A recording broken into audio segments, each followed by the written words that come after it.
during that time when I saw Schoology for the first time. And I was part of an LMS committee and I was looking at different solutions. And when I saw Schoology for the first time, I knew this was a tool that I would want to use. It was a tool that I wish I could have been using in the classroom, training teachers on, introducing to campuses. And I decided to join the team. And since then, like I said, I've been working there for 5 years. As Todd mentioned, I've had a lot of conversations with Todd and the rest of the Sci-Fair team. I think a total of 8 different meetings before Sci-Fair came to the decision about Schoology. And I'm really excited to be able to be part of this digital day to walk you through the platform. Now, as I'm going to start sharing my screen here a little bit, I will want to point out that we do have the YouTube chat going. Todd and his team are going to be kind of managing that, looking over that. So make sure that you're, if you have questions, make sure that you're entering them in. But of course, with a number of people, we're not going to be able to answer probably all of them today. But just know we are excited to be able to hear your feedback and things like that. So with that said, let me go and start sharing my screen. And when I share my screen, I'm going to go ahead and press share here. And I am going to turn off my video just to save on some bandwidth and make sure that everyone can see everything that they need. This session, what is this session currently about? 9 a.m. is using Schoology effectively in a blended or a distance learning model. And this is really the only slide that I want to show. All my training sessions are going to be really in the product, so you won't just have to kind of see slide presentations, but actually see the product in work. So I'm definitely going to try to do that. But this really introduces 2 new terms for some of you, at least. And I want to make sure I define what those are. So there are 2 types of learning when it comes to technology usage. And I know that there's other definitions out there, but for today, we're going to pretend there's these 2. You have blended and you have distance learning. Now, a lot of you know what distance learning is because you've been doing that for the last couple of months. I know after spring break, everyone was getting back, school got canceled, and then all the schools were kind of scrambling to figure out what to do next. So a lot of times teachers were leveraging Schoology to get into the platform to deliver instruction to students and parents in a remote sense. So that really is what distance learning is. And again, all of you are quasi experts in that process. But the other aspect of Schoology is not only for distance learning, but also for blended learning. What is blended learning? Well, blended learning is a combination of face-to-face instruction with a digital component involved. And that digital component allows for asynchronous type work, which is where students can go into the platform and do things without that face-to-face instruction. And that's really where Schoology started with Sci-Fair. Sci-Fair was looking at Schoology well before this whole COVID situation. They were looking for a tool that teachers could use in the classroom to better engage students. So that's really where this whole conversation started. But obviously, Schoology's been able to step up and fulfill that distance learning model as well. So as I go through the platform today, I really want to talk about those 2 different aspects and the different nuances within the platform that can kind of facilitate both of those. So when I go into the platform, I actually just pull over my screen here. I'm going to try to zoom in to see if I can get a little bit closer so that everyone can see. Yeah, perfect. So I will tell you that some of you have seen Schoology before, so that's great. It's important to have that kind of background information, but I know there are a lot of people on the call today or on the webinar today that haven't. So I will be setting the stage, and I will be doing this each session just to make sure that anyone who's new to us kind of has some understanding about what they're seeing. So right now, I'm actually on the Schoology homepage. I'm logged in as Heather Meza. And by the way, when it comes to Schoology's URL, we're going to have a custom URL for Sci-Fair. So Sci-Fair will be able to have a specific URL to get to Schoology. And when it comes to logging into Schoology, we can match up those credentials with anything else in the district. So if you want it to be the same Wi-Fi or same credentials as the Wi-Fi or as your login to different Sci-Fair tools, it can be the same one for Schoology. So it's nice for every user to be able to log into the platform. And that's especially helpful in a distance learning world where you're not always there to be able to support the students and parents to be able to get access. That's going to help streamline things. Now, when Heather logs in, she's going to have access to really 3 main areas: courses, groups, and resources. And all of these definitely will play a part in both a blended and distance learning world. And we'll talk about that as we go through the presentation. But specifically, what are courses? Well, courses actually show up right here on the course dashboard, right on the homepage. And courses is where instruction happens. So if you as a teacher are wanting to provide content to your students, you're going to have a course for that. The nice thing about the courses, though, is that those courses are automatically going to be generated right through eSchool Plus. So for instance, if Heather comes into Schoology, she doesn't have to worry about creating the US History and Geography course. She doesn't have to worry about creating the AP US History course. Those are already going to be generated based upon the courses that she's the teacher in eSchool Plus. So that's going to be a huge benefit for Heather to always have those courses automatically created and automatically provisioned. That means all the students will automatically be part of those courses as well. So you never have to worry about creating those courses, enrolling those students. That's just going to happen on the back end with our integration with eSchool Plus. And again, whether you're in a blended learning model, you don't want to waste classroom time to be able to set those things up. If you're in distance learning model, that's obviously difficult to try to get that coordination going on with teachers, students and parents, from home. So the nice thing about Schoology is that we're definitely going to streamline that process. The other course, though, that you see here is that you can also use Schoology to provide any type of instruction. So you as a teacher might be able to come into Schoology and actually get professional development within the platform. So even though you're using Schoology as a teacher, there's going to be some courses that you're going to be a student in. So these courses can help support you in your teaching role. Now, the great thing about this is that it also brings up that other word, which is asynchronous. So when it comes to distance learning, most distance learning is done asynchronously, meaning that it's not at the same time. So it's the teacher and student are not there at the quote, quote, same time. They're not synchronized in that way. So what these courses would provide is not only the ability for you as a teacher to access it when you're not, at a campus or you're not sitting between four walls, but this would allow you to be able to access it at any time. So Schoology is definitely going to provide more ways and more avenues for Todd and his team, for instance, to be able to create development for you as teachers. So there's some really great things when it comes to courses that way. Now, not only does Heather have access to courses, she also has access to groups. Now, groups are ways that so courses are things that you use to kind of provide instruction. Groups are more for collaboration. This is a way for you to bring users together to be able to share our content. Now, I have a couple of groups that are kind of pre-populated here, and these groups will be slowly built out by your district as you're having those different units being created.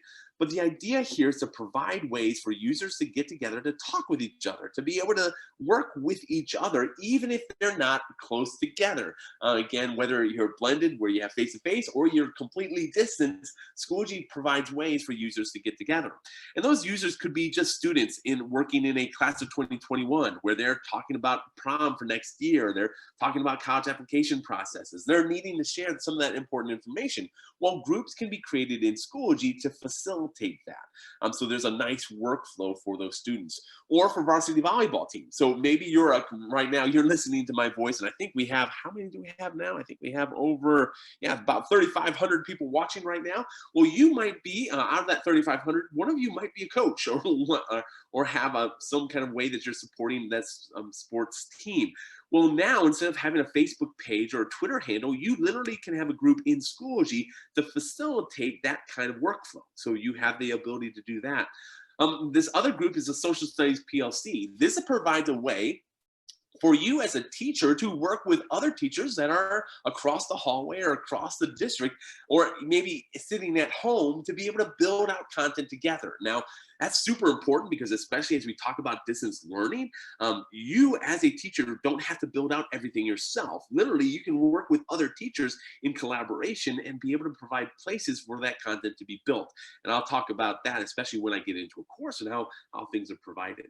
But not only are you working individually as teachers, there's also going to be a district initiative. So for instance, there's a curriculum instruction group in this particular demo site, and it might be named something different for Sci-Fair, but this is a place where not only do you have those scope and sequences and pacing calendars, but there's ways for even course templates to start to be built out. So as teachers are coming in for a third grade classroom, that you literally could have a place where content's being built and shared so that you don't have to start from scratch.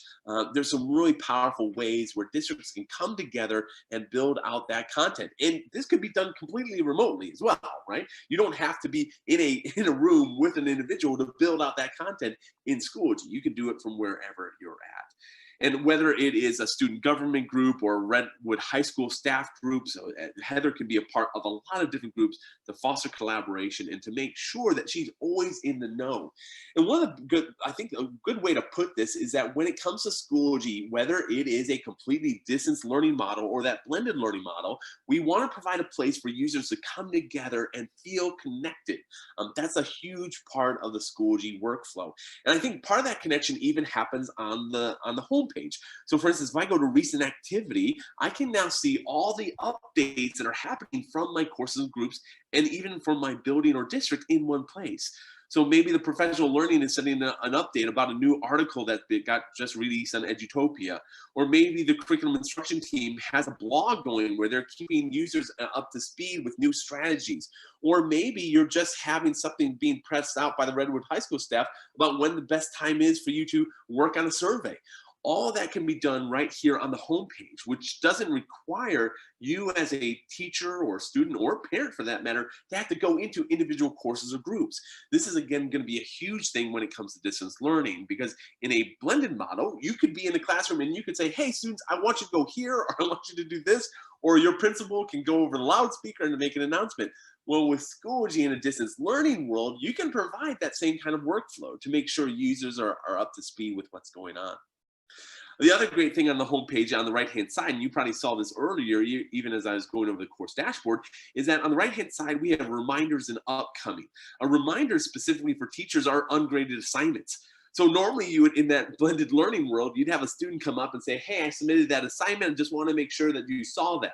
Well, even in either way, whether it's blended or distance, you now as a teacher will get a reminder right on the homepage showing that you have ungraded work. And literally when you click on that review assignment, it takes you directly within US History, Unit 1, Lesson 2, and you're able to grade that assignment. So there's a wonderful workflow when it comes to users who can see right on the homepage the things that they need to do next. And again, that's great for both blended or distance type learning. Even on the right-hand side, as content's being built out, Heather has the opportunity to attach due dates to various assignments and assessments or create events in Schoology itself. So literally, you can have a calendar within Schoology that can keep you up to speed with all the major things that are happening. So that whether it's an upcoming test as a student, whether it's a upcoming professional development opportunity as a teacher, or even as a parent, you have ways to be able to see those calendar events right here in Schoology. The big idea is that we want to streamline things for your users so that when they come to the homepage, they can see all that they need. Even at the top, whether it's our calendar functionality, our messaging, so if you want to literally send messages to various users, that can happen within Schoology. Even notifications to be able to see everything that you missed since last time you logged in, whether it's a new submission from a student or a new discussion post or new content, all that's going to be available right there. And the whole point here is to make sure that whether you are face-to-face with those students and you're using Schoology on the side, or you're literally having to depend on Schoology to be the main tool, we open up those pathways through courses and groups and through the homepage communication to make sure your users are going to be successful. Well, now, normally, if we were having a more intimate setting, I'd be able to stop and see if there's any questions. I know there's a whole lot of chat going on. Most of everyone saying good morning. So good morning again to everyone. Appreciate the time that you have here with me. But for today, I am going to go ahead and move forward, and we'll jump into an actual course and talk about how this course has tools that are going to be available for you in the classroom or even outside that normal classroom workflow. So I've gone from the homepage to the course page. So I'm now logged in as Heather Meza. Again, I'm still logged in as Heather. And when Heather goes into her course, this is actually her US History and Geography course. So one of the nice things about the Schoology platform is that we provide that way for Heather to give her instruction. And right now you can go ahead and replace that US History and Geography with whatever course that you're currently teaching. So really try to make this relatable to yourself, because with all the different users, I know not all of you teach US History and Geography. And in fact, as I go into some other sessions today, especially if you're an elementary teacher, I want to make sure that you come back. I believe it's for the 11 o'clock session, or maybe it's the 10 o'clock. It's the idea that we are actually going to cover, let me just make sure it is. Yes, no, it's for the 10 o'clock session. So our next session is actually going to focus specifically on elementary. So if you really want to see what Schoology looks like from that elementary perspective, I want to tease that to you and ask you to come back. But within this actual course, what you're able to do is, or what Heather's able to do, is provide the content to her students and also have a bunch of tools that are available. Now, the nice thing about both of those is that whether you're in a completely blended or distance learning world, this tool is going to be available for you to be able to utilize. But how you utilize it might change based upon your particular needs. And I think the best way to talk about that is with the content itself. So right now, what you'll see at the very top of this course is an actual announcement. And for those of you who've been in Schoology, essentially what this is that this is an update that was created in Schoology and then posted as an announcement. There's a little bell icon that you'll see in the updates area that allows you to do that. But this announcement is all about making sure that users that are part of this course know that there's opportunities for them to join the teacher for live instruction and help. And now some of you might be asking, well, Adam, I thought this was a learning management system. What does that mean, live instruction and help? Well, Schoology as a learning management system has ways for you to connect your Zoom meetings, your Google Hangouts, your Microsoft Teams, even do conferences within Schoology itself. So literally, not only do you have a course to provide the content to the students, but you can actually create conferences within Schoology or link to them to provide for what's known as synchronous conversation. And that's kind of what's happening right now in a way. If you're listening to this live, in fact, there's an opportunity for us to both be connected at one time. Now, if you are dealing with a smaller class size than 3,700, which I think we might be close to now, you'll be able to actually benefit from that synchronous instruction because you can have students have their cameras on, ask questions, all those kind of things. But especially in this distance learning world, this becomes a huge aspect for a lot of teachers who want to continue to develop, a sense of community with their students, but then also not have to depend on that to deliver the overall instruction. And in fact, this is also a good point to talk about the blended learning world. Let's say we all are back on campuses in October or whenever that might be. Well, when students come back, there still might be a need for you to offer after-school tutoring or opportunities to meet with other users outside of the normal time frame. Well, Schoology's conferencing tool, or linking to any tool that you like, provides that type of workflow. So Schoology can definitely be used in that distance learning world when it comes to that synchronous kind of conversations, but even in a blended learning world, that's the benefit of a platform like Schoology. But let's start talking about the content. What do you actually see here? Well, the first piece of content that I'm going to just talk about briefly, and this is more just to make sure I alleviate anyone who might be concerned about this. The first piece of content is an embedded Google slide. So whether you are using Google or whether you're using Microsoft, and I know Todd said there's kind of like a hodgepodge in a little bit where different teachers are using different things. Well, that's okay. The idea here, though, is that if you have content that's been built in different systems, all that content or productivity tools, all that content can come right in Schoology. And in fact, most of your courses that you build out will have the foundation in that productivity suite type content. So that literally you can take everything that you've built in the past and leverage that here in Schoology. Now, some of that content, though, is going to be part of a bigger concept. So for instance, this week in history in a normal blended learning world is just trying to provide a place when students log into a course to kind of get some sense of what's maybe being talked about this particular week. But especially in a distance learning world, what you might need to do is actually edit that particular page. And you might say, you know what, here's this embedded PowerPoint, but this is something that you need to know that goes along with it. So literally in this area, you can now be able to type in the information that you need. So students, you could say students be aware. If I could type correctly, that'd be great. Beware. Yeah, not beware. I think I want to be aware. And essentially you could add some additional context to this piece of content, because that's one of the big things in Schoology itself, especially in a distance learning world, is that imagine that you're not sitting there in the classroom with a student.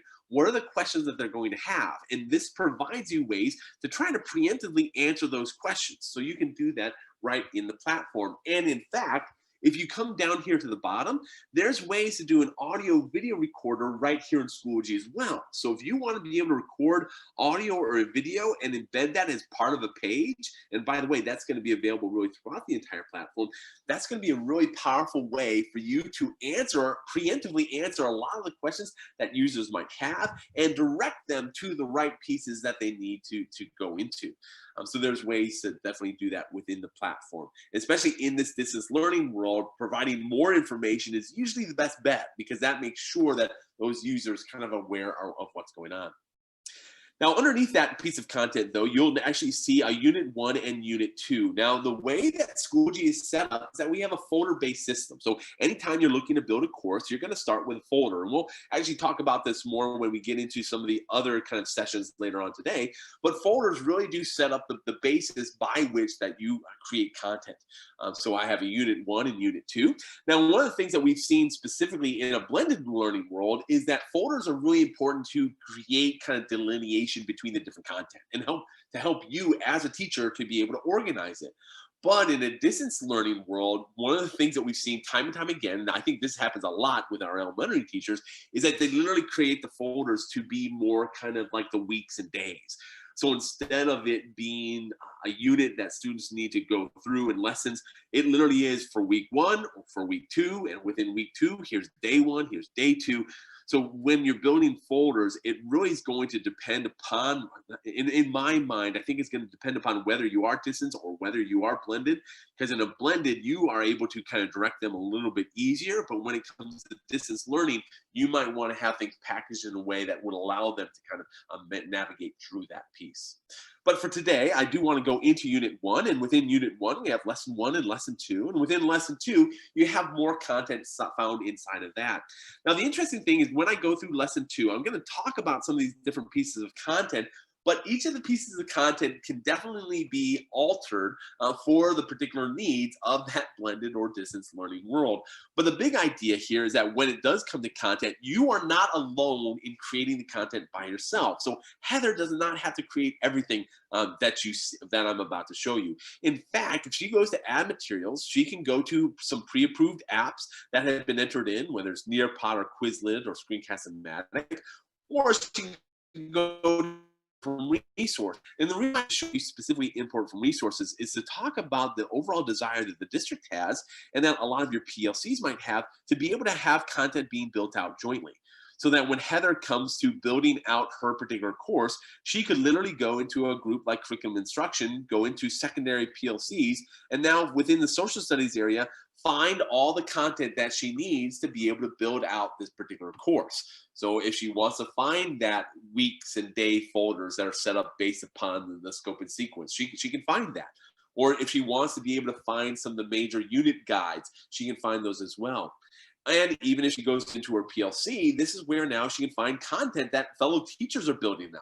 And that content can be tied to standards, tagged to topics, and now she has the ability to literally import that content right into her course.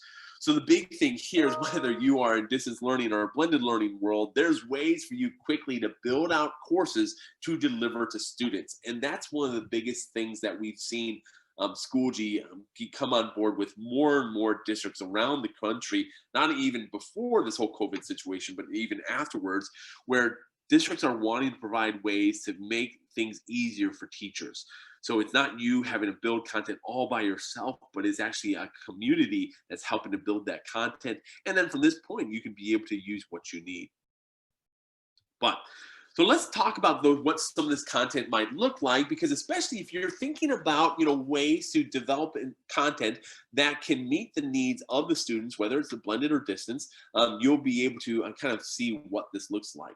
So the first item that I want to go into is a page, and this is going to be, and especially as Todd mentioned, we're going to do a little bit of a combination of what I was going to talk about before in the 8 o'clock session. We're going to tie a little bit of that in here as well, because I think that's going to be important to be able to talk about.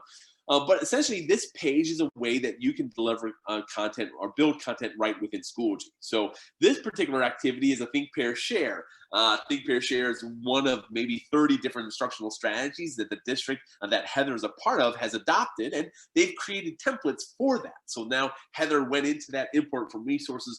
She found this page, she imported it into Schoology, and now she's delivering it to her students. The idea here, though, especially in a blended learning world, this works perfectly, right? Students can be able to go into Schoology, see this particular prompt, and then they're going to jump into a conversation with a student that's right next to them, or maybe at least 6 feet apart. But the idea here in a blended or in a distance learning world is that this kind of activity doesn't necessarily provide an access that they might need. So again, what the teacher might do is they can go up to the edit page, and now instead of doing a think, pair, share in a traditional sense, they're going to find out another way to do that. So maybe it's a think, pair, share that will be utilized in a conference later on today. So maybe this is a preemptive content that a teacher's created so that when they have a conference later on within Schoology, by the way, that conference can be filled with students that are pre-prepped for that information. So there's definitely ways that Schoology content can be utilized, whether it's in the blended or distance learning world, but making sure that you understand your users, understand the context is going to be important to make sure that you maximize it the way that you need.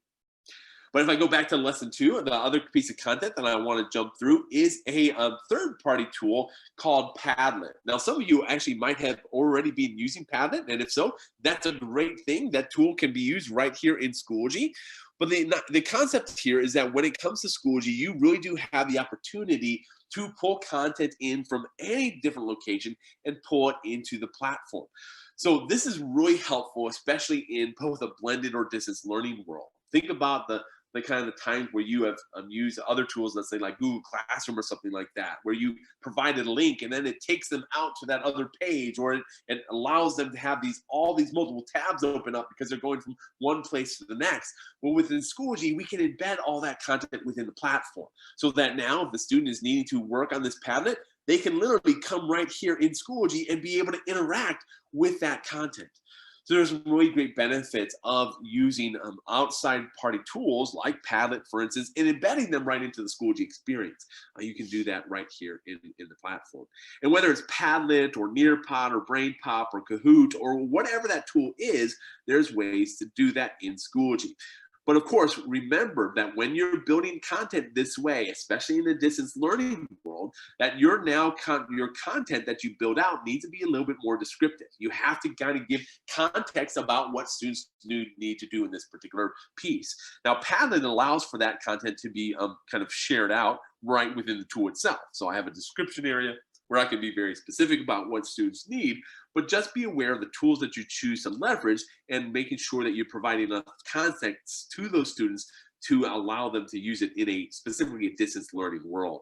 And again, I think a lot of us are hoping that we can all be safe and be back on campus with students where that you can literally direct the students into what they would need to do in this particular piece. One of the big things about that specifically is that if you are not a planner, and I will be the first to admit, I'm not the best planner, which is kind of odd being a teacher or former teacher, but this distance learning requires a little bit more planning. If you are doing blended learning, there's a lot of things that you can do on the fly. For instance, you could create an assignment right there on the spot if you wanted to and have students to submit to it. But in distance learning world, it takes a little bit more pre-thought and organization. So just be aware of that. All right, if I go to the next item, this is a discussion forum. So discussion forums are one of the things that, especially in a distance learning world, become pivotal to allow students to be part of a conversation. Because what you're having here in this course is not just a one-way workflow, which is here's the content that I want you to have, and then boom, there you go. You can almost think of it like that Schoology is not just a digital packet, right? What is a packet? By the way, if you are using packets, there's no shame here. My own students for the last 2 months had packets that were sent home that they were working through. Now, there's ways that Schoology can streamline that workflow, but just know what I'm saying here is that we want to provide more than just a one-way workflow with Schoology. There's opportunities within the platform to engage students in the learning process so that they can have a voice. They can be able to share their own thoughts and their own ideas but it's done in a context where you as a teacher can help direct it. So this particular discussion forum is focused on students working on a project and sharing their thoughts and ideas with their peers and getting some of that feedback. And within this discussion forum, the discussion is always nested and threaded. So what does that mean? Basically, it allows you to see who's talking to who. So you never have to kind of be confused about who is responding to who. That all can be handled in that nested and threaded type view.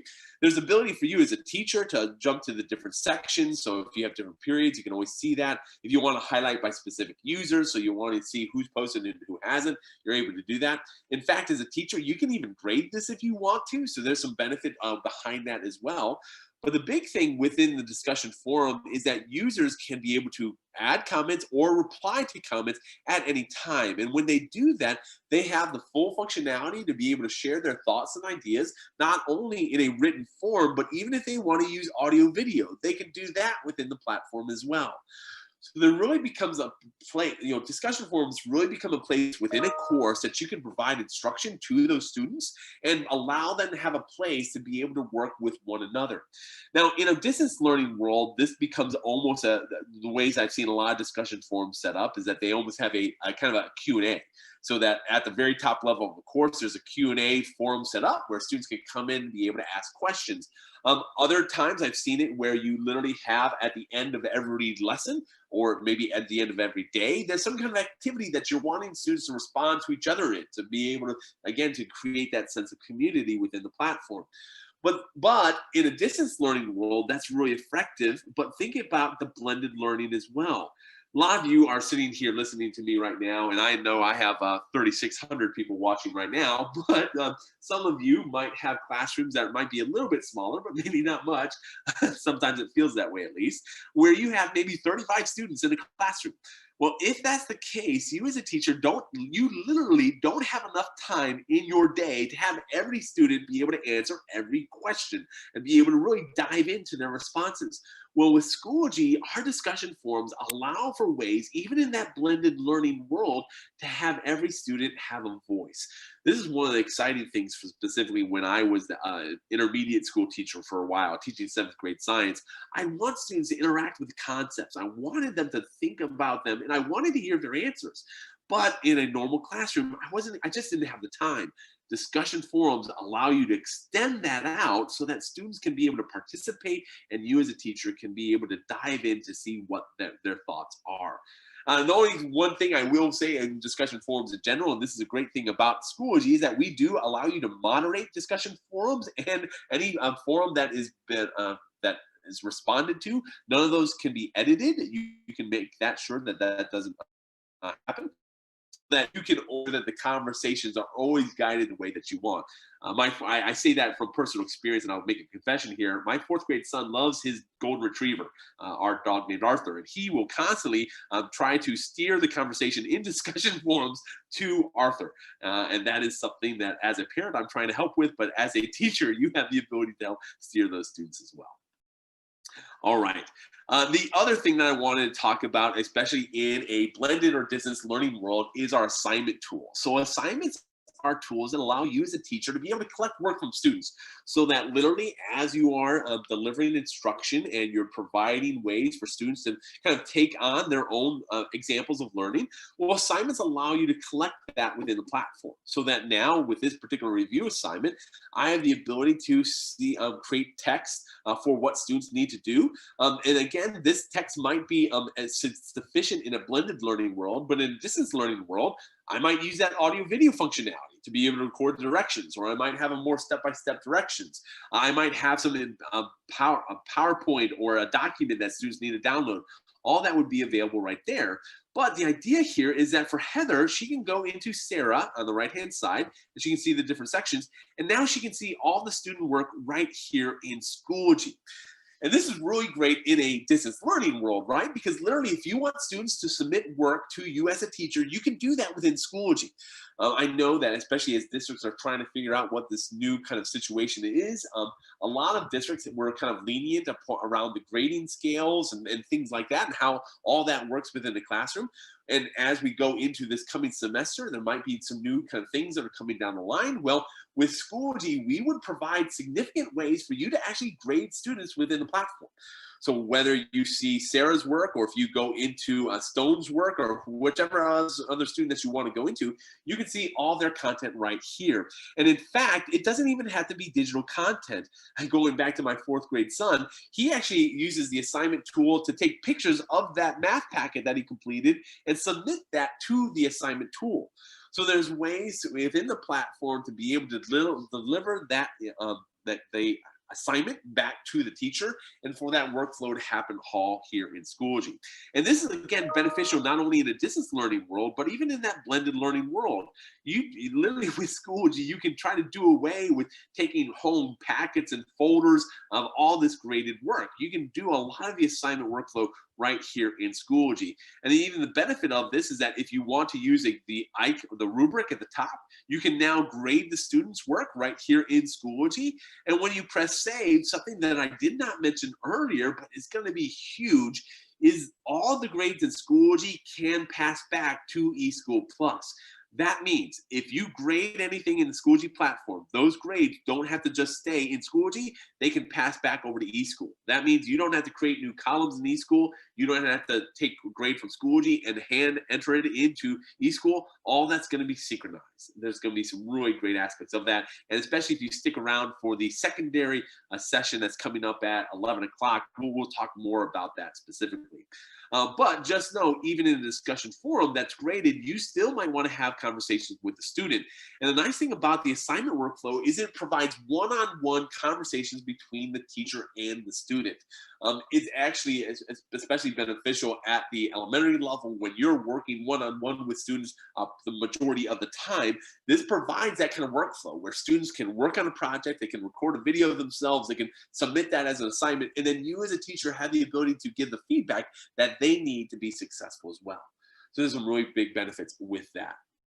So the assignment tool is also a great piece that allows for both a blended learning or distance learning situation, really allows you to provide the instruction that you need to really engage students in your classroom.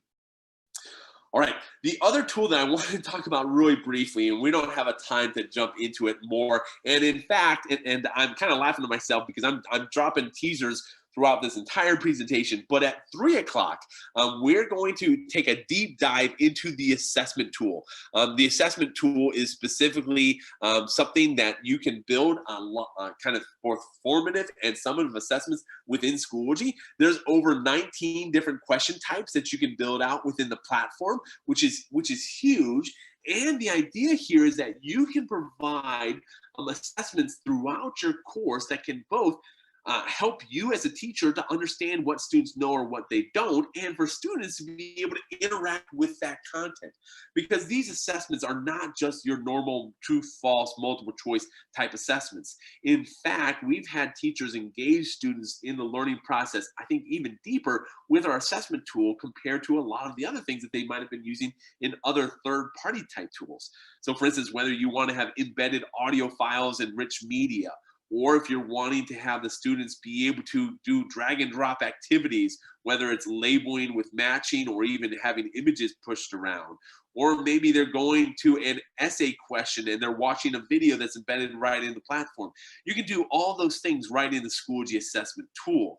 And in fact, this is what I'm showing you here, and I'm kind of you won't think this is so awesome, but I'm so awesome, but this is something that every teacher can build out. So what you're seeing here is something that I'll show you how to actually build when we go over to the at 3 o'clock when we do that assessment tool, assessment training. So make sure that you come back for that, because this might look complicated, and sometimes the questions are based on phenotypes and genotypes here. I might skip over that one, but how to build them is extremely simple. Something I think you can really enjoy.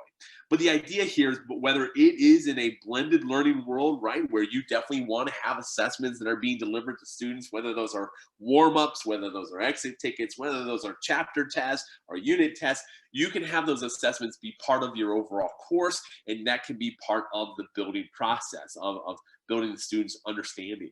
But of course, in the distance learning world, it's huge too, because now you can give those weekly quizzes, you can do all those things when it comes to your assessment all within Schoology.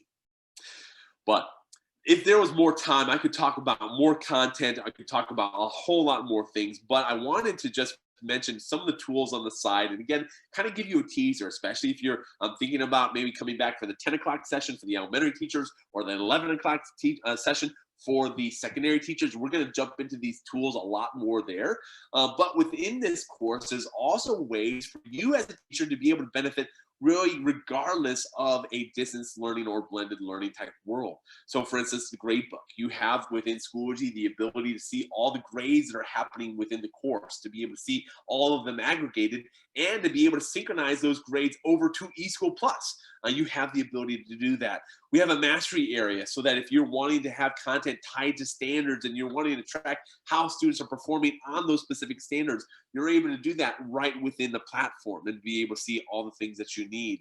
Or if you want to go into US history and geography, of course, and you want to use our conferencing tool or our badges or be able to see analytics, all that's going to be also available for you as a teacher as well. And the idea here is that whether you're in a blended learning world or a distance learning world, there's content, there's tools that are going to be in place to help you be successful as a teacher. Now, I covered a lot. I thank you all for kind of following along with me. Hopefully, you're excited about what you're seeing. I'm wanting to make sure that I'm being high level enough that everyone can kind of appreciate what's going on here. And I know some of you are like, oh, Adam, I wish you could get in the weeds a little bit more on things. Again, I encourage you to come back to some of those different sessions where we'll do that. But I hopefully today was able to really get you continue to be excited about what Schoology can provide. I do want to stop though right at this time. And Todd, I just don't know if, was there any kind of, I know that your team has been trying to monitor chat. I don't know if that's even possible with 3,600 people, but was there anything that kind of came up that we need to maybe talk about as a group, or anything that we need to maybe discuss? Yeah, Adam, you're right. The chat is going very fast with all the different people that are there on, and I think it's great. There's so many people in the YouTube chat, but you're right. It's going very fast. And one of the things that that I'd like to share with everyone is I know there's a lot of questions about Schoology and what is happening. We are trying to field all those questions. I know in the chat, there's a lot of just general questions that are being asked. One of the things that I am doing to help get information out there is providing a kind of a newsletter with just basic information and pushing that out every Monday. And so if you are connected in Schoology, which everybody in the district should be at this point, you are receiving probably a notification of a update that I have posted in the main organization. And I got to tell you a funny story, Adam. The first time I tried this out, and I know that they told me what it would do, but I had to try it for myself. So I typed in like, hey, this is a test type thing, and I put it in the organization update, sent it out, and you know, I'm like, okay, it worked, and then I deleted it, and then I got all these emails from people. Hey, Todd, did you put up an update? I got an update. I was getting emails from everyone. It was kind of funny, but I realized that that was a powerful tool to be able to share a lot of information. So those of you that are in YouTube, I want to, there's been a lot of questions of things that I have answered already that are out there. And I want to take just a few moments to be able to share that with you, if you don't mind. So if you go to, I'm going to share my screen. And if you go to Schoology, okay, this is our Schoology here. Doesn't that icon or that logo look great up there? All right, so you'll see here, now I'm a member of Camp Explorer, summer school stuff that's going on. But if you log in, you'll see an update to Cypress Fairbanks ISD. And I have created, so everyone who's listening, I have created a newsletter. It's called CFISD in the SGY. I tried to come up with something hip. I don't know, you know. Anyway, so we've done 2 newsletters. So the one that I'm doing this every Monday. And so the one that went out yesterday looks like this. I'm letting you know that Edpuzzle was turned on. A lot of people are very excited about that. I also created a group. So those of you that are there, I mean, in the YouTube, I mean, definitely this is something you need to go do. Um, Definitely not right now, but later on today, after the DLC is over, you want to join this group, because I'm not always going to post in the organization. I'm actually going to delete those later on down the road, just because everybody has access to those. But in this group, this will be for staff members, and you'll have the newsletter there. But here are some basic things that we have let everyone know. Profile pics. Everybody wants to know about profile pics, right? So they're going to be uploaded by the district. It's going to be your badge pic, right? And so, hey, you look good. You look good on your badge pic. Just own it. Own that picture there. And so, just want to let everyone know that that's going to happen. Um, One of the questions I always get is the app store going to be turned on? Are we going to have access? And that's not going to be turned on for everyone. What we're going to do is we take cybersecurity very serious. And a little bit later on, we do have James Costello, our cybersecurity expert, that is going to be in this room a little bit later on. He vets all the apps and make sure that they are, doing what they're supposed to. We make sure that all the apps abide by our data privacy, student privacy agreements. And so that's why we're doing that. So we are vetting the apps, and we will turn them on as they go. But I just want to let people know that information there. Teachers are asking about how our course is going to be show up in their Schoology. So one of the things that you need to know is that when the master schedule on your campus locks, then those courses, empty shells, are going to be pushed to your Schoology account. It's going to be populated with your students in there. It's going to be empty. There's not going to be any curriculum in there. But the content teams at the district level, will work with you, and you will import that curriculum from your group. And so the groups that you are involved with, you'll find out more about that information during PD week. And so just know that that's the way that it's going to happen. And you'll get a little bit more information about that. And then one of the things, I know there's people transferring from different campuses, and the Schoology, when you log into Schoology, it has your old campus there. That will change when you receive your last paycheck for 2019, 2020. That's not anything that I can control. That's not anything that information services can control. It is something that is tied to payroll.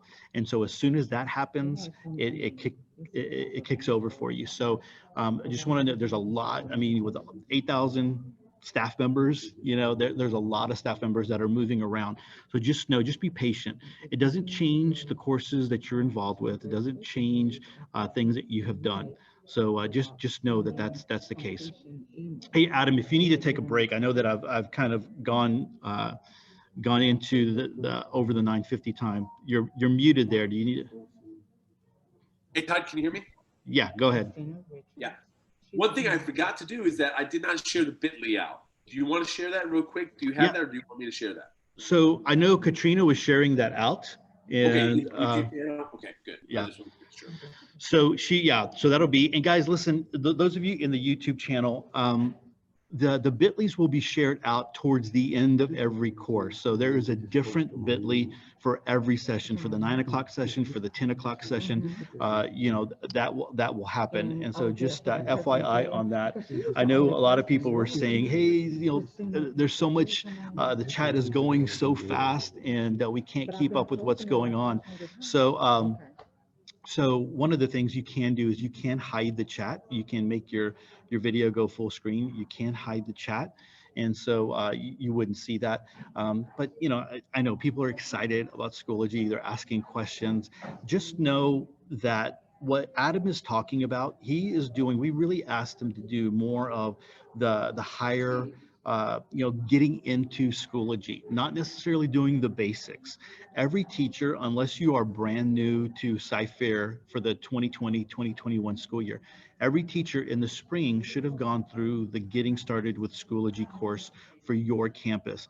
If you didn't do that, or you're new, your campus will still have that available to them, and you can go. That is a basic course that allows you to get the basics of Schoology down. And so if you will take the time to go through that course, maybe you might even want to go revisit it, because the beauty of it is still in your Schoology, and you can go check that out.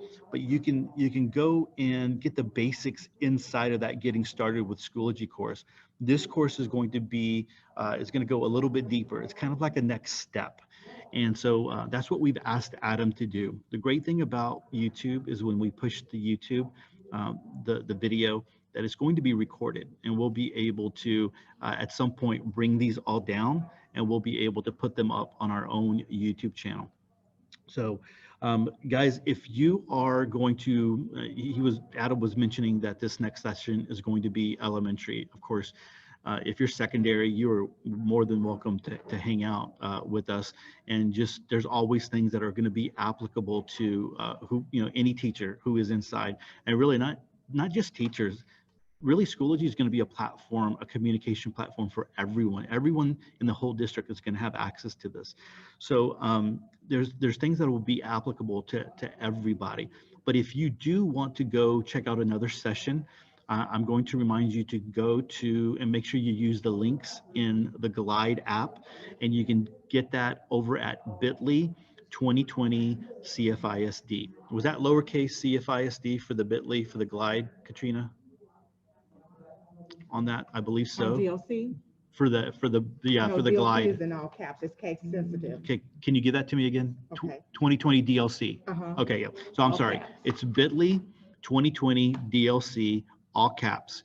If you want to go and use the Glide app so that you can go into some of the other sessions that are available. I think that Schoology is going to be one of those that you want to keep coming back to, because I think there's a lot of great stuff here.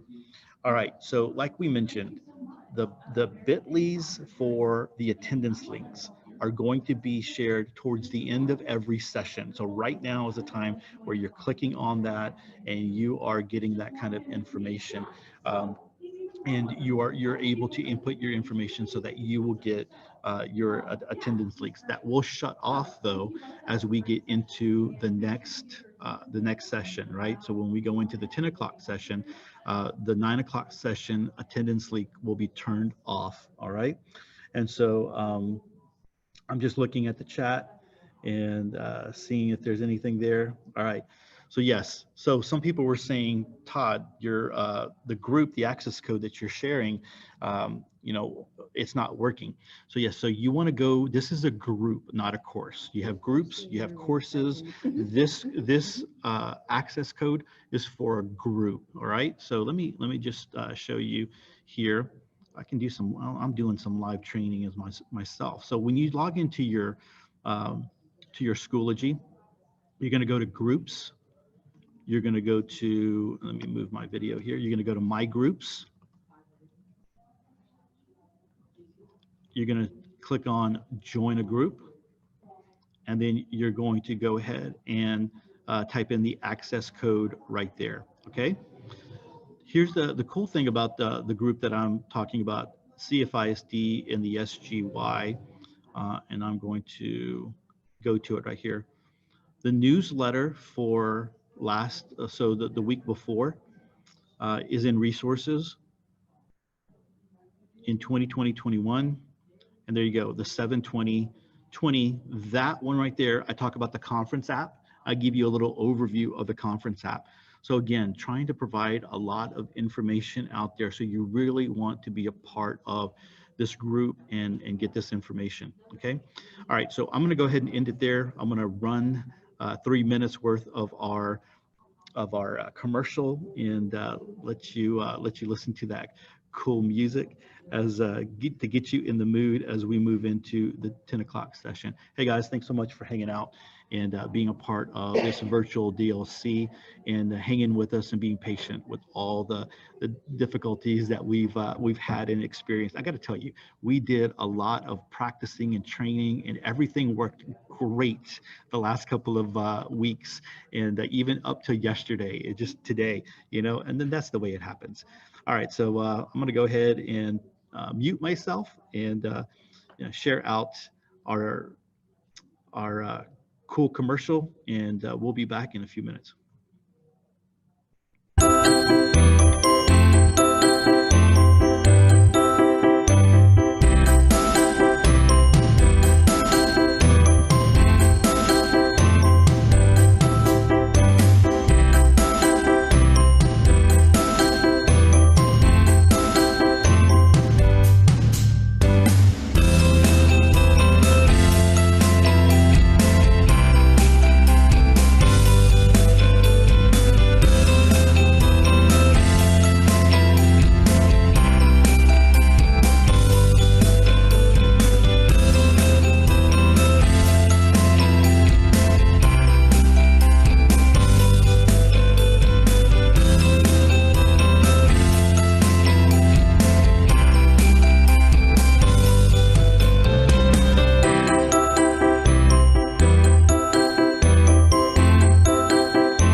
Welcome to the first ever virtual Cypress Fairbanks ISD Digital Learning Conference. We are so glad you're here. As you are going through your day today, remember that we have 7 different rooms running simultaneous sessions. So there should always be something great that you can watch. In order to earn professional development credit for attending these live sessions, you must complete an attendance verification form during each session. The presenter will show a slide with a unique link to that particular session. When that link is shown, make sure you take a picture or write down that link. And shortly after the session completes, make sure that you fill out that attendance verification form. These forms will be time-stamped, and the form will only be open for a certain amount of time. So make sure that you don't delay in completing that form. We will only be able to issue professional development credit for those that fill out the form during the allotted time. We are so glad that you have decided to spend your day with us today. And on behalf of the entire Cypress Fairbanks ISD EdTech team, thank you. And we hope you enjoy your day. Well, everyone, I know that was a quick, like 2 minutes right there. I mean, this day is going so fast, Adam, you know, with all the craziness and everything. But anyway, we're going to go ahead and jump into our 10 o'clock session. Adam, you said this one was for elementary. And so really excited about doing that. We have 2,000 people in the YouTube channel right now. And so we are ready to go. So I'm going to go ahead and turn this over to you and let you get started. Perfect. So that means all you secondary teachers, you got to get out of here right now. No, I'm just joking. Please stay. I think it's beneficial to see Schoology used in a lot of different ways. But this session specifically is for elementary. And I love how we even put it as the third session of the day. Everyone's mind is bright and alert, and we're ready to kind of jump into things. So first off, let me introduce myself because some of you might be new to the channel or the room. But my name is Adam Larson. I'm the Director of Educational Strategy for Schoology. I've actually been with the company for about 5 years, and so I'm really excited about all the time I've been able to spend. But before that, I was actually in public education. I was a classroom teacher, both at the elementary level and intermediate level. I actually started off in the elementary school at a Oak Forest Elementary in Humboldt ISD. So I don't know if any of you are aware of the Humboldt area or maybe even live in that area and drive down to where you are at. But yeah, started off as an elementary school teacher there myself. So elementary always has a special place in my heart. From there, I moved on to be a campus-based instructional technology specialist. I actually worked at a 4,000 student high school campus that was going one-to-one back in 2008 in Klein ISD. So I don't know if a lot of you, that's not too far from where all you folks are. I was there helping everywhere from calculus teachers to cosmetology teachers to integrate technology in the classroom. It was always fun thinking thinking back about me starting off as an elementary teacher and helping a calculus teacher utilize technology in the classroom. But it really shows that technology can bring a lot of worlds together. So that's an exciting piece. And in fact, I actually worked at the district level as well at Houston ISD. So again, really close to you, helped out with their Power Up initiative, which was a large scale laptop rollout, about 60,000 laptops across 48 different schools at the time that I was there. It was a really great learning experiences all along the way. And it was actually part of Houston ISD where I was part of an LMS committee where I first saw Schoology. And when I saw Schoology for the first time, it was a tool that I wish I could have been using in the classroom. It was a tool that I wish I could have been training teachers on. It's a tool that I wish I could have been introducing to campuses. And I'm thankful that I have an opportunity right now as the Director of Educational Strategy to be part of this meeting and to walk you through what Schoology can be done, what Schoology can do for you. One thing though I do want to mention is that my background, I'm actually on vacation right now up in the Wisconsin area, up in the northern woods, still staying safe. But I'm so excited about this conference that I had to be kind of piped in here. So I'm really glad to be a part of the conversation, but that is not my normal fireplace in the Houston area. But anyway, let me actually start sharing my screen, because when I start sharing my screen, I want to talk about what the agenda is for this period of time, and to talk you through to show you what I'm going to be walking through today. But the reason why I do that is I want to try to stay away from slides as much as possible. I think slides are always helpful to be able to showcase big concepts, but I think I'm going to be able to do most of that right within the platform itself. So I'm going to go ahead and open up the Schoology homepage. All right, so the context of today is that I'm going to walk you through, really, the big thing is I'm going to walk you through three different perspectives. I want to show you what Schoology looks like from a teacher perspective. We'll really be setting the stage there. We'll probably spend most of our time talking about things through the teacher perspective.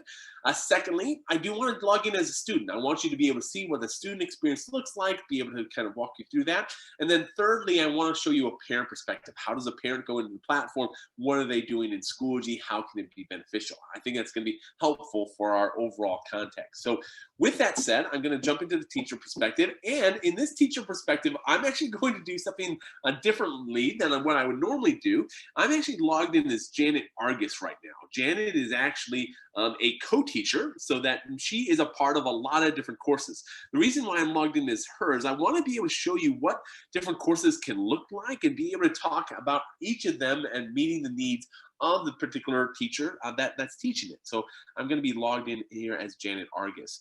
Now, when Janet logs into Schoology, she has access to courses, groups, and resources. These are something that you'll hear time and time again as I go through the presentation.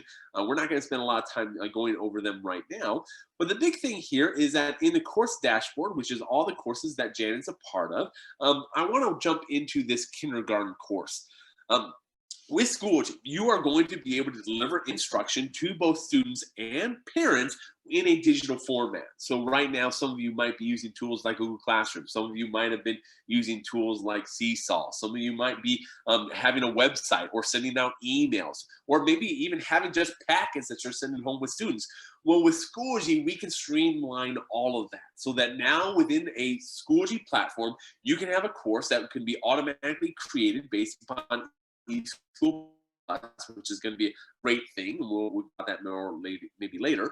But not only that, but you'll have in that course area places to build out content. And I wanted to walk you through kind of what you see in this particular kindergarten course. Now, I will point out that this is an AM kindergarten course, so you can have in Schoology different courses for different, maybe it's, you have a morning class and an afternoon class. Maybe you have the needs to have those kind of separations. You can do that within Schoology. And in fact, you can have one course with both sections in one. So there's also ability to do that as well. So there's always a great way for courses to be built out for your particular needs.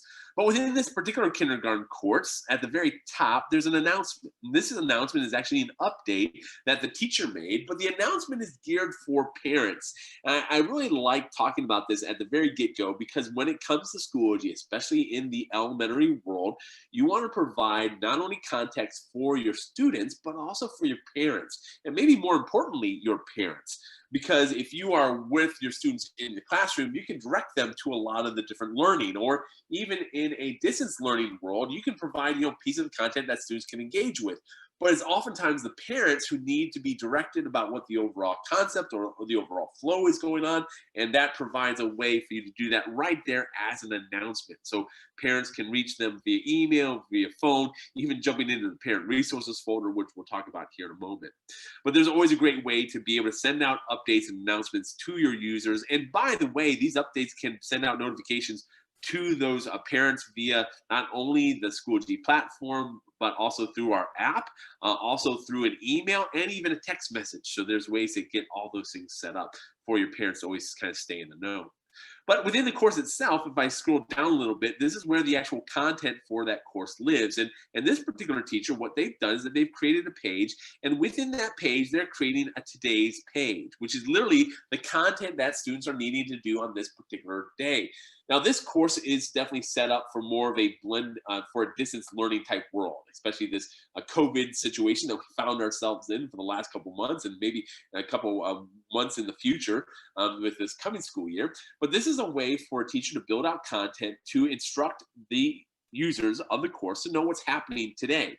So maybe there's 2 pages of the math packet that need to be done. So yes, if you are an elementary teacher that still has packets, don't worry, we can still work with that so that that math packet or that ELA packet can actually be posted right in Schoology, downloaded, printed off, and then be used by students. And then in Schoology, you can direct them to those different pieces. So that definitely is possible.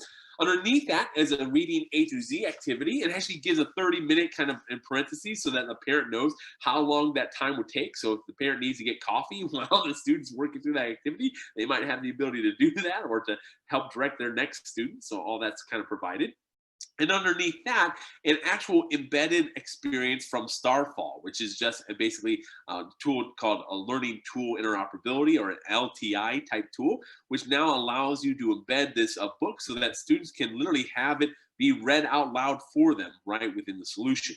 So there's some great ways for that content to be built out in Schoology to provide the directions to those students and the parent. Now, the nice thing about pages in Schoology is that it allows you to do this really at any time. So if I go to add materials and I go to add page, this is where a teacher can build out that page. So if they want to do this page title as today, and then underneath there, be able to write out the descriptions with what they can do, you can perform all that right in Schoology. And in fact, though, especially at the elementary level, some of you might be interested to know is that if you want to provide audio video recording to your students of you giving the directions to them, you can even have your page be using that kind of medium. So especially with those younger learners who have problems reading over things or not even have the opportunity to maybe be able to see you because you're maybe continuing that distance learning world, having that face-to-face time is sometimes critical, and providing that audio video allows them to see at least your face as you're delivering directions. But the idea here is that when you come into a course, you can create content that can help direct the students and parents into the learning process, which is really a powerful piece. Now, underneath that, not only do you have a today's page, but that today's page can always be dragged down to teacher resources area. And within the teacher's resources area, you can have more of your content found. So for instance, if you have your weeks and days, you can always drag that from today and down into your other folder area, so that you can be able to get more, have students be confused about what's going on. And now I'm going to show you in a little bit another course and how that's set up, which can also facilitate the kind of the organization of content. But underneath that materials area, I do want to talk about there is a parent resources area. This is also extremely important as you're talking about ways to provide support to all the users of the course. And one of those users is that parent group. So within the parent resources area, this is where you can add additional resources, maybe those third-party tools that you want to have parents have access to so that they can provide those experiences to their students. You might provide that link. Or you literally might have some Unit 1 help videos that you're wanting students to, or you wanting parents to watch so that they're better informed on how to teach adding and subtracting on a number line. Oftentimes when it comes to content that parents have learned in the past, it might be the way that you're teaching content currently. So there's ways for you to provide resources to those parents to better help them be the co-teachers that they need to be, especially in this distance learning world. But the idea here is that when it comes to the content in Schoology, there's a lot of great ways to be able to create simple and easy content that both students and parents can engage with and work through. All that's possible within Schoology. If I go to the next course, let me jump over to first grade. This is a teacher that now has spent a little bit more time, and in fact, she's actually been working with her PLC, so that now instead of having just a today's page, she has the entire folder. So she has an entire week done. So Monday, Tuesday, Wednesday, Thursday, Friday, all of this is ready to go. And in first grade, there's a little bit more content that students are needing to walk through. So now within Schoology, you have the ability to have both math and ELA as separate pages. And now within math, there's directions for that specifically, such as here's additional links, here's a Zern, which is kind of a meeting that was recorded that the student might need to watch. And then underneath that ELA activity, where students are working through the more reading activities, going through that online reading assignment, all right here in Schoology. So there's just different ways that content can be built out, packaged together in a way that really allows students to be able to go through it. And in fact, this Monday folder might even be set up to be published on a certain date. So if you are wanting your students to go through content on certain days, you can set that up so that there's a particular day where it's published, and then when it's published, now it's going to be available for students. So there's ways to do that all within the Schoology platform. But the other big thing here in this particular kind of day is also our assignment tool. Now, the reason why I want to talk about this is that within Schoology, not only is it a way for you to deliver that information to students and parents about here are the steps that they need to do, but there's ways to be able to interact with students within the platform. Now, this particular interaction is with our Google integration, and this is using our assignment tool.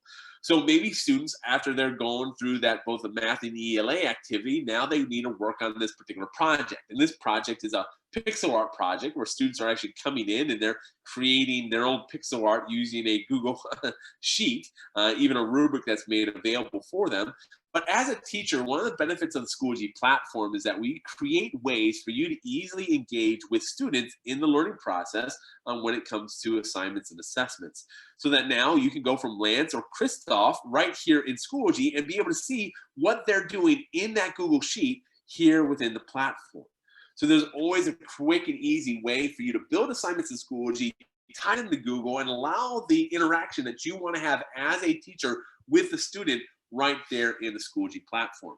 And in fact, we actually have some teachers who are not doing something like with a Google Sheet, they're using like a Google Doc, and they're having students keep a reading journal. So as students are reading through their books and they're needing to be able to kind of keep track of their thoughts around that, they're using Schoology to do that process. So that now, right within the platform, they're able to come in and see what students are doing. And at any time, as a teacher, you can comment here. So if you want to add comments about what students are doing, you want to be able to see how students have changed this content over time, you're able to do that all within the platform.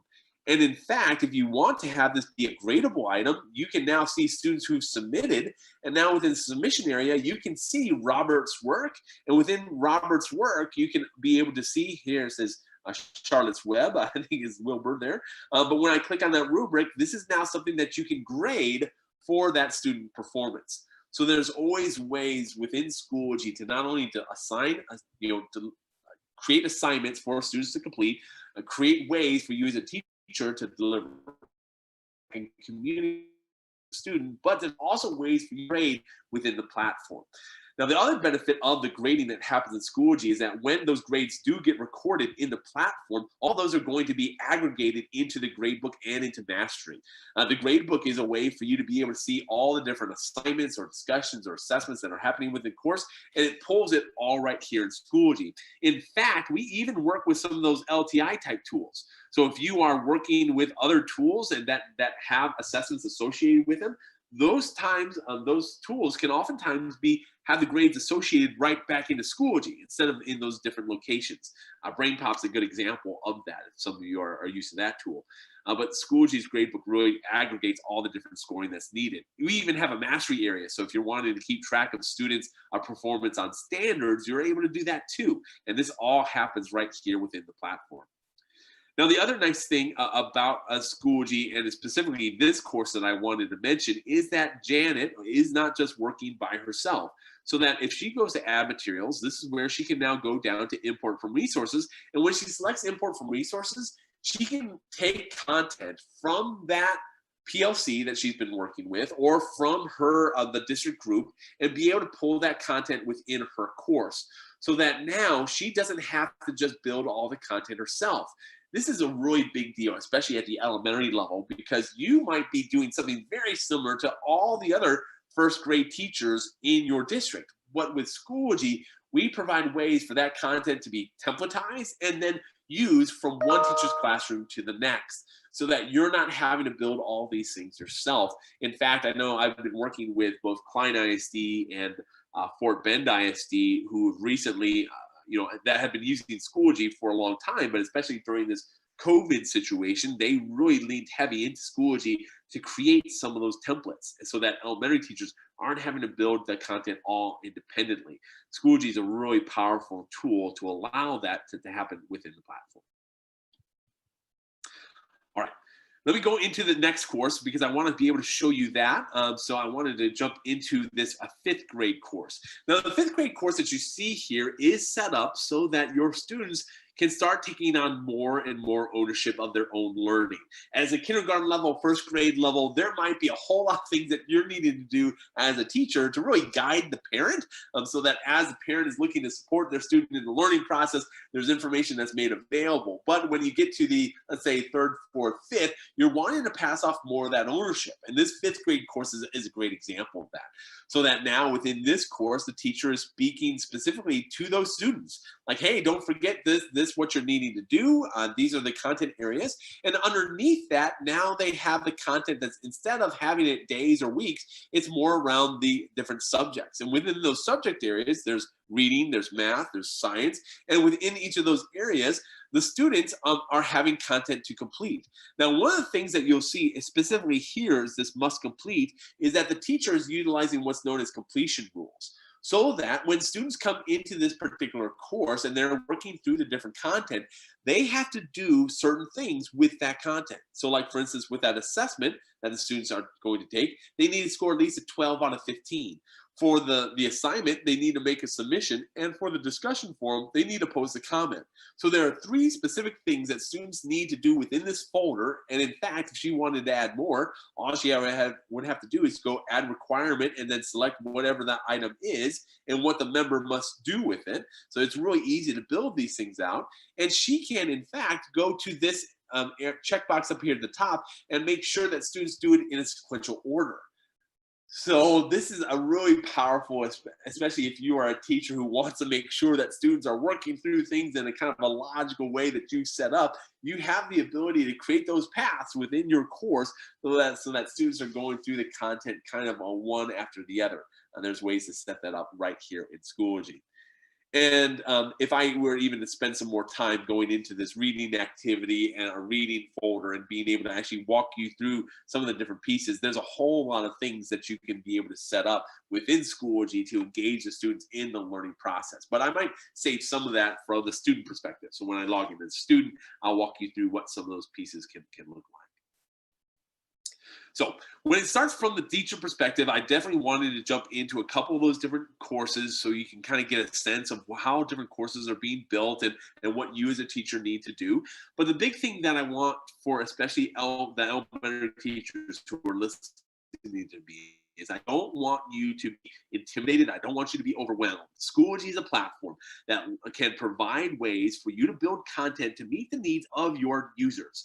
So if I go back to that kindergarten example, you might just be using Schoology to provide the page that, like today's activities, and here complete these 2 pages of math packet, and here's some other videos that you need to watch. Like that could be your classroom, or your classroom could be all the way something like this, where you're providing the content that students are working through. You're making sure that the content is in a way that is consumable, yet provide ways to engage the students through the learning process. You can be able to build out Schoology in a lot of different ways, but the idea here is that we want to make sure that you as an elementary teacher feel comfortable in the platform and are leveraging it in a way that I think can really help your classroom move forward. I know when I was a 5th grade teacher, specifically in the elementary world, a lot of times when it came to technology, that sometimes it felt like there were hoops that were needing to be done, or specific, kind of the tool of the day, right? That, hey, this tool came along, it's really cool, I want to use it in my classroom. But then, in a month or so, that tool never came back up again. Schoology is not that. Schoology is not a hoop, it's not a shiny toy, although it's quite shiny in some ways. But Schoology is a learning management system that's going to be around for a long time to help your district during this time of distance learning. But even when things come back into a more blended learning world, it's going to be a tool that's going to be in place to help your district move forward. And I kind of say that to really just make sure that anyone who's listening to me right now just knows any time that you spend in Schoology is going to be time well spent, because it's going to be helpful not only for the near future, but in the future to come. All right. So with that said, I do want to jump over to another perspective. I actually want to jump into a student perspective so you can see what that looks like. And I'm going to spend a little bit more time here in the student perspective than I normally do, because I think there's some content that I can walk you through. So the first one that I want to be able to show you is Xavier. Xavier is that kindergarten student. And one of the things that we try to do is to streamline the overall workflow, so that when a young student logs into Schoology, they can just get to what they need. And in fact, Xavier, if he doesn't remember his username and password, you can have QR codes available for younger students that they just hold up to the camera, and then it logs them right into Schoology. So there's some great ways for content to, for QR codes to grant access, especially for those younger students that have problems with username and passwords. We actually have some teachers that have kind of carts in their classroom, and they have, I think this is actually in Coppell ISD, a little bit north of us here. But essentially what they did is that they created hats, and on those hats they had QR codes logged in. And whenever they were hard at work, they got to put on those hats with the QR codes, just put it up to the camera, and it logged them right into Schoology. I think that was one of the few ways that I've seen that done. But essentially, when Xavier does log into Schoology, he has access to his course, AM kindergarten course. And when he goes into the course, he has access to the content that he needs. So he has the morning announcement, he has the materials, the updates, he has the discussion forum and the various logins, and then he has all the tools that he needs. And in fact, if I even go down to kind of student work, there's even ways for him to actually walk through some of these different activities. Now, right now, this content is all at the bottom for students to be able to have access to, but those younger learners, any content that student that actually needs to do, I would drag that right up to the top. So students aren't having to kind of search for those things. They're just right there front and center for them to be able to do. And in fact, with discussion forums like this sharing activity, which I'm going to click on right here, this allows the students to engage in that course. So for instance, this discussion forum has a kind of today's activity and what they're needing to do. And then underneath that, this is where students can come in and be able to record their discussion. But especially at the younger level, like kindergarten, having them type in their answer might not be the best. So what you would actually have them do is do audio video recorder, reminding them with that little microphone there. And now they can use the audio video of their device to be able to actually record themselves and submit that to the discussion forum. So there's some really great ways for content to be built out so that now students, when they're going into this area, can engage in it with a quick and easy way. And then there's actually processes going in place right now on a roadmap that's going to make that process even simpler, so that when students come in, they can quickly go to what they need to do to make a submission and have that made available right there.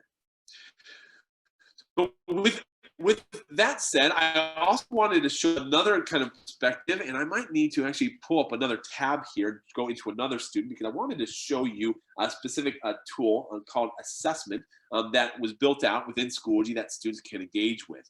Now, I'm going to be talking about this particular course a little bit more when I get to maybe the parent view, but this is just another example of how a course can be built out. This course utilizes some additional functionality. So if you are sitting now or listening to me right now and saying, Adam, I really want to do some really amazing things in Schoology, just don't worry. There's a lot of fun things that are going to be coming out in trainings that will talk to you how you can leverage images and how those images can be linked and how that content can be embedded in different places. But specifically, why I came into this course is I wanted to show you a assessment. And specifically, when I do this assessment, I wanted to show you what some of the different samples are in terms of content that can be built out. I'm going to resume this submission just so you can see what this looks like.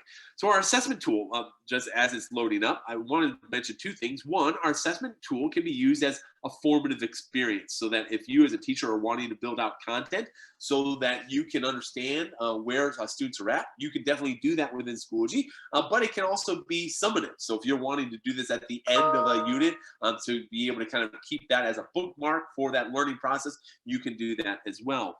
But the assessment experience itself is robust. We have over 19 different question types that you can build out within Schoology. And in fact, if you are interested in that, if I said 19 questions types and your ears perked up, just know at 3 o'clock today, I'm going to be doing a session on assessment where we're going to take a deep dive into building out assessment questions. So feel free to come back to that. But this particular assessment question is a highlight text where students are having to read through a problem. But in this particular one, the students are having to select the word that is incorrect. So they would select loses, or they would select, for that particular one, I can go ahead and get that one right. So I can select loses there. And that's the highlight text question. The next one is a kind of a drag and drop activity where students are counting up the number of shoes that are there. And then, of course, because of the vigor needed for the question types nowadays, then they're taking that information to drag and drop this right on the number line. So they're just putting those things right into place. And especially those younger students who are using, let's say, an iPad or a smartphone, this becomes a really great experience as they're just using their finger to drag and drop right in place. All that's possible. Or a label image where you can now, as a teacher, have a kind of a question built at the top, an image associated with the question, and now students are just clicking and dragging these things right into place. Schoology provides a lot of opportunities for you to build out questions within the platform and make it available right within Schoology. If I go to the next question, this is our, sorry about that.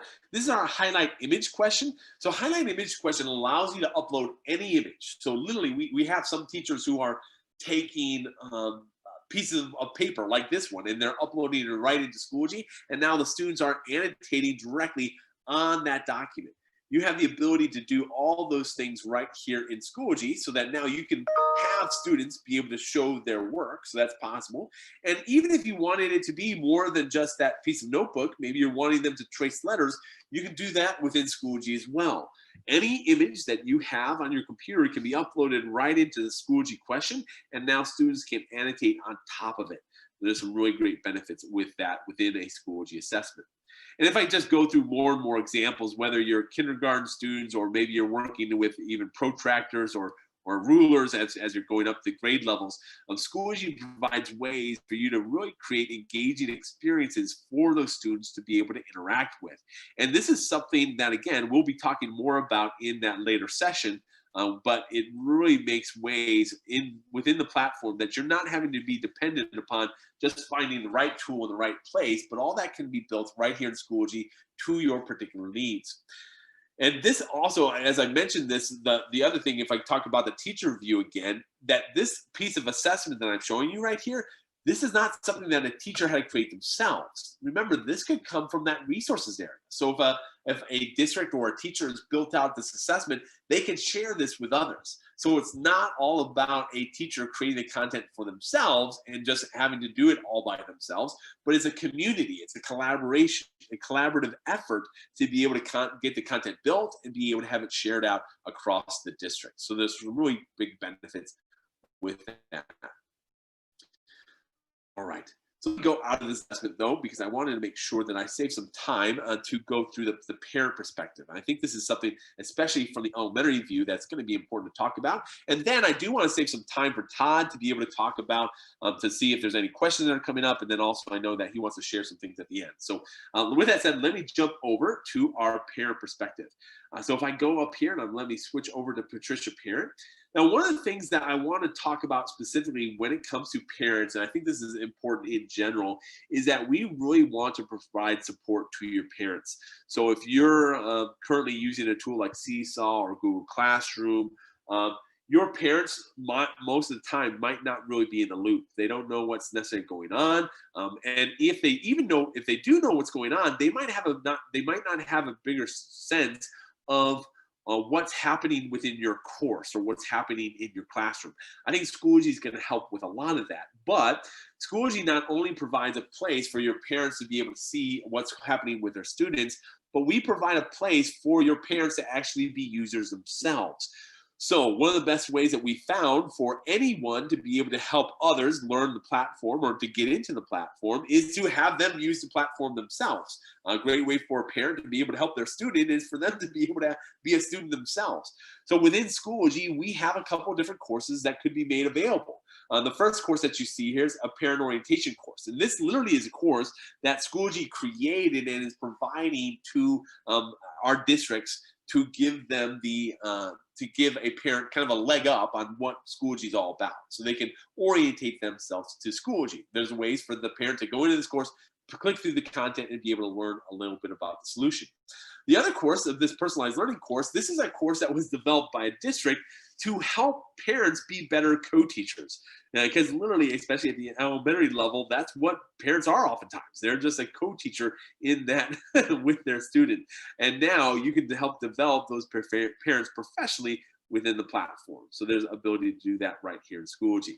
And there's even courses that your parent might be a part of as part of a principal. So if you are a principal listening to my voice and you want to have a course in Schoology that can be accessible by those parents, you can do that within the platform as well. So there's some really benefits with that. In fact, you can even have your parents be part of a group. So if you want them to be part of a bilingual parent advisory committee where they're being able to share their thoughts and ideas, you can do that within Schoology as well. But one of the main reasons why we're talking about parents is not only to see the courses that they're a part of, but they can also see their students. So when Patricia clicks on Sam, this is where now she can see all of Sam's student activity. And in fact, you can see that you are viewing as Sam's student. So right now, I'm viewing this as Sam's student. And when Sam is in Schoology, you're able to see all the different things that Sam was doing. So maybe there's homework that he submitted. Maybe there was a new discussion that was posted. Maybe a grade is posted. All that's going to be available for your parent to be able to see so they can know exactly what's happening. But there's also a place for the parent to be able to see the updates that a teacher's making. So let's say Tina is having a today's talk where now at the end of every day, not only is there the packet that the students need to work through and things like that, but there's almost a summary that the teacher's giving. Like, here are the main ideas from today. And you have the ability to provide that within Schoology so that now parents can kind of keep up to date with those main concepts and be able to talk about them at the dinner table or to review them with their students. That's possible right within the platform. But of course, not only are they able to see the overall student activity, but they can also see their enrollments. Now, right now, their one student is in just that homeroom course, but they also might be part of a specials course, like a technology course, or there might be a music course or PE course. There's ability for a lot of courses to be utilized in your district, but in this case, I just had that homeroom. And when I click on homeroom as a parent, you'll now see again that you are viewing as Sam's student. So all the content that your student needs to go through is going to be available for the parent as well. So whether it's a CK12 content that students are needing to go through, by the way, this is an open educational resource that has a lot of great activities for students to work on. That can be made available right there in Schoology. Or maybe it's a brain pop activity where students are watching a video and then they need to take a quiz. Or maybe it's just that a discussion forum where students are taking a virtual field trip to Monterey Bay Aquarium. There's a lot of ways within Schoology for your parents to see exactly what's happening.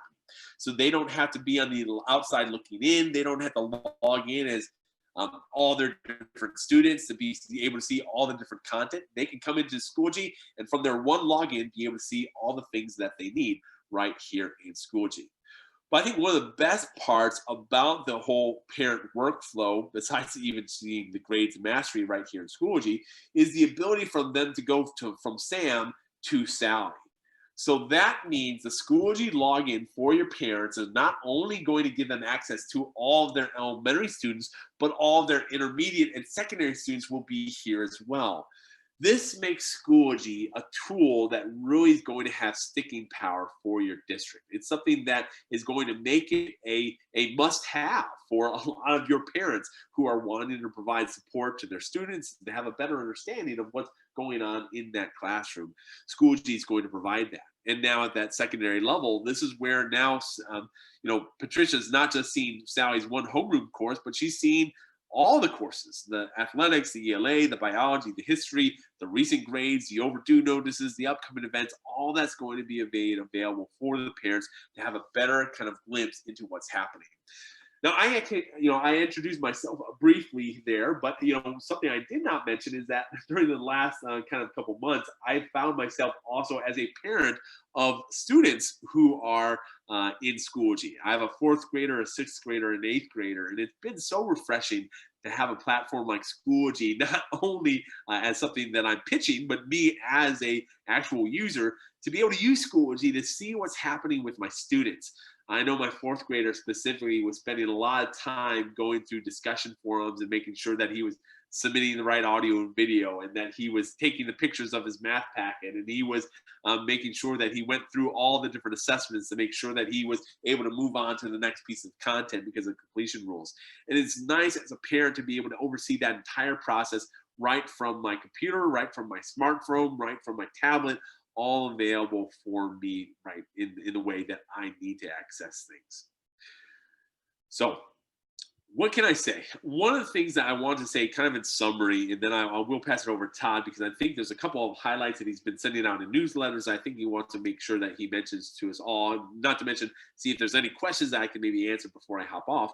But Schoology is a tool from the elementary perspective that I think can really help you move forward as a district. Your teachers, you as a teacher are really going to be able to benefit from the platform by creating courses that engage students in the content and provides directions to the learning. As a student, you can really move into those courses and be able to see all the things that you need and be able to showcase your understandings of the learning. As a parent, you're going to have so many ways to be able to oversee what's happening, be able to ask questions. And this is also saying that we didn't even talk about some of the great things like our conferencing tool, which allows you to have synchronous conversations with your students at any time. And you know what? I actually might jump into that real quick because I think that might be important. But there's so many other things that you're going to be able to be trained on that's going to even showcase more ways that Schoology can be a tool that can be beneficial to your classroom. And I'm just excited to have this opportunity to maybe introduce you for the first time, for a lot of you, introduce you to the first time to Schoology. But with that said, let me just end off on this conferencing tool, which I actually have to show you from Tracy's perspective. But the idea here is that within Schoology, not only if you're wanting to do those Zoom meetings or those Google Hangouts or those Microsoft Teams, we actually have a conferencing tool within Schoology as well. So that if you want to provide that, oh, sorry, I clicked on the wrong thing. If you want to be able to provide that face-to-face time with your students where you are wanting to have students log in and be able to participate and with audio, video, and even screen sharing, you can do all that right within Schoology. There's ability to do that. So with that said, Todd, is there any big, I know with 1,700 people still watching, I'm sure you were able to answer every single question, but is there anything that came up that we need to maybe talk about as a group? Yeah, can you address maybe some ways that, or to what grade level then can Schoology be utilized? Because there's some kindergarten teachers, I'm sure, or maybe even some pre-K teachers who are concerned that maybe Schoology wouldn't be for them. Can you address some of those concerns? Sure. So one of the things that we've seen time and time again with Schoology is that we really want to be a learning management system. And what does that mean? We want to be a way for your district to systematically manage the learning that's happening across all the different courses, all the different grade levels. Schoology can really provide that, whether it's students needing to where the content needs to be found for today, or parents who need to know what's going on in the students' courses. We become that one platform. Now, with that said, we are not exclusive. So there might be instructional tools that you use in conjunction with Schoology. So we don't necessarily make the claim that we are everything to everyone. We literally have, we do have districts that are use other tools for specific instructional needs, and that's okay. You can most of the time embed those experiences right into Schoology. But the idea here is that we want to be a pre-K through 12 experience, so that your teachers can always have one place to be able to be trained on, one place to be able to deliver content, and one place for that content to be received by your students and parents. Perfect. And one of the things that I've noticed about Schoology is there are tons of resources out there. The other software that I worked with here in the district, you basically couldn't find anything on the internet. But with Schoology, there are so many people out there that are creating videos, and it's not. I mean, Schoology does a great job of providing resources, but there are individuals out there doing all kinds of stuff. So just kind of going to Google or YouTube and searching Schoology and Kinder, or Schoology and pre-K, or Schoology for littles, I bet you can find all kinds of information out there. Hey, Adam, I want to ask you, as we got 2 minutes here, or actually a little bit longer than that, before we end this session, what about students who have disabilities? Now, I know that question came up. What does Schoology offer for those students? Yeah, great question. So one of the things that about Schoology as a platform is we are both 504 and 508 accessible. And those are basically standards that were put into place to make sure that tools are going to meet the needs of all different types of learners. And that means that our platform can be read aloud by screen readers. Those screen readers you might have software that you've specifically purchased as a district that allows you to have things read out loud for students. That means that Schoology is one of those tools that can be read out loud. But in fact, if you want to use even like a Google extension, like a let's say a read-write tool, that's a free tool that you can download on any Google Chrome extension, and I know different browsers have different types of tools for that way. You can have the platform read out loud for those students. There's ways to do that. And also, in conjunction with that, the 504 and 508, we even work with translating tools. So if you have younger students that have parents who don't speak English, you have ways for even the entire Schoology platform to be translated in those different languages. So we want to make sure that Schoology is always accessible to those different users. And then with the content itself, there's also ways that, for instance, you can always tag images and videos to make sure that that's going to be read out loud. We have other, you might use other tools that you want to use in conjunction with Schoology. So all those things are going to still be in place in the platform to make sure that you're meeting the needs of students.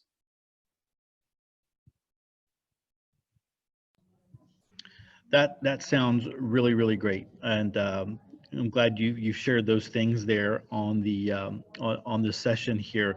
Hey, I want to point out one of the other great features about Schoology, and this helps me out greatly, because you can imagine I get tons of emails, people wanting to know even some of the basic things, is the little blue S logo at the very bottom right-hand corner of Schoology. That is a great help. That is a great resource. Do you have any tips for using that, Adam? One of the nicest tips is, I think I would suggest, is making sure that you remember it. There's a lot of people who ask questions and like, but that little S, as you mentioned, Todd, like it's a great way to get a lot of your questions answered. In fact, when I go into the Help Center from the homepage, it's going to even give me suggested articles on what to do.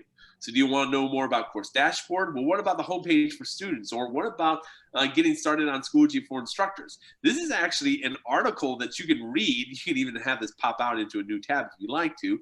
And you can even learn how to use Schoology all by yourself. I think it was around 8 years ago now, I actually learned how to use Schoology myself by going into not that very same article, because Schoology has changed a lot since then, but I actually learned how to use Schoology myself using that simple type help center. So that's a great place for you to get started if you're wanting to learn more about the platform. That's perfect. That's great. And I love the fact that wherever you are, that'll give you specific information for, there at that help center. One thing, Todd, I forgot to mention earlier, though, because you made comments on that. Schoology is a K through 12, pre-K through 12 type tool. We want to make sure that we're being used by everyone, and we have we literally are the largest K-12 learning management system. There's no other platform that has more users than us, and all of those, probably about 90% of those users are K through 12. So it's not higher ed, things like that.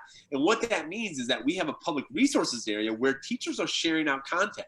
So this is where you can go to the different subject level, you can do resource type, you can do grade level if you want to, file format, you can search by highest rated, most viewed, recently added.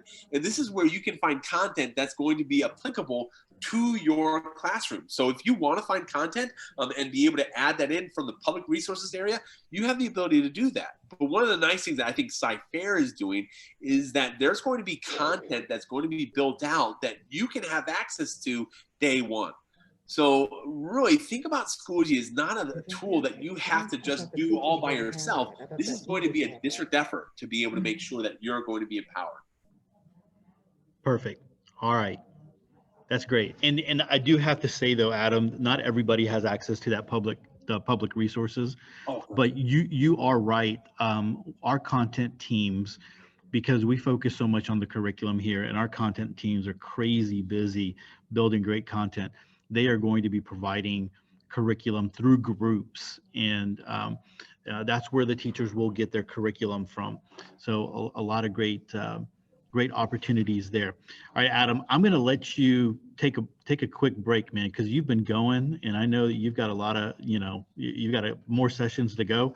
I don't want to wear you out today. Is that good? Well, that's okay. During these 10-minute breaks, I'm going down to the lake here. All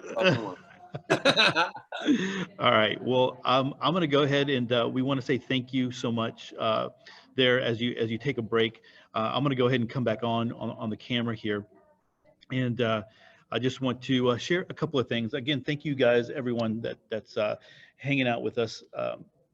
This DLC, this virtual DLC, has been really one of those things that we have been looking forward to, because we know that there's a lot of great information and content that's going to be shared out, and being able to have a Schoology trainer here with us is just another one of those big blessings. So I just want to say thank you to Adam and Schoology, and we're going to let him take a break.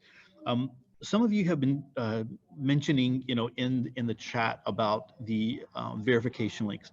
I just want to clarify that the verification links will always show up at the very end of the session. So the 10 o'clock session will have the verification links at the end of that, toward the end of that session. Now, listen, to be very fair, we turn those on and then we turn those off. I've received 1,000, oh, you can't see it, there you go, 1,000 emails, it seems like, on today saying, hey, I didn't get the verification email or the verification link. It's in the YouTube chat. So, Katrina, who is a Schoology coach here for CyFair, she is posting those multiple times. If you don't see it, just scroll up and make sure you click on there, because if you try to email later on and say, I didn't get the 8 o'clock session or the 9 o'clock session, you're not going to have access to it. You have to do it within that time. So we're just trying to be fair to everyone who is actually attending the sessions. And I know that you will understand where we're coming from on that. So please, if you are looking for the attendance links and you don't see it because there's a lot of people in there chatting in the YouTube chat, just scroll up a little bit and you'll find it. All right. The other thing that I want to say before I just take a break myself is I'm going to go ahead and share out my screen. Those of you who are in Schoology in the district, and everyone in the district is in there. I am sharing out every Monday. I'm sharing out something called CFISD in the SGY, right? So CFISD in Schoology, and it's a newsletter. And in that newsletter, I am providing important information that everyone needs to know. The one that I shared out yesterday is this one right here, and I let you know the Ed Puzzle is turned on. I'm giving you access to this group. Make sure you join a group, and this is the group code, not the course code, but the group code. I'm giving you important did you know information here, questions that I keep getting asked over and over again. So I want to put them all in one place so everyone understands this. Then I'm providing some links to different tutorials and resources that you can have. Now, this is the second newsletter that I've put out. And the reason that I want you to join that one course, CFISD in the SGY, and it's going to look like, let me go to my groups here, is because I am placing all the newsletters inside of there. I'm not always going to do it in the update. So here you go, you have the resources here, and that's where you'll have the newsletters. You can find that. So just this morning, everybody, a lot of people have joined. And so, there's 1,400 people that have already joined up. The way to do that, you're going to go to groups, you're going to go to my groups, you're going to go to join. You got to do groups, don't do a course, and you type it in right there. Okay, that's really important. But the main thing that I want to let you know is that you're going to see this if you go to your Schoology. If you go to Schoology, you're going to see in the update, you're going to see that update from me, right? One of the other questions that I saw in the chat was, are paras going to be in there? Everybody is going to be, everybody in CFISD is going to be in Schoology, even paras. Now, there are some concerns as far as who has access to courses. There are still discussions. This Schoology is really new for us. We've embraced Schoology and we've moved into Schoology, and it's still very new. There's still a lot of things that we are learning and moving, and things that are turning on, and there's always things going on. So that's going to be one of those things that we need to have a little bit of discussion. And definitely there are paras. I know, like the Life Skills Classroom that came up in the YouTube chat. Life Skills has a paras dedicated to those classrooms, and so that might be a different situation. So I just want to let you know, everybody in Cypher has access to Schoology. It's not just a curriculum; it is really a communication platform all the way across the board. And so we're really excited about what that means for us. All right, so if you have not signed the attendance verification link for the 10 o'clock session, do that now. It is in the YouTube chat. I see three of them right there. Katrina is just putting them in there, right? So people, don't send me an email telling me where's the link. It's there. Just scroll up and you'll find it. All right. And just know though, that link is going to be turned off as we get into the next session, as we get into the 11 o'clock session. All right, I'm gonna stop yapping, go take a break, go refill some coffee, grab some tea, and we're gonna play our little commercial as we go, and then we'll be right back at the 11 o'clock session.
Welcome to the first ever virtual Cypress Fairbanks ISD Digital Learning Conference. We are so glad you're here.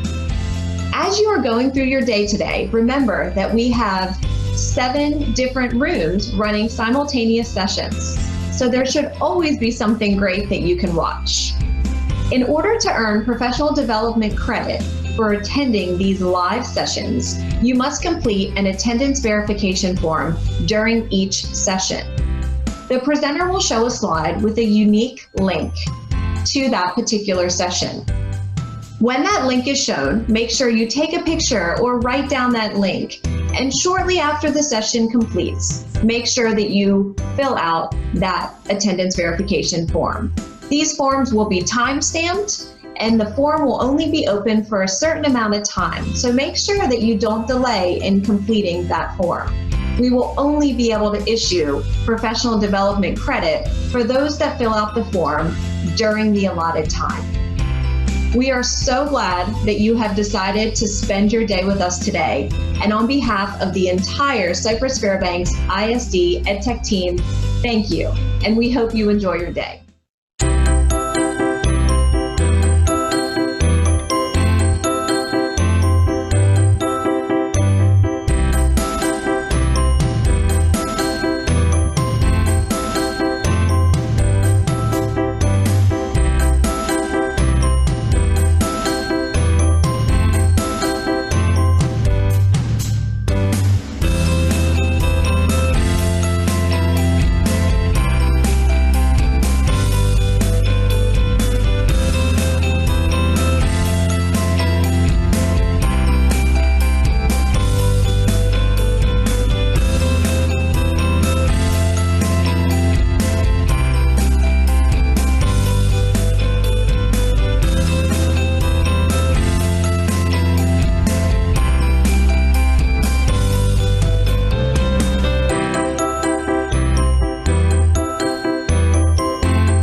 Welcome to the first ever virtual Cypress Fairbanks ISD Digital Learning Conference. We are so glad you're here.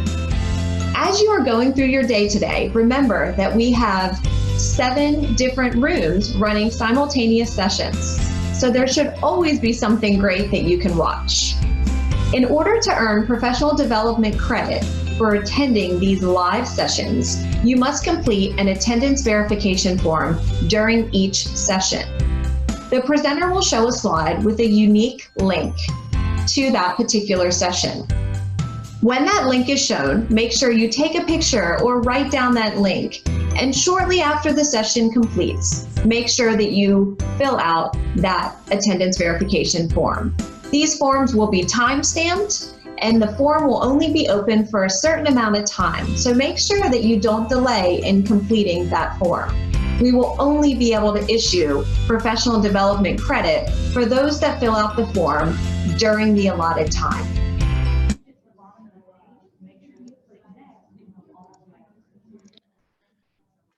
All right, everyone. Hey, welcome back to the 11 o'clock session. We're so glad that you're here. I've got 2,000 people in the YouTube channel, and we are totally excited. Listen, when you are filling out the attendance link, because I'm still getting a lot of emails, when you're filling that out, make sure you go, you fill out everything until you get to the submit button. You need to click the submit button. All right. So if there is a next, or if there's a, click next, just keep clicking until you get to the submit button. All right.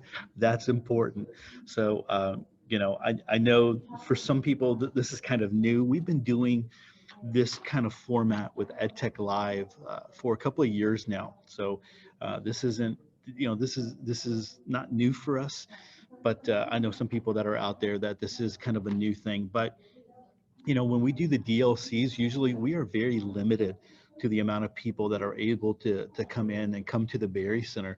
But because we're doing it this way, we're able to open up all these sessions to everyone in the district. And we also have people that that are here that are not even in Cyfair. And we want to say welcome to you too as well.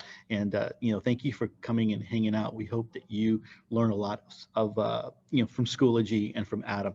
So I want to go ahead and let Adam come on in here. Adam Larson is a Schoology trainer. We've known Adam for a long time, way before COVID, way before any of that stuff. And he's a good guy. I love hanging out with him. He is a native Houstonian. He might say spring, but he's a native Houstonian. We're all native Houstonians, right? The greater Houston area. And so we really appreciate Schoology allowing Adam to come and to hang out with us and to just share his expertise. Listen, I just got to let you know that this is not the basic course here. Everyone should have gone through the Getting Started with Schoology course in the spring. If you are a brand new teacher and you have not gone through that, your campus has access to that course and you can take it. Adam we asked him to go deeper. And the great thing about pushing this out to YouTube is that these videos get recorded. So you'll be able to go back and watch them. You'll be able to slow them down. You'll be able to speed them up. You'll be able to watch them without the chat. You'll be able to do all of that great stuff, which there's a lot of great information that he's sharing. So with that, I'm going to go ahead and turn it over to Adam. Adam, thanks so much for being here. The session is all yours. Perfect. Well, thank you for that official Houstonian title. I will embrace it and be able to move forward accordingly. Unfortunately, I am not in the great state of Texas right now. I'm on vacation with my family up here in Wisconsin in a rented cabin, so that is not normally my fireplace. But I did not want to miss out on this digital learning conference. I was super excited when Todd and Becky first talked to me about this. I wanted to make sure that I was a part of it. I had the opportunity, as Todd mentioned, to talk with Cyfair for a long time before all these things actually happened. And we're excited that we were able to move forward. And I think we can really help your district be successful in the times to come. So let me introduce myself real quick, though. My name is Adam Larson. I'm Director of Educational Strategy for Schoology. I've been with the company for about 5 years now, going on 6 come December. But before that, I was actually in public education. I started off as a classroom teacher, both at the elementary level and intermediate level in Humboldt ISD. So some of you might be from Humboldt ISD. You can do a shout out for that if you'd like in the chat. I got a love for teaching and understanding of how technology could make me a better teacher, and use that knowledge to actually move into a campus-based instructional technology specialist position. That's a mouthful. But basically, I was at a one-to-one campus that was going one-to-one back in 2008 with 4,000 high school students. I was there working everywhere from calculus to cosmetology to help teachers move forward with the technology. This is actually in Klein Oak High School, which is in Klein IC, a little bit north of where you're at. And I had a great learning experiences during that time, really understood and appreciated how technology could help high school teachers move forward, secondary teachers be successful. I used that knowledge to eventually move into a district level position where I worked at Houston ISD. So again, not far from all of you there at Houston ISD. I worked at the district level, helping with their Power Up initiative, which was a 60,000 laptop distribution across 48 different high schools. And it was during that time that I was actually asked to be part of an LMS committee. I had been working with learning management systems off and on as I was going through the different positions, and they wanted me to kind of lend my expertise in the area. But it was part of that committee that I saw Schoology for the first time. And it was a platform that I wish I could have used in my classroom. I wish I could have been training teachers on. I wish I could have actually been introducing to administrators. And I felt so strongly about it that I kind of decided to join the team here and been working ever since to help districts come on board with the Schoology platform.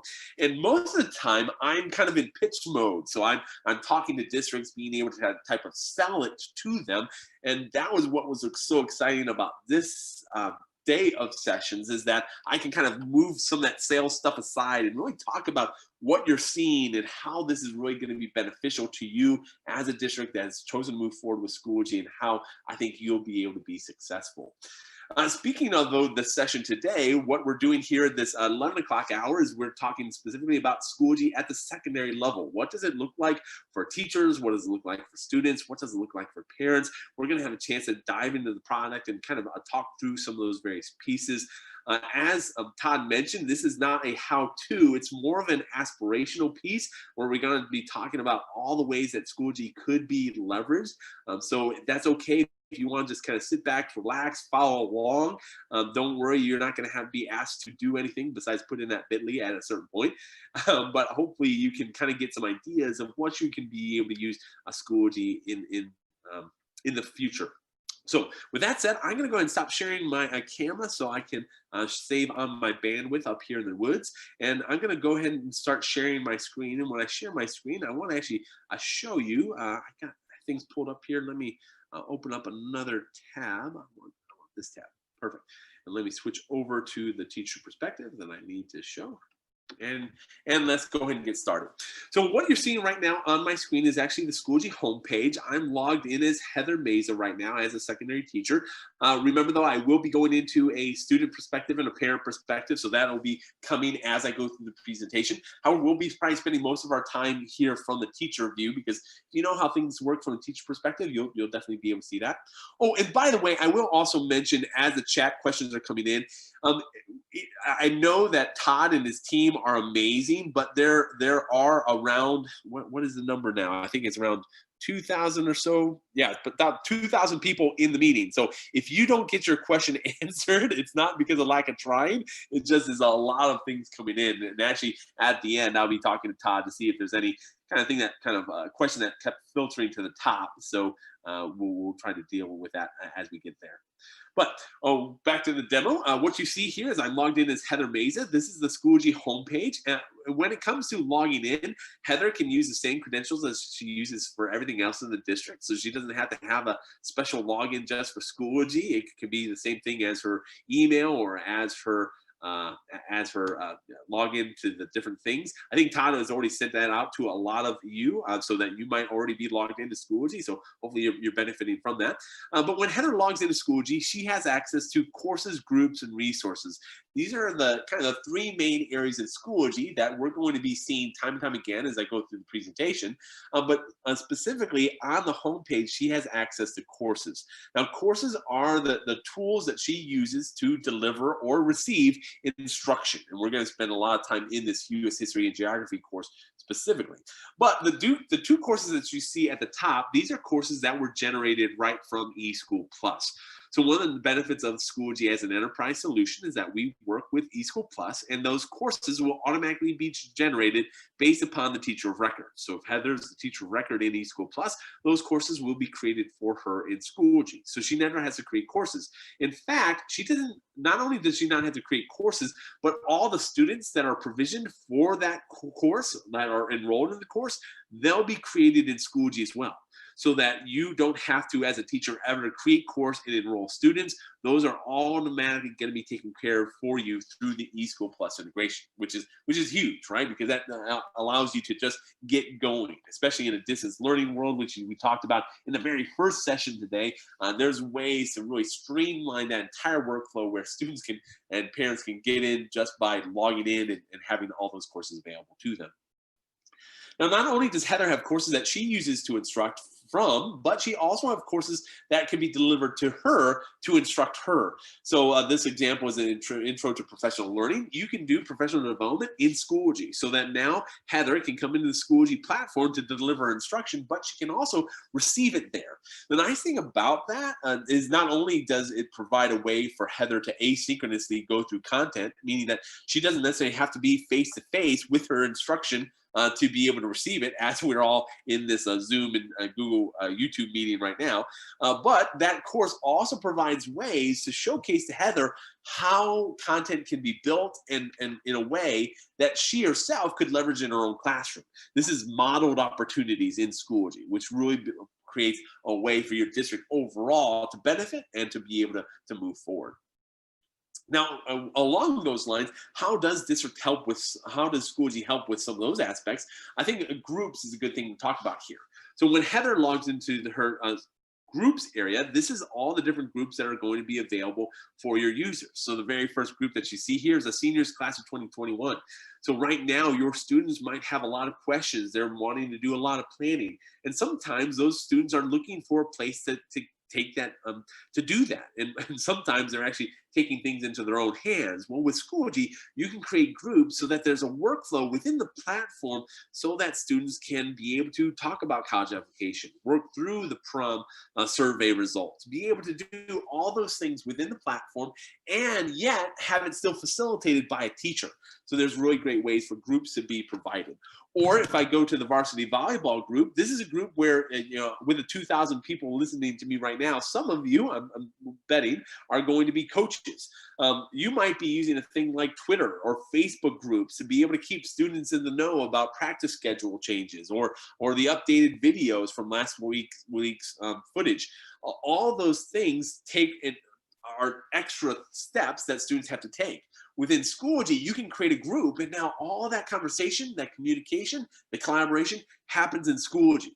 So there's a really great workflow for you as coach to be able to have groups set up. And this is just one example, right? Maybe you're a part of a Legos club or the National Honor Society or Robotics League. Whatever that is, you can have a group in Schoology for that.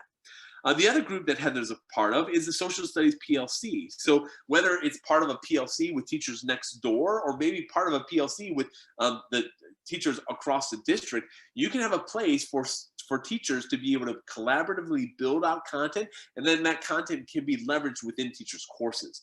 So there's always a ways for Heather to be able to work collaboratively and connectively with those other users. The other group that you see, Curriculum Instruction, this is a group that's set up for the district level. So if you're wanting to create that places for that scope and sequence and the pacing calendars, that documents can be shared right there in Schoology. But in addition, you can have things like your the course templates. So if you're wanting to build out folder structures for the courses to be able to utilize, you can build those and share those out. Or if teachers are creating content in their own courses and sharing them with the district, then that content can be vetted and then shared out with others. All that can happen right here in Schoology. And in fact, I know Todd was talking about this even in the last session. There are things that your district's curriculum team is doing right now to provide more and more resources for you as a teacher to be able to leverage. And I think that's one of the big things that opens up teachers' minds to a learning management system, is that, wow, there's a way for our district to move forward with this type of tool. Now, there's other groups that I could talk about as well, whether that's a student government group or a Redwood High School staff. But the idea here is that Schoology goes beyond just that normal course type workflow that you would have, let's say like a Google Classroom or something. It provides a really district perspective on things. Even to the point where when Heather logs into the homepage, she has a recent activity feed, which kind of aggregates all the updates that are happening across her courses and groups in the district and the building in one place. So she can see everything that she needs right here in Schoology.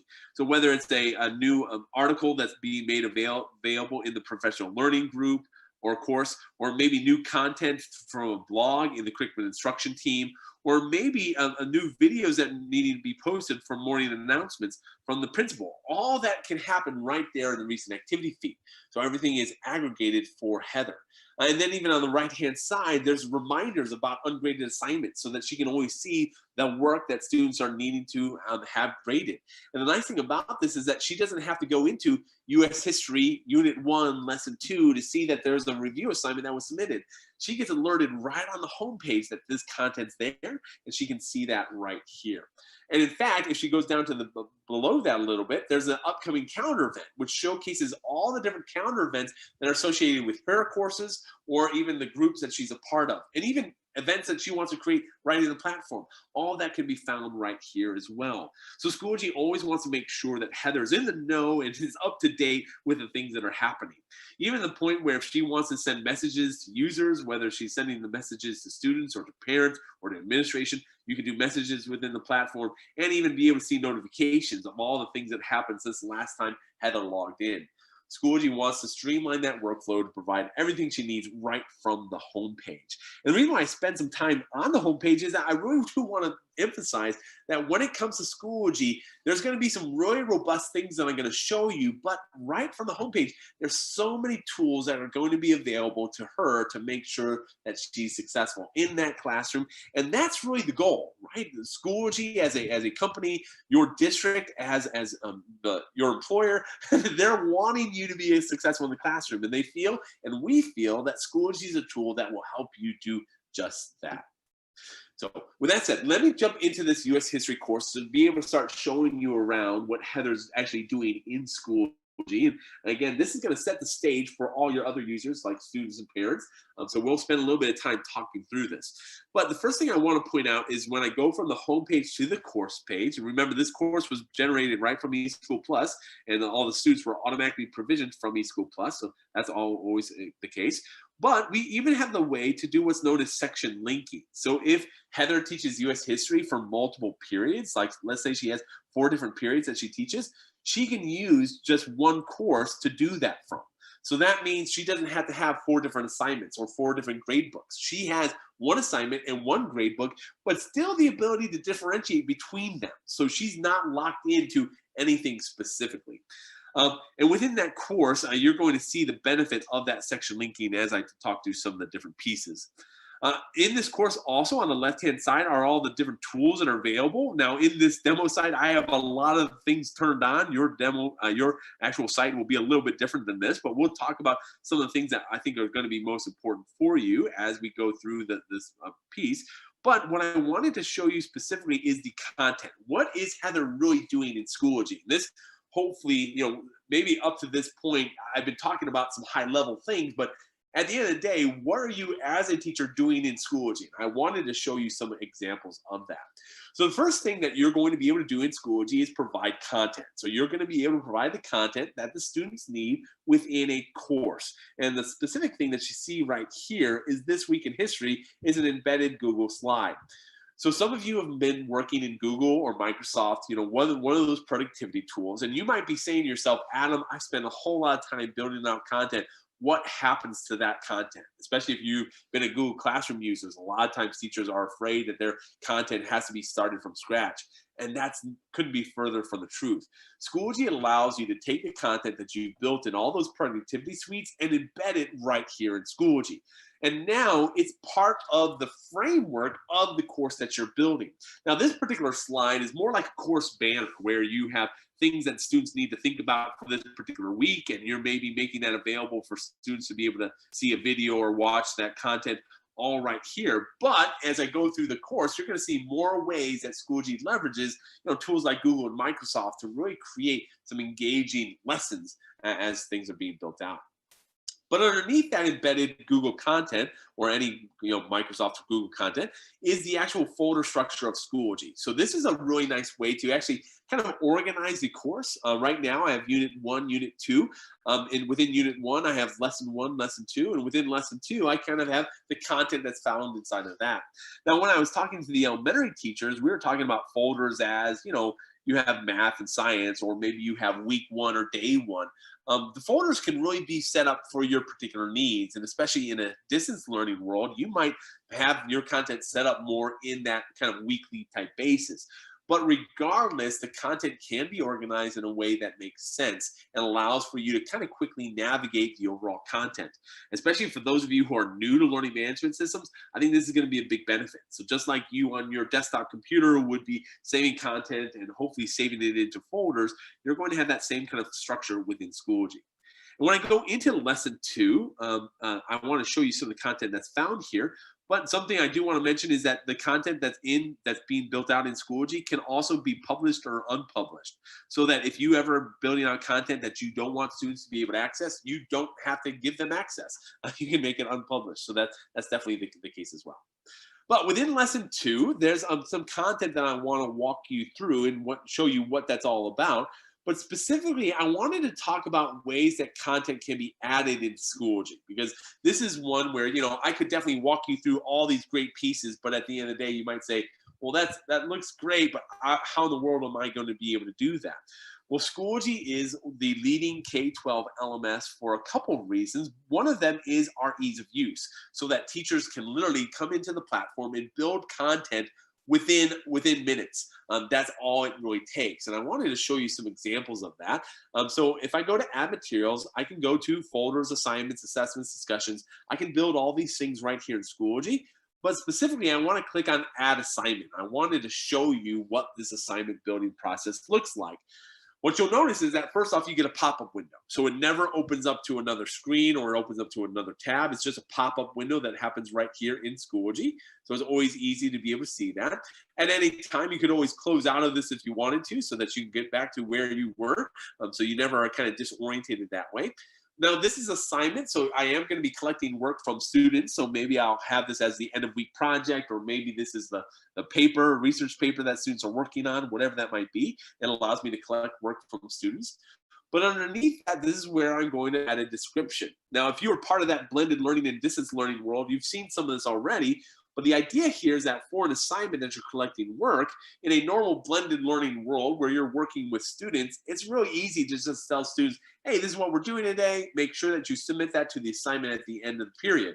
But in a distance learning world, you need to provide a little bit more directions. So in this area, you can actually type in those different directions, those different descriptions. You can put that right here in Schoology.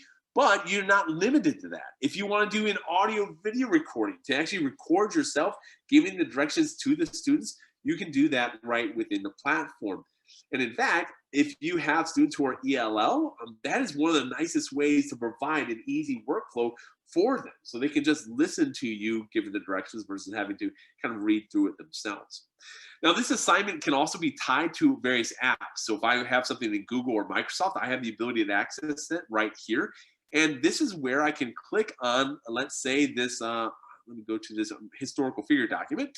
And when I go to attach, it's now going to attach this Google document to all the students' assignments.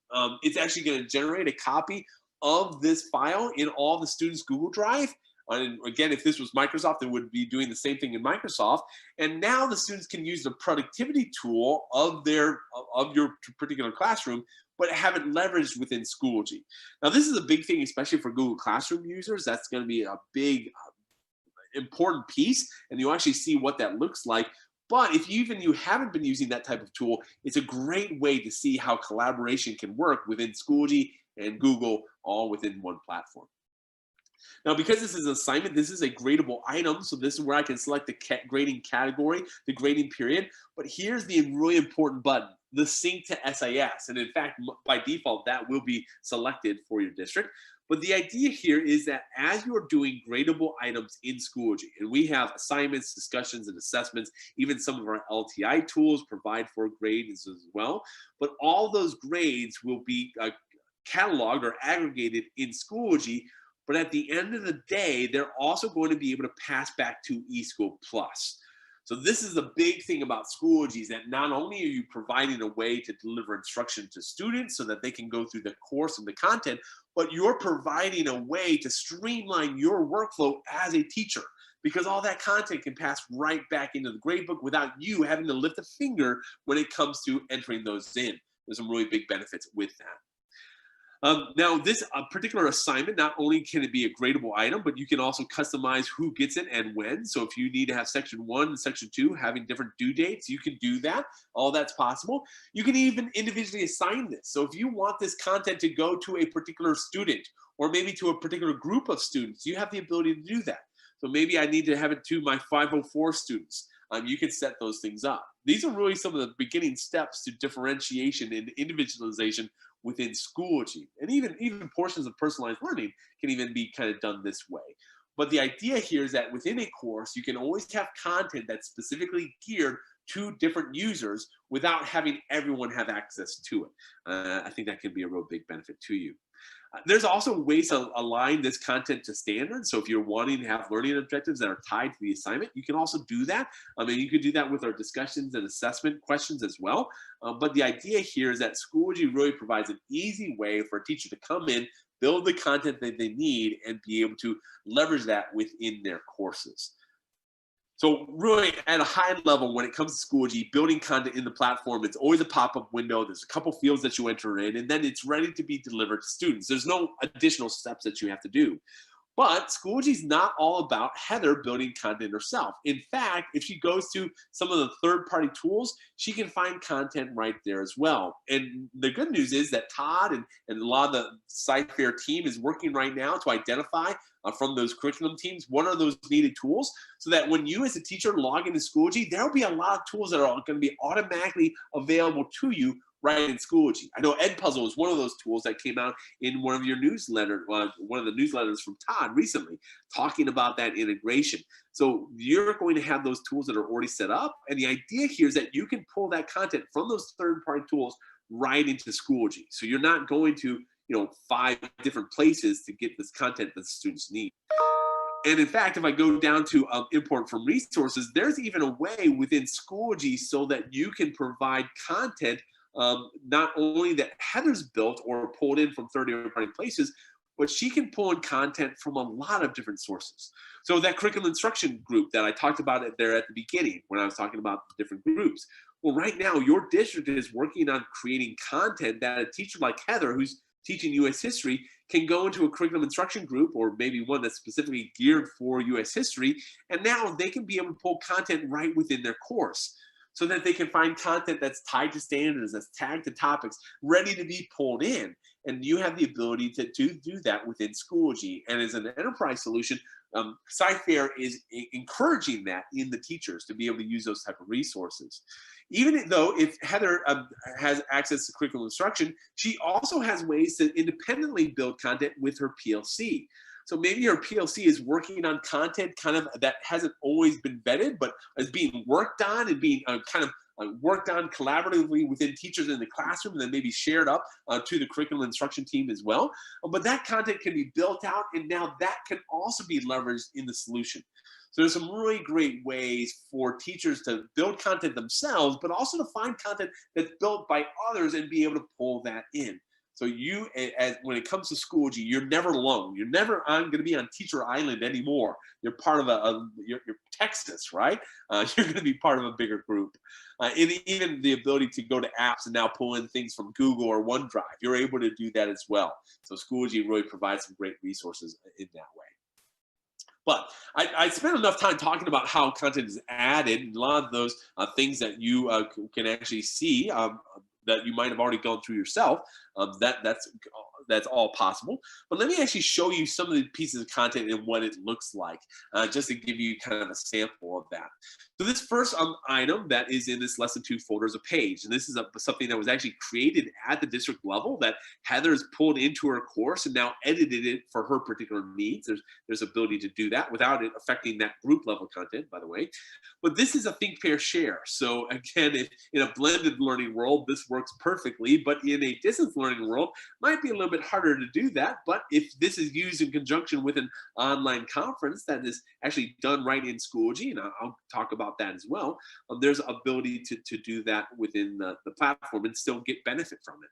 But if I press the next button, this is an example of a Padlet. Some of you might actually be using Padlet right now. It's a great free third-party tool, but that content can be linked into Schoology, so that now if students come into the platform and they're wanting to actually add some of their own ideas of the learning process, they can do that right within Schoology. The idea here is that we can package things in a way so that if you're building out a lesson, you don't have to have them go here, A or X, Y, and Z. You can have all that content right there in Schoology for them to be able to access. And if I press the next button again, this now takes it to a discussion forum. Discussion forums are really powerful in this distance learning world, but especially even in a blended learning world where you might have 30+ students in your classroom and you're wanting everyone to be able to participate. Discussion forums allow for just that. So you as a teacher can post a prompt, and then students can have both a nested and threaded conversation, so it's always easy to see who's responding to who. You as a teacher have the ability to see the different sections, so that you can see section 1, 2, 3, or 4. You can highlight by specific users, and you as a teacher can also grade this forum. So if you want to be able to grade what's happening here in Schoology, you can do that too. And at any time, a user can either write a comment or make a reply. They can always do that within the platform. But when they're doing that, they can also use the audio video recorder. This is where a lot of our elementary teachers, I think, were really excited about seeing that functionality where younger students could just use audio video.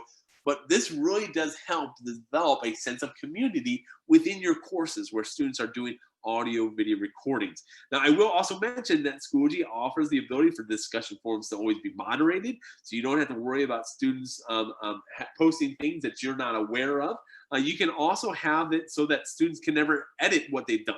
So if they do something inappropriate, they can't just type that in and then delete it, and then you would never see it. We have the ability to have that done.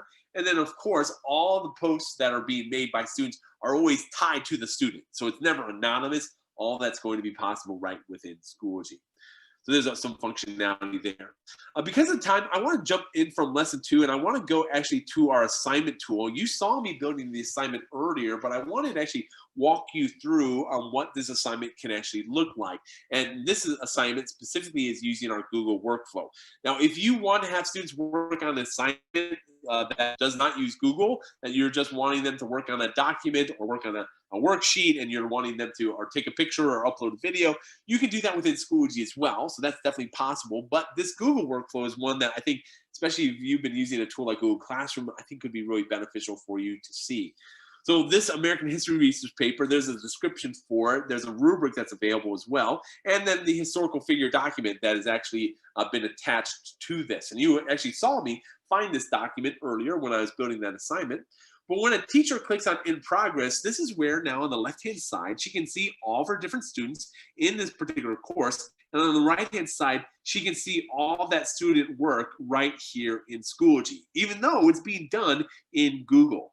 And this Google workflow that you see over here to the right-hand side, this is a completely this is a document that a teacher can interact with.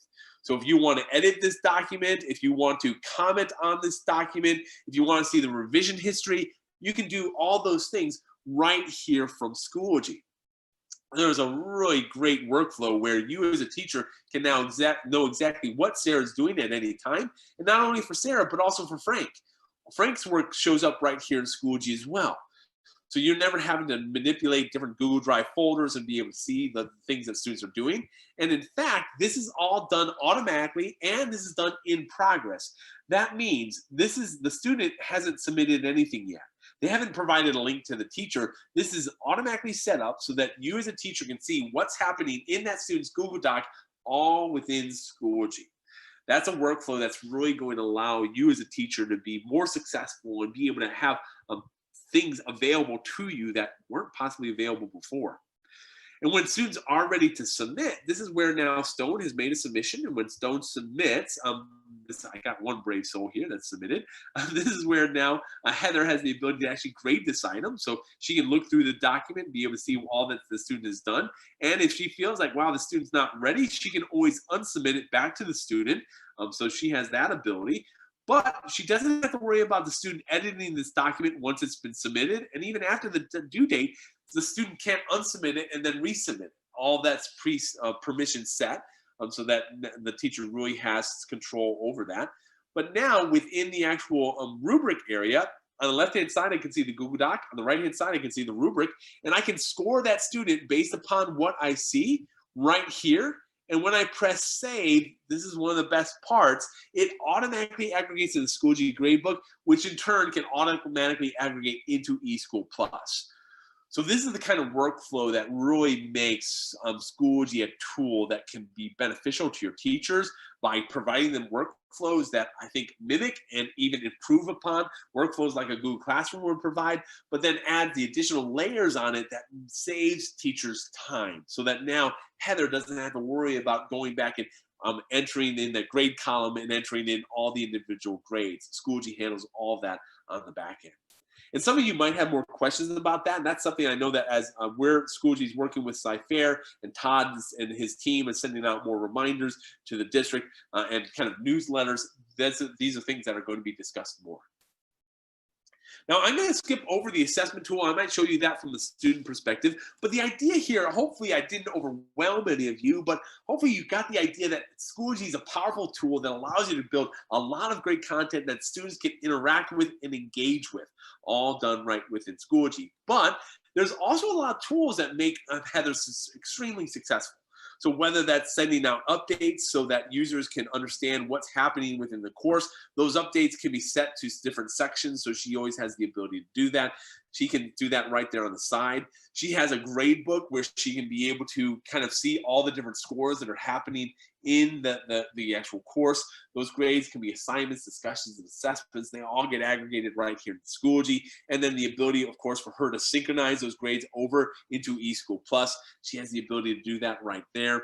The ability to see mastery, and we didn't spend a whole lot of time on this, and we're going to probably maybe talk about this more in the future. But when it comes to the scoring that's happening in Schoology, not only are you seeing traditional grades, but you can be able to see how students are scoring on individual standards that are being tracked. There's an ability to do that right within the platform.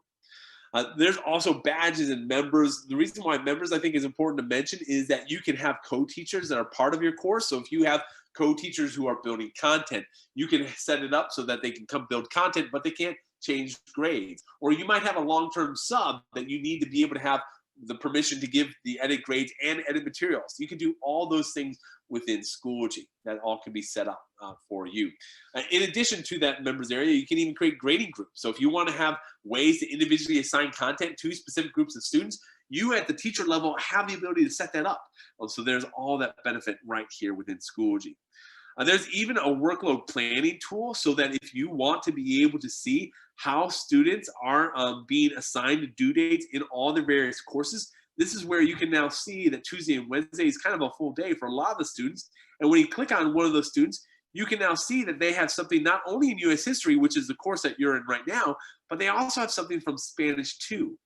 And Schoology is going to aggregate all the due dates that are associated with all the different courses for all the different students in one place, so you as a teacher can quickly see what day would be best for you to assign work. Now, you're never constrained by that, but it's just something that's sometimes easy for you to be able to see quickly on what students are needing to do. And by the way, something I did not mention is that you can always view the course as a particular user. So if you want to be able to see what this looks like from Sarah's perspective, or in fact, if you want to see what it looks like from Sarah's parents' perspective, you can do that too. So you can have that set up right there in Schoology.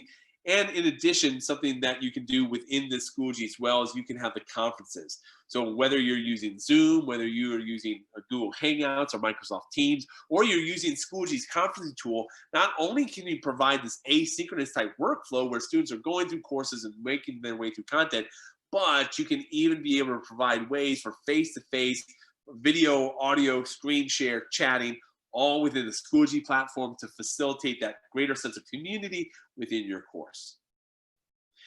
And if we had more time, I know that I'm leaving so much on the table when I'm talking about this overall workflow, but I really want to just at the high level be able to show you some things from that teacher perspective. And as I mentioned, I do want to jump into 2 other perspectives. And normally if we had if we literally had 1,000 people, I could be able to open up for questions, I'm sure. But with 2,000, it's a little bit too much. But the idea here is I do want to jump into a student perspective to be able to show you what this looks like. So if I jump into Sarah's perspective, for instance, this is what it looks like for a student. When a student logs into Schoology, this is what they see. They're going to see courses, groups, and resources. They're going to see their course dashboard. They're going to have an overdue and upcoming events. They're going to see all those kind of things. So something that you would, just like a teacher view, that's what's going to be on the student view. But here's the big part for a student. When students log in, their course dashboard is automatically filled with all the courses that they're a part of in eSchool Plus. So Sarah didn't have to wait for her US history teacher to create the course. She didn't have to wait for the Algebra 2 teacher to give the access code. She didn't have to wait to enter in the access code for English to be able to access it. She can literally come into Schoology and for the very first time have all the courses ready to go. And from there, be able to jump into those courses. But remember, just like a teacher, a student has an aggregation of all the important things. So if there's an overdue assignment in one of her courses, she'd be able to see that. If there's upcoming events that she needs to be aware of, and literally she can jump into that Spanish 2 oral presentation right here from the homepage. And she doesn't have to go into those individual courses to be able to access it. She has those different groups that she's a part of, the senior class, the varsity volleyball. She even has a recent activity feed, so she can see all the updates that are happening in the various courses. But when she goes into U.S. history, she can now go through a lot of the content that you saw before. So she can go into Unit 1, she can go into Lesson 2, and she can work her way through the content pieces that I showed you earlier.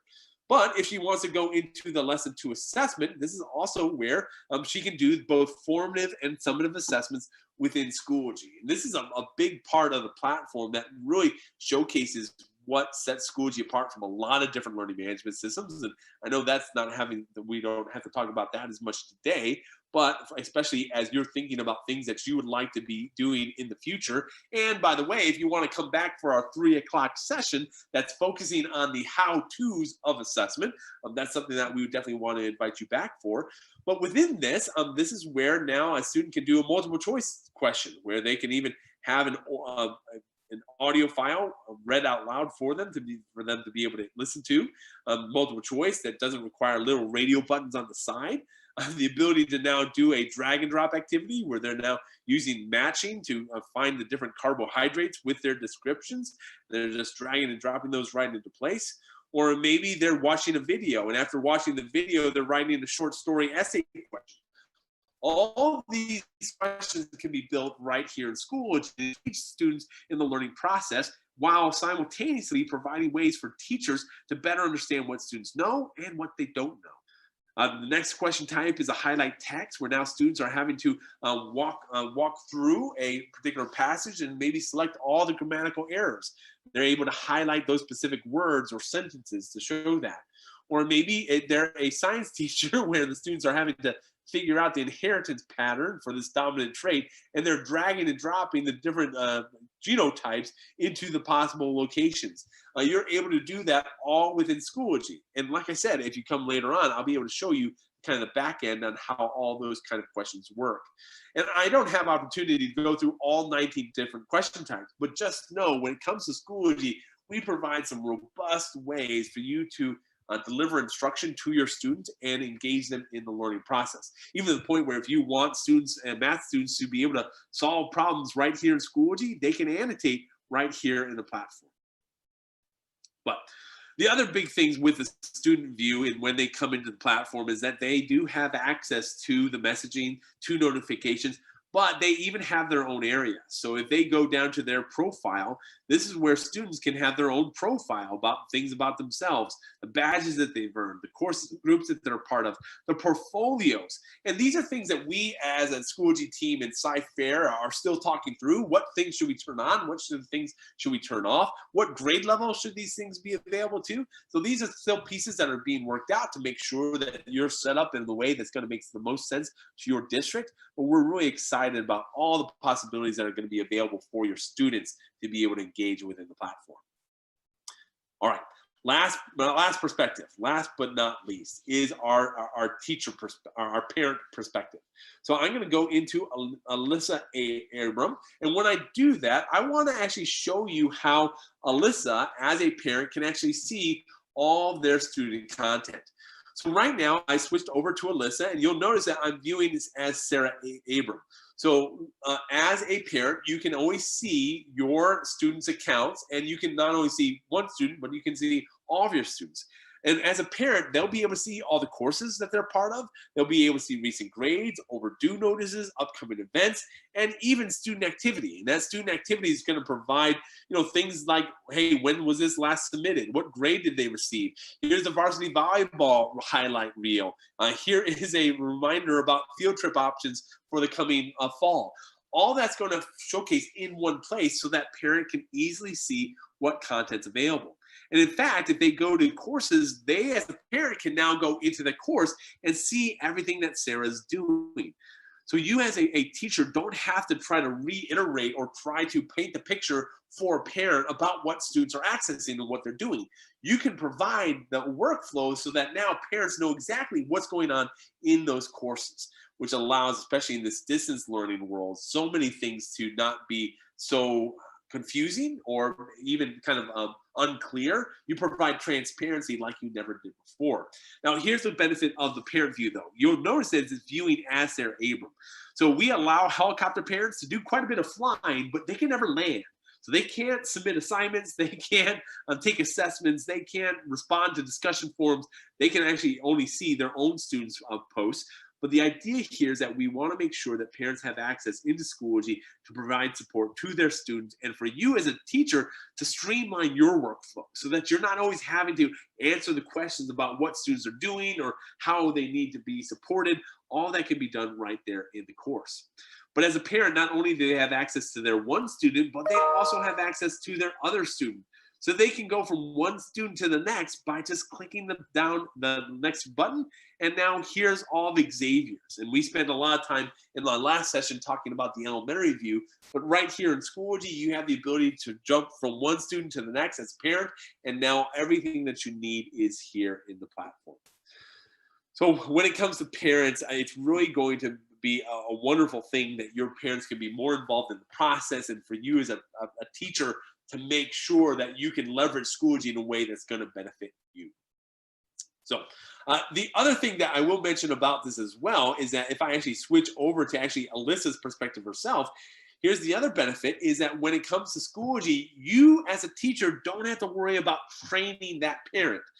You're going to be using Schoology and you're going to be walking through students what they need to do, but you don't have to worry about training the parent.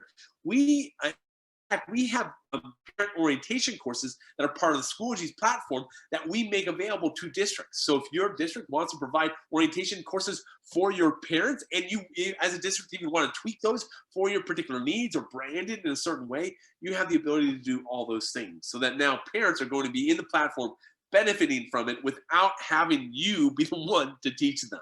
Because we know that teachers have enough on their plate, they're learning things themselves, and having to not only teach their students, but also to walk through with parents can be a difficult process.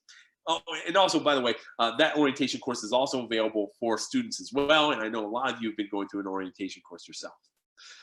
But with that said, there's so many great things that I could talk about when it comes to Schoology from the secondary perspective. Hopefully today was not, again, you're not going to come away from this as an expert, but hopefully I've opened up your eyes and mind to some of the possibilities in Schoology and got you excited about what this really can do. I appreciate, I'm even looking over some of the comments that are coming in, really appreciate everyone's attentiveness and sticking with this presentation. I do want to go ahead and stop at this time. Oh, one more thing. I'm going to do a plug, right? At 1 o'clock, 2 o'clock, and 3 o'clock, there's more sessions. So if you want to come back and learn more about Schoology, whether it's kind of the tips and tricks for students and parents, whether it's how to beautify your course or how to build out assessments, you can come back and we can have a good time walking through Schoology some more. So at this time, Todd, I'll hand it over to you, see if there's anything more I can help out with. And if not, I'll just hand it over to you.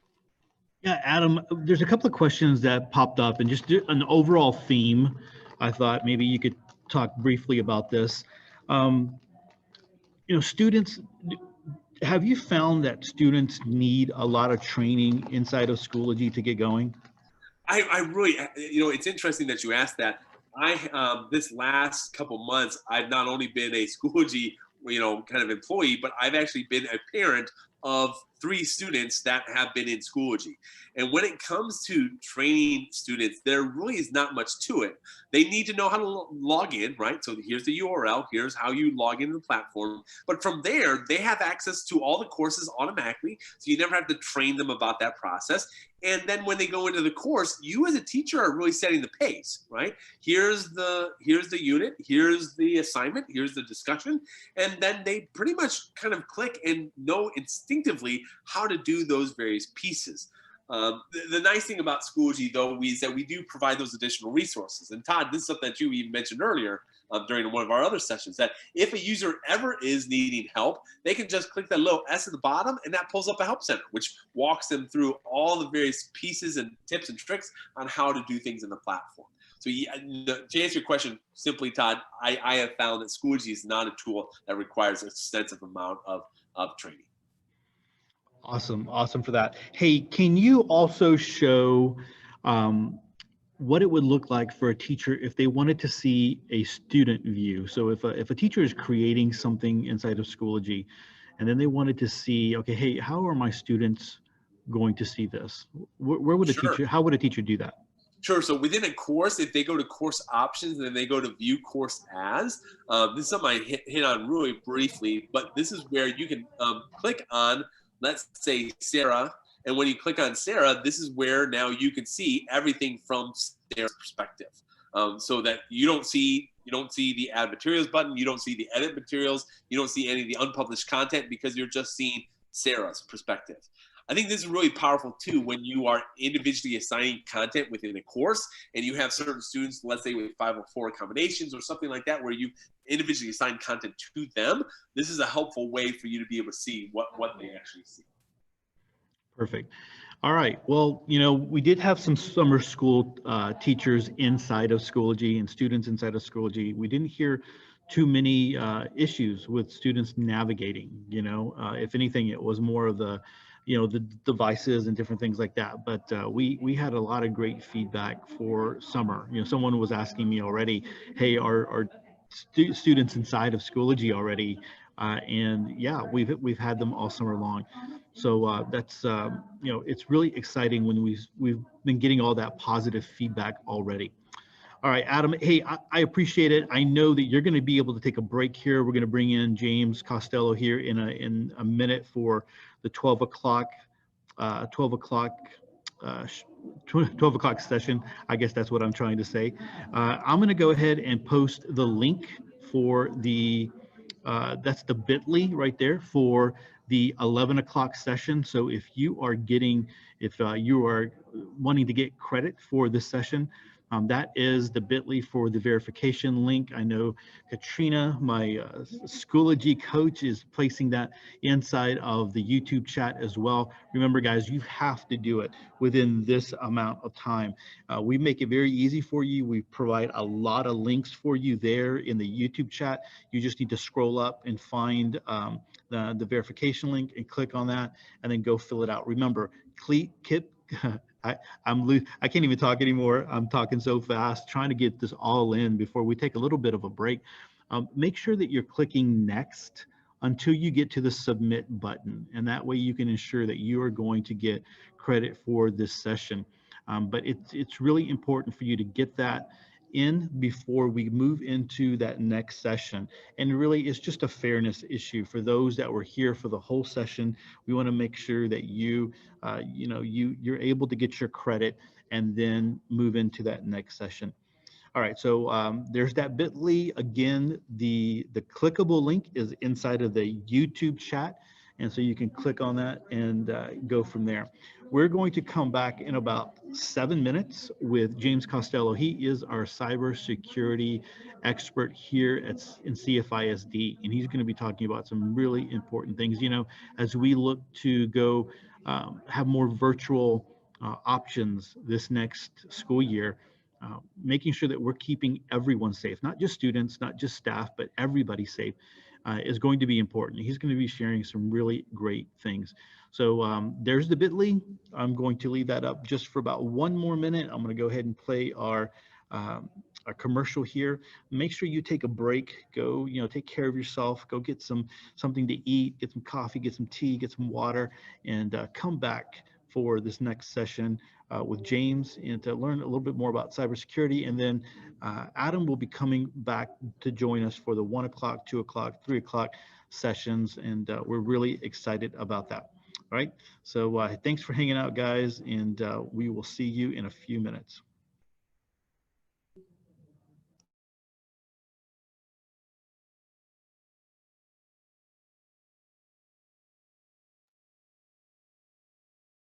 With us today.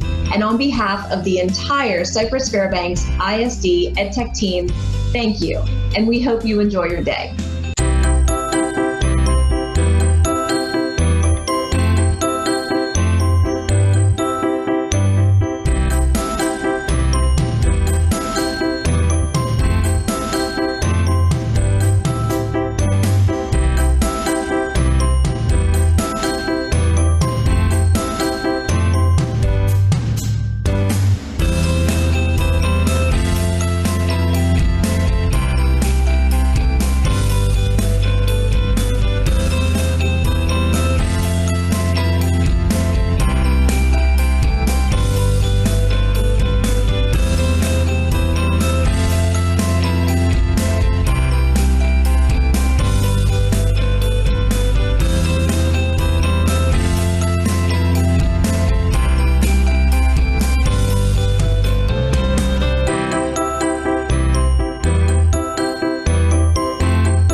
Hi, welcome to the first ever virtual Cypress Fairbanks ISD Digital Learning Conference. We are so glad you're here.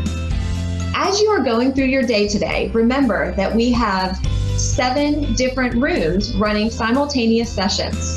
So there should always be something great that you can watch. In order to earn professional development credit for attending these live sessions, you must complete an attendance verification form during each session. The presenter will show a slide with a unique link to that particular session. When that link is shown, make sure you take a picture or write down that link. And shortly after the session completes, make sure that you fill out that attendance verification form. These forms will be time-stamped, and the form will only be open for a certain amount of time. So make sure that you don't delay in completing that form. We will only be able to issue professional development credit for those that fill out the form during the allotted time. We are so glad that you have decided to spend your day with us today. And on behalf of the entire Cypress Fairbanks ISD EdTech team, thank you. And we hope you enjoy your day.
Welcome to the first ever virtual Cypress Fairbanks ISD Digital Learning Conference. We are so glad you're here.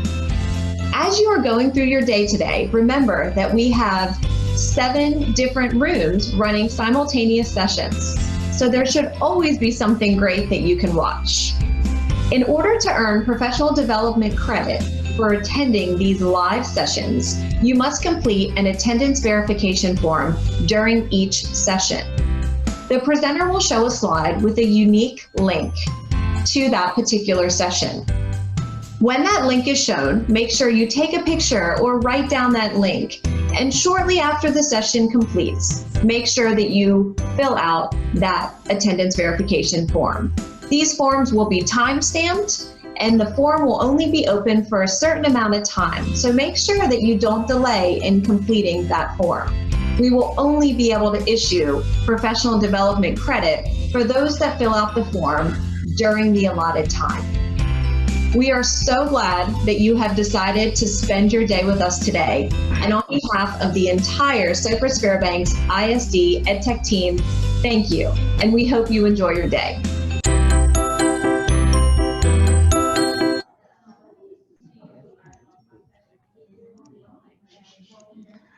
All right. Hey, everyone. Welcome back to our virtual DLC. We are so glad that you are here and are going to hang out with us on this next session. This is an important one. We've been talking a lot about Schoology and all the different virtual options that we're going to have this next year. One of those things is keeping our students, our staff members, our parents safe. And for this session, we have James Costello. He is our cybersecurity expert who's going to be sharing with us new threats and just ways that we can be safe online. And I got to tell you, there's no time than right now with things that are going on that just it's important to be safe. And so with that, I'm going to go ahead and well, let me say one more thing before I turn it over to James. The attendance link, verification link for this session will be a little bit, we'll share that a little bit later on in the session. It'll be at the very end, and that's what you will click on to get your credit for the 12 o'clock session. So with that, I'm going to go ahead and turn it over to James. James, the Zoom is yours. Thanks for being here. Hey, Todd, thank you very much. Can you hear me okay? Yes, I can hear you. Fantastic. All right. Well, let's explore this. This is my first time doing something like this, so I'm excited. Let me see if I can share my screen so y'all can see what I'm looking at. And you're exactly right, Todd. I mean, today we're living in a more virtual world than ever before. We're talking about remote classes, remote students, right? More technology than we've ever had as we go to a one-to-one program. So what can we do to make sure that our students and our staff remain safe when we're online? And that's what we're going to talk about today. All right, can you see the screen okay? No, I still see you. So there you go. All right. There you go. You're good. Good. All right. So cybersecurity in K-12, new threats and new solutions. We're all hearing about cybersecurity in the news, right? Just within the past couple of weeks, there's been some really big events going on. I can't believe here we are already almost in August, or as I like to call it, level 8 of Jumanji. And we'll see what this next month brings.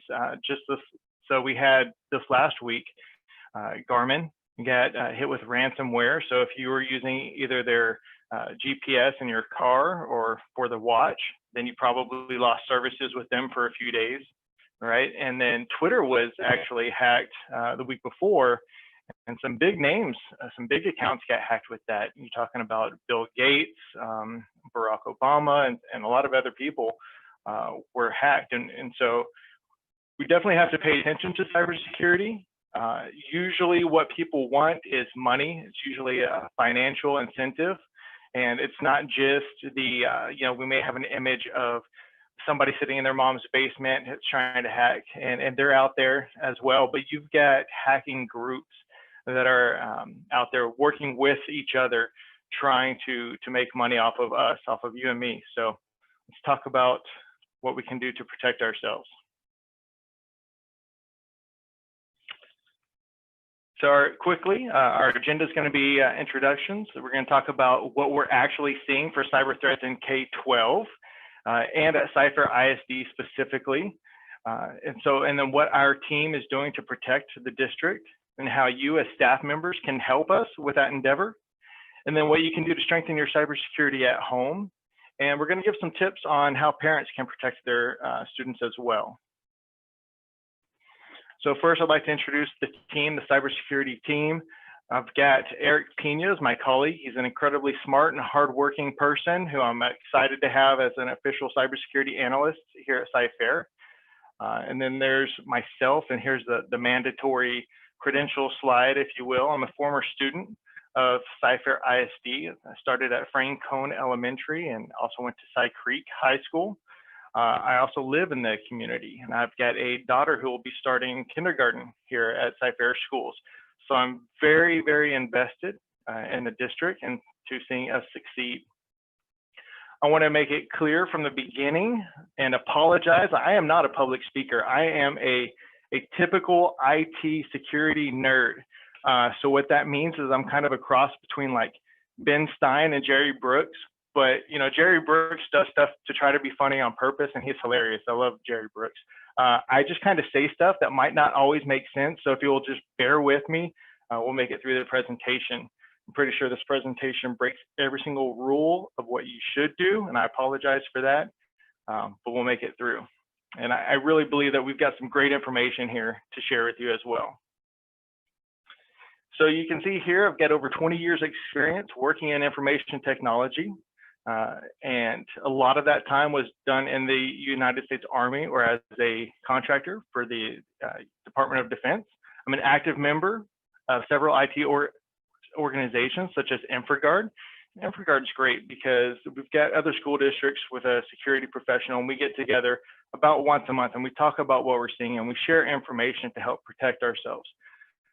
I'm also part of the ISC Squared and Secure World Advisory Council, and have my A+, Network+, Security+, and Certified Information System Security Professional certifications. All right, what are our goals as a cybersecurity team? We're here to protect our students, employees, and community from cybercrime, and to assist CyFair staff in achieving their goals in a secure manner. So I really want to emphasize that we're here to help. You know, there's oftentimes a conflict between convenience and security, and so we need to work together to find that balance on what we can do to make sure that you're able to do your jobs and to do so in a secure way. All right, let's talk about what we're protecting and why. So we've got legal reasons that we have to protect student data. You all know about FERPA, COPPA, or COPA, depending on where you're from in Texas, CIPA, PPRA, and HIPAA. You've heard about these terms and the requirements to protect data. And that's good that the government is finally getting involved in saying you have to do things to keep this information safe, because we're talking about student records, we're talking about employee records. And what we're seeing across the industry is that oftentimes, if somebody gets a hold of this information, they will monetize it somehow, some way. And so whether it's student information, which is, by the way, more valuable than oil is, or if it's our own information, you know, they want to do things like take maybe your bank account and reroute the information so that your money is now going to them. Or perhaps they want to perform identity theft on students. And if they get in at a young age, what we're seeing is that these students don't even know about it because they're not going to apply for any kind of credit until they're 16 to 18 years old. Maybe they go to get a driver's license is the first time they find out they've been the victim of identity theft, and they find out there's a warrant out for their arrest. Or when they go to get college loans at 18 years old, and they find out that their credit has been completely ruined by some cyber criminal who got a hold of this information years ago. So that's what we're trying to protect against. And ultimately, it's the right thing to do. Provided a link here on this slide for studentprivacycompass.org, which is a fantastic website to learn more about the FERPA, the COPA, and the other reasons that we need to keep student data safe.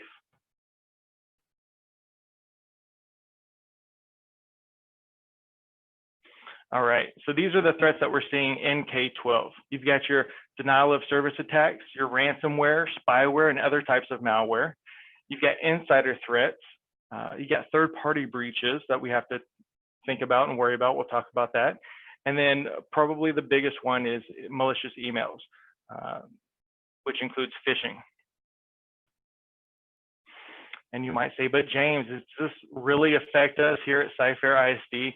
And yes, it does. I can say this map that you're looking at now from our friends at EdTech Strategy shows that there have been almost 900 incidents since January of 2016, cyber crimes against K-12 school districts and schools. And these are only the reported incidents. How many times do you think that these school districts have had something occur and they didn't want it to become in the news, right? They didn't want to make this map, so they didn't tell anybody about it. So you could probably take these numbers and about double it to get a more accurate count of how much K-12 is targeted. As a matter of fact, I was at a recent TEA meeting talking about cybersecurity, and they said that of the statewide attacks, the attacks against the state, that K-12 and education make up 25% of the victims. So we're attacked quite often.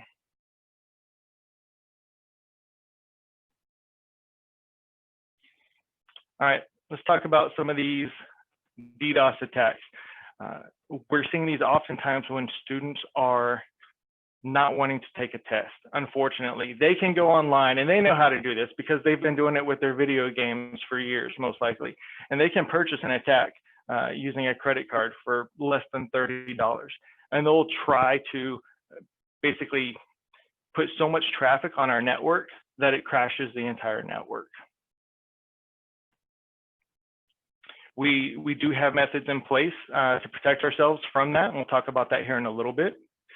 Ransomware is huge right now. Of course, as we talked about earlier, this is what got Garmin here recently. And if ransomware gets into somebody's system, then it can travel from that system to everything that they have access to, all of the network drives, all of the other computers, and it will begin to encrypt or lock down those computer systems.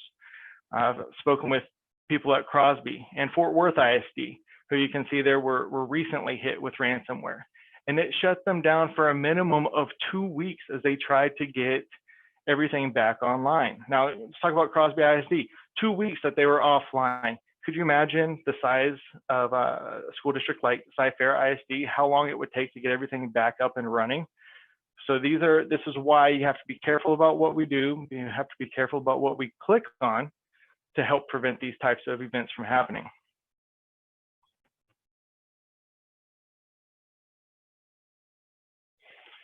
All right, insider threats. So over 50% of cyber incidents in K-12 schools are carried out by staff or students. Oftentimes it's students who are wanting to improve their grades. Unfortunately, they will somehow learn, either they'll do what's called shoulder surfing, which is a type of social engineering, and they'll look over a teacher's shoulder to try to get the password, so something to be careful of. And then try to log into the gradebook, right? Or waiting for the teacher to leave the room and try to log in the gradebook to make changes. So sometimes we have to protect students from themselves to prevent these types of things from happening. Even if a student goes and tries to change the backdrop on a teacher's computer, they're making an unauthorized change to a government system, and that's a federal offense. Just in April of 2020, even, I'm sure y'all are familiar with the term Zoom bombing. While a high school teen was charged with 5th-degree computer crime for Zoom bombing.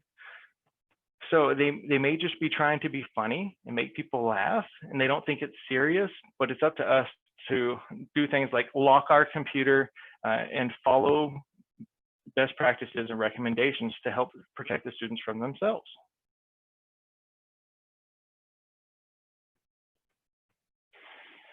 All right, we love our third-party vendors, right? Teachers love to use these amazing websites that are out there that will help us to do our job more efficiently. Unfortunately, oftentimes those vendors get breached, and you're talking about the loss of passwords and student information. So we really have to be careful about where we're putting these informations and where we're having students go in and log in and create accounts at. Animoto, you can see here, was breached, and there were a lot of Cyfair accounts that were found due to that breach. As a matter of fact, every 39 seconds, a computer is hacked, and there are more than 200, data breaches remain undetected for more than 200 days on average. Now, this has gotten a little bit better in the past year or so. We're a lot faster at finding these data breaches and reporting them, but it still happens quite a bit.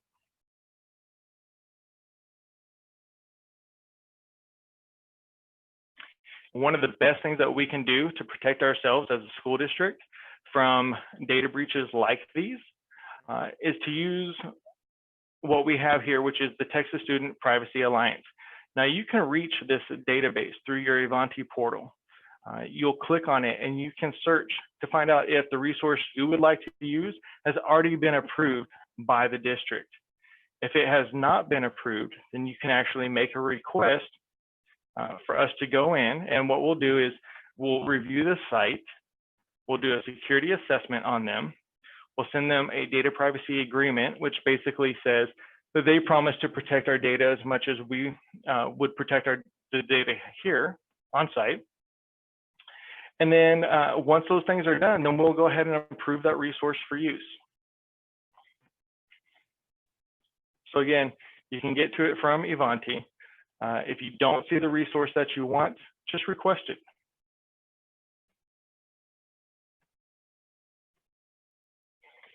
All right, let's talk about email, malicious emails and phishing. So email is the largest cyber attack vector for Cypher ISD.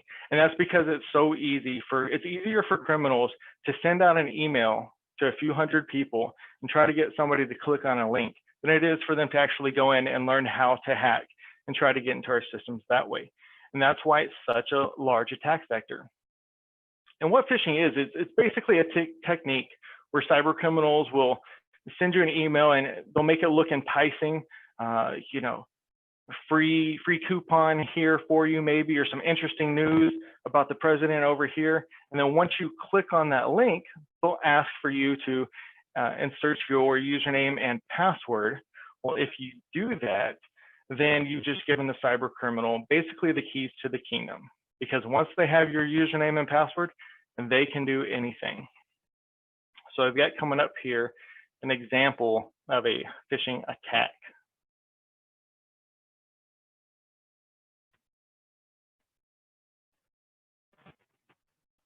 All right, so you can see the enticing email, and then they slip something in that you didn't want. That was the baby food is the malware or the credential breach that is now a result of that email. So that's a basic phishing attack right there.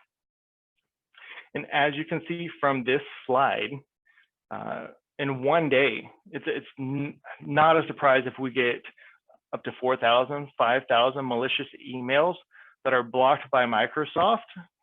And those are just the ones that are blocked. Unfortunately, a lot of these emails still get through our automated defenses. And that's when we'll take a more manual approach. And we could really use your help in identifying these malicious emails. Here's some examples, some real life examples of what we've seen at CyFISD, things you should watch out for. Is a school principal email requesting money, right? They will not do this.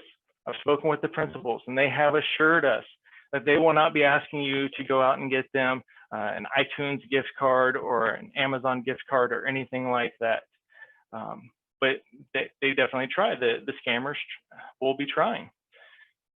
And what they'll do is they'll often find the principal's name on a website, and then they'll send an email to every single person that reports to that principal, right? Another example is CEO fraud. It's just somebody reaching out and you know, a simple email right here. Can you go to the store, please? I promise to pay you back later. Now, these are real life examples of what we're seeing. And unfortunately, some people are falling for them. Another type of malicious email, which is a CEO fraud also, is when somebody will email, usually this is somebody in finance, and ask them to make a payment.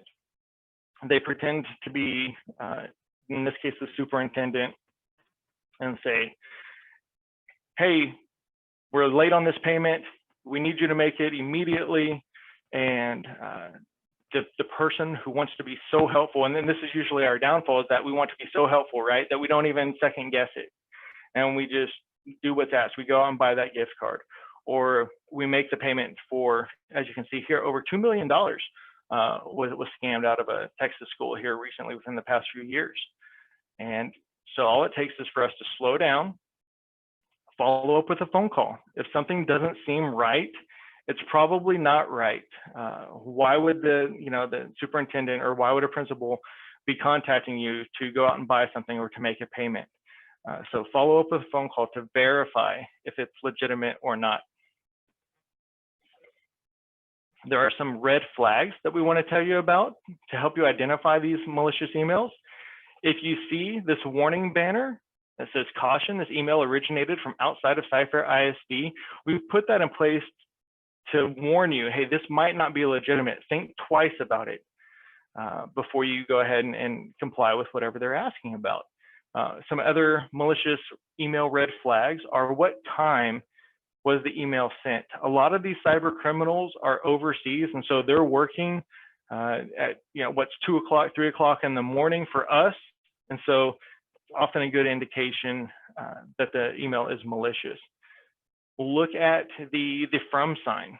Is it actually a legitimate email address, or is it something that's garbled, or does it look like, James Costello at freemail.com, right? So something to think about.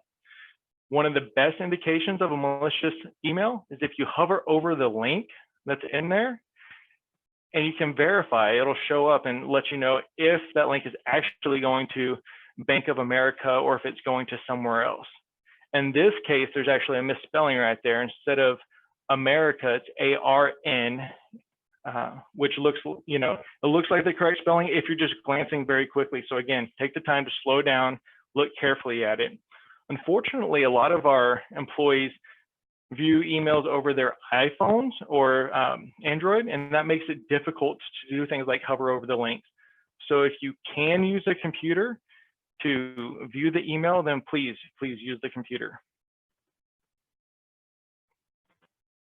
And we've made it easy to report suspicious emails. Unfortunately, we've seen where somebody gets a malicious email in it and it has malware in it, and they send it to their supervisor and they say, does this look legitimate to you? And so it wasn't them who clicked on the malicious link, but their supervisor did. Again, trying to be helpful, I get that, but then they installed a virus on the computer, which then gets out to the network. So instead of sending that to somebody else in the organization, we've given you a fish alert button. And this is available both in Outlook on your desktop and webmail, or in your mobile Outlook app.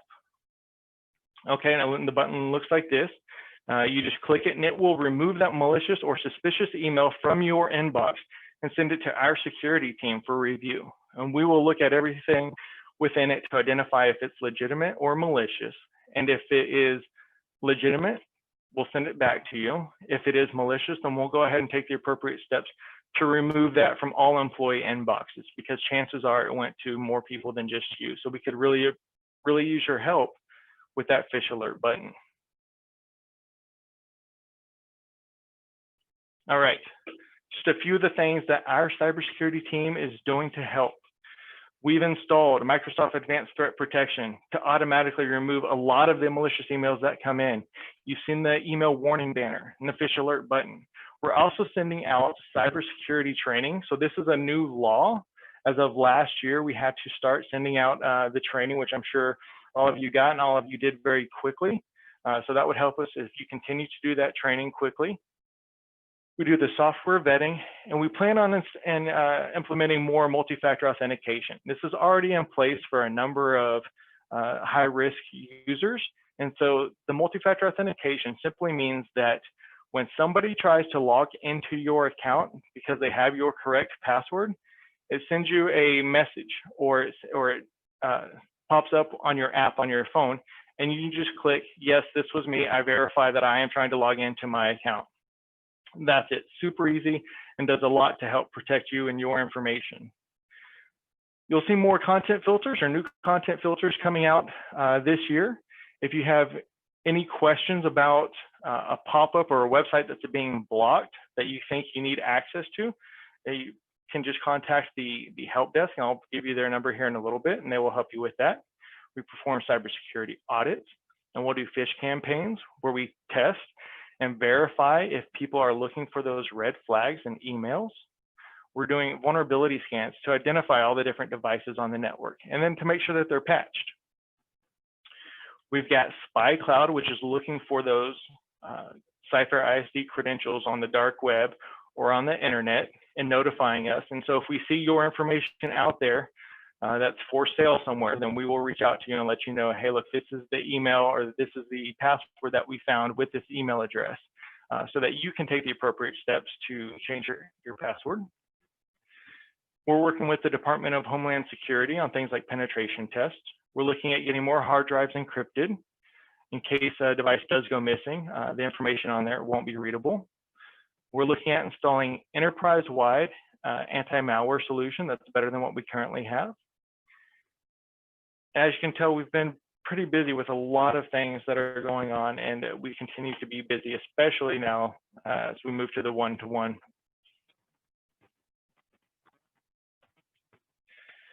What we're doing here is just kind of an overview, right, of what I've been talking about. This is a defense in depth, and you'll look at all these different layers: the perimeter layer, the network layer, the endpoint, application security and data security, policy management, right? We're creating new practices and new procedures to help protect our environment. All of these things work together to protect your data and protect the student data. There is no silver bullet. There's no one defense, no one item we can put in place that will stop everything. It takes a layered approach to it. And of course, employees are the best layer of defense that we have against cyber attacks. So earlier I talked about Eric and I are officially the cybersecurity team, but really every single person in CFISD is an extended member of our cybersecurity team. We have to work together. It's the only way that we can keep our information safe to protect your paychecks, your information, all the student information, our community members, parents. We have to work together. I mean, we can think about any department on here works with us, right? The police department. So if there's actually a crime involved, then we will work with the police department. That request usually goes through them and they'll take the lead on that. And then we'll provide them whatever information they need. Let's think about athletics. What information does athletics have? Well, they've got all kinds of physicals, right? So health information is listed in there, food services, they've free and reduced lunches. So there's a lot of information out here and we all work together to keep it safe. Of course, we couldn't do it without the leadership of our superintendent, who has been very helpful in getting our program established, and we appreciate that. All right, so what can you as a CFISD staff member do to help? Well, we've got that new annual training. So if you can continue to do that quickly and in a timely manner, that'll be a huge help because you are the best line of defense. If you see anything that's suspicious, please report it immediately. Don't wait for 2 weeks for us to contact you and say, yeah, my computer's been acting a little bit fishy lately. Let us know immediately and we'll give you the ways you can contact us here in a little bit. We'd ask that you please follow best practices to include Google Documents. For example, one of the things in a recent cybersecurity meeting I was in that we talked about was the one category that is causing cybersecurity incidents to increase throughout the entire world right now is human error. And it may be something that's oftentimes as simple as I emailed the wrong information to the wrong person and now there's a data breach, or I set up my Google Docs permissions incorrectly and now everybody has access to a document that I only wanted one person to have access to. So again, please just take your time as you're setting these things up and double check the emails before you send it out. That'll be a big help. Use your work email for work only. Some of the breaches that we see are unfortunately, maybe it's a coupon site or it's a Ticketmaster or something like that. They got breached and somehow CFISD email account was used to create that account. And so now that information is out there. So please use your work email only for work. I like to say if you don't need the information, don't keep it, right? Especially whatever it is, student information, grades, addresses, whatever. If you don't have it on your system, then nobody can get access to that. So if you don't need it, please don't keep it. Ensure that you read and sign and understand the responsible use agreement. And then don't carry student data on unencrypted USB drives. This unfortunately happened to a nearby district just a few years ago, where thousands of student records got released out to the dark web because it was all on an unencrypted USB drive that was dropped accidentally in a parking lot and somebody picked it up. One of the easiest and best things that you can do to help is to lock your computer before walking away. So you can hit the Windows key L or just Control-Alt-Delete to lock your computer before walking away. And then lastly, I would say, encourage your students to pursue cyber programs such as Cyber Patriot and Girls Go Cyber Start, and encourage them to look for careers in cybersecurity. All right, and this goes into also how can staff help students. We encourage you to please model and teach good digital citizenship. That means telling them about what's okay and not okay on social media. And these are good tips that we've gotten from the Center for the Missing and Exploited. Within the last couple of weeks, we were in a meeting with them and they were trying to train us up on how to protect our students. They said to warn them about the dangers of talking to strangers and warn them about the dangers of applications. We know that so many people have been on TikTok and other apps, especially during this pandemic, but there's a lot of security risk on there. So make sure that they know about that. again, encourage a career in cybersecurity. One of the best things for your students would be to help them pay for college and to give them a guaranteed job after college, right? Well, if they look at federal organizations like the FBI and the CIA, there are a number of the Department of Homeland Security. I mean, there are so many government organizations that are looking for qualified cybersecurity professionals that they will help pay for their college and then give them a guaranteed job afterwards. So make sure they know about that. And then when we asked the Center for the Missing, what's the number one thing that they would share with teachers and ask them to tell their students? And they said, tell your students just to trust their instincts, right? And make sure that the students have somebody, an adult that they can talk to if they encounter something strange online. If it feels odd, it probably is odd, and they need to notify somebody.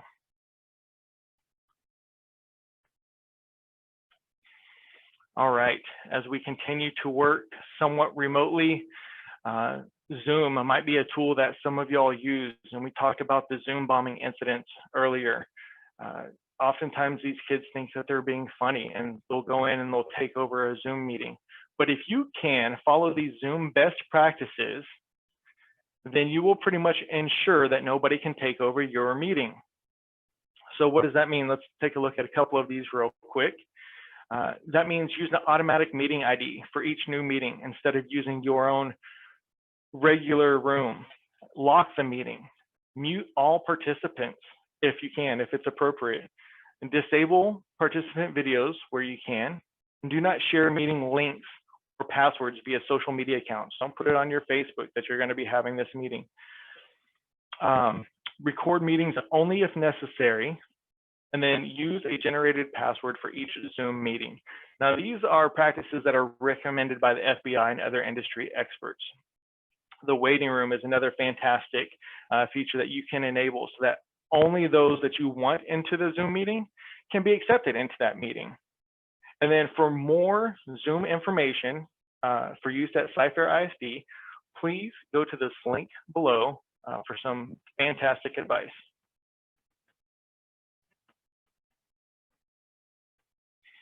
All right. I care about protecting everybody. We've talked about this, the students, the staff, and our community. So how can you protect yourself and your families while you're at home? Some things we would recommend, install anti-malware software. There's some fantastic anti-malware software that's out there. Avoid downloading anything that you don't absolutely need. This includes extensions or any kind of software. If something just pops up on your screen, it's like, oh, you need to download this. Again, slow down, think twice about it. Do you absolutely need that to make things run?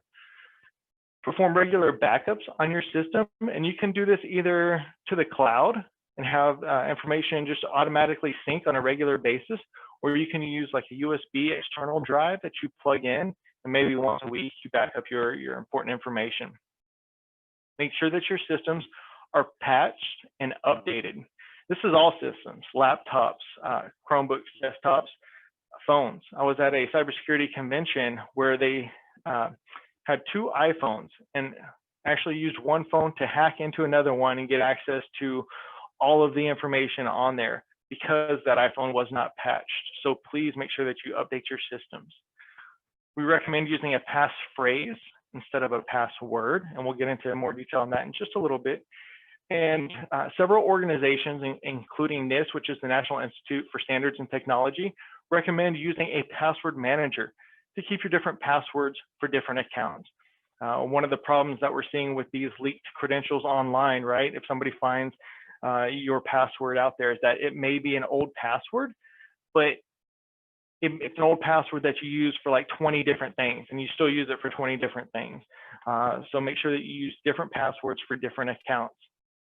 And then anywhere that you can, use multi-factor authentication. This is pretty much standard for most banks, but it's also available for social media and other sites.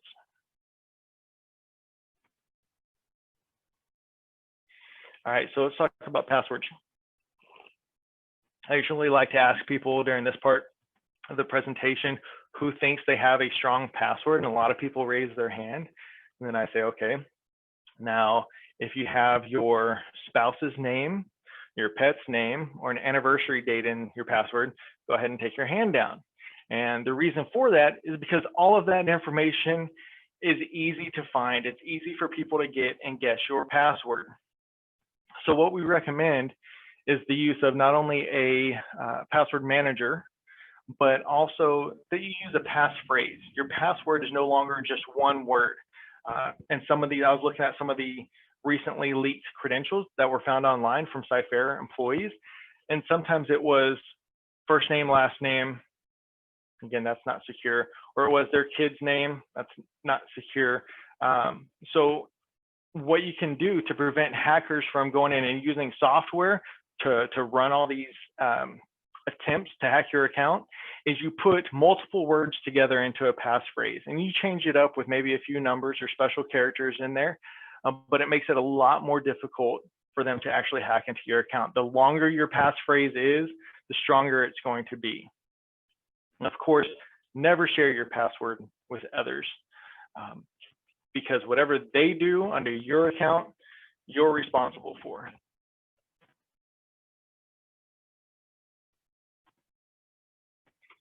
Okay, so let's talk about what parents can do to help their students. Make sure that you talk to your kids.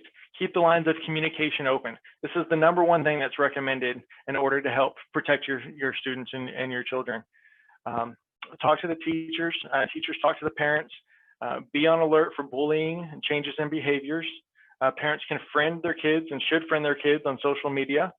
It's recommended that you limit alone time with their electronics. At night, when a lot of this bad stuff happens, what a lot of parents do is they'll have a wicker basket or a charging station located either in the parents' room or someplace in a central location, so that way the kid doesn't have it at night. Of course, it's always important to pattern appropriate behavior. You know, we don't want to do anything that we wouldn't want our children doing, especially on social media. And then there are a number of applications to monitor children's computer use and their phones. That's highly recommended to ensure that they're being safe. Monitor what pictures are being sent back and forth and things of that nature. Review home network security products. So there are devices you can plug into your network at home, which again will send you a security report every night, letting you know what your children are doing. And then of course, you can always freeze credit for your children. If your children aren't going to be getting a credit card until they're 18 years old, you can call the big three or notify the big three credit bureaus and freeze their credit.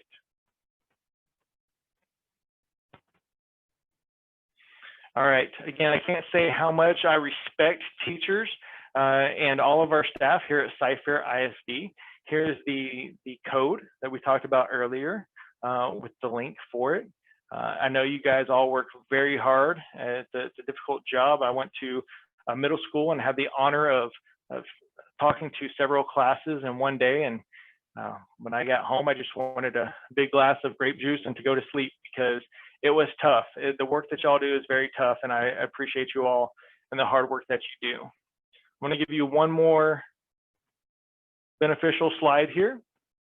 So to report any cybersecurity incident or problem, if you think it's a crime, go to the principal or the assistant principal and make sure that you go through them. If it's a standard, you know, hey, I think that there's a malicious software maybe on my computer or an extension that's acting funny, you can report it to the help desk at iSupport at CFISD.net, and there's the phone number as well. You can also follow our Twitter page or email us directly if you have any questions. Some of the other things that we're able to do as a cybersecurity team are to come out to your schools or meet remotely and talk to parents and talk to students about cybersecurity, about pursuing a career in cybersecurity and what they can do to protect themselves at home. We've also given you the website for ic3.gov. If you fall the victim to, or if you see some cybercrime at home on your personal system, they're the people to call or to contact and discuss it with. And then of course, for student privacy information, please visit studentprivacycompass.org. And that is the end of my presentation. Hey, James, a lot of great stuff, man. Thank you so much for all of that. And, you know, it can be a little concerning for us as teachers because, you know, we feel like our students are ours and we want to protect them, and we do the best that we can, but then there's this big old online world. And with this new initiative that we have, where we're going to be going one-to-one, every student's going to be having a Chromebook. One of the questions that came through was, and I don't know if you could speak to this or not, maybe help provide a little bit of insight, is what kind of security features are going to be on those Chromebooks that will help protect students? Right. So one of the things that we have in place, we are obligated to protect our students when they're at home, just like as if they were at our school district. So their internet will actually be funneled back through our content filter to help protect them. So our content filter will look at those links and identify if they're malicious, if they're inappropriate, and it will block them from getting to those types of dangerous or inappropriate websites. So that's one piece of security that we have in place. I'm also working to get enterprise-wide anti-malware software. Everything comes with anti-malware. For me, it's not good enough. I always want the next best thing. So I'm trying to get that implemented as well. That's good. Okay, so another question. You talked a little bit about the apps. You're in the Schoology room. Schoology is one of those things where we can have apps inside of that. What I've been telling everyone is we still, although it's inside of Schoology, we still need to vet all those apps and make sure that they're appropriate, and all the things that we've always shared in the last couple of years as far as data privacy and all those things still apply. Just because it's Schoology doesn't mean that, we just go out and can bring everything in.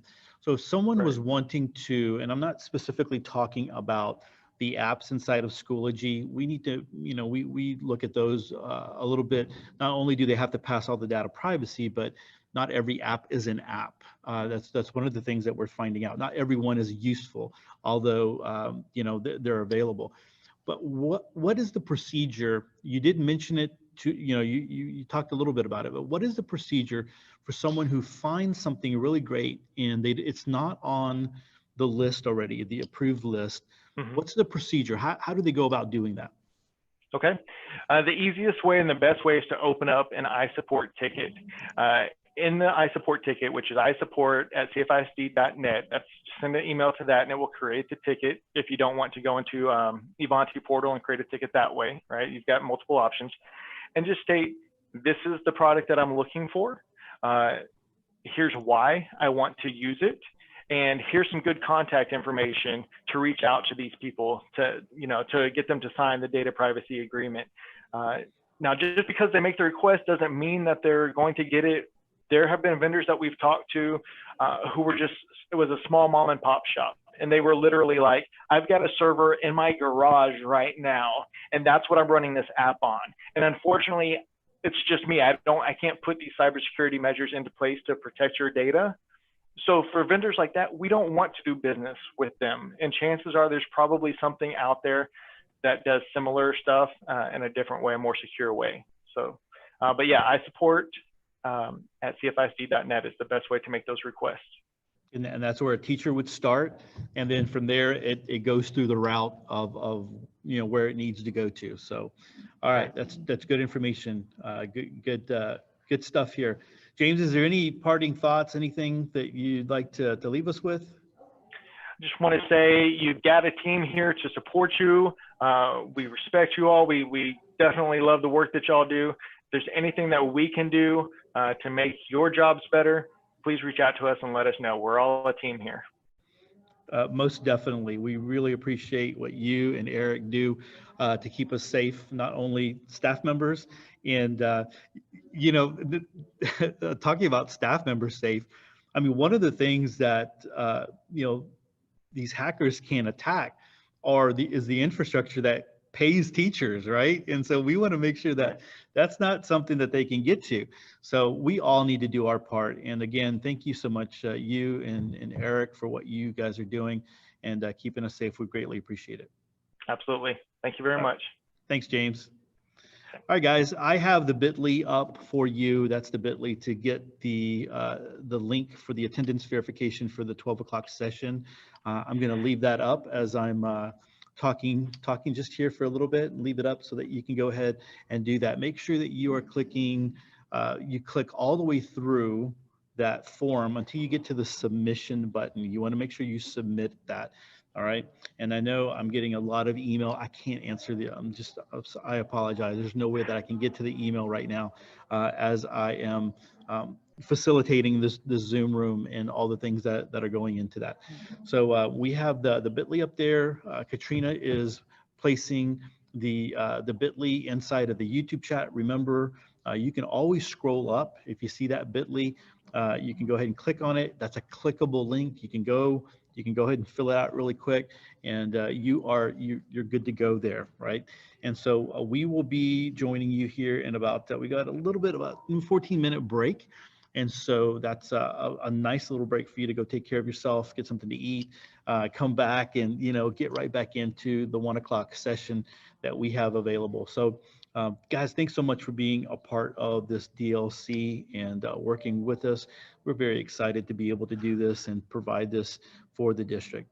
So with that, I'm going to go ahead and run our commercial, and that will be playing on repeat until we come back for the 1 o'clock session. All right, we will see you soon.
Welcome to the first ever virtual Cypress Fairbanks ISD Digital Learning Conference. We are so glad you're here.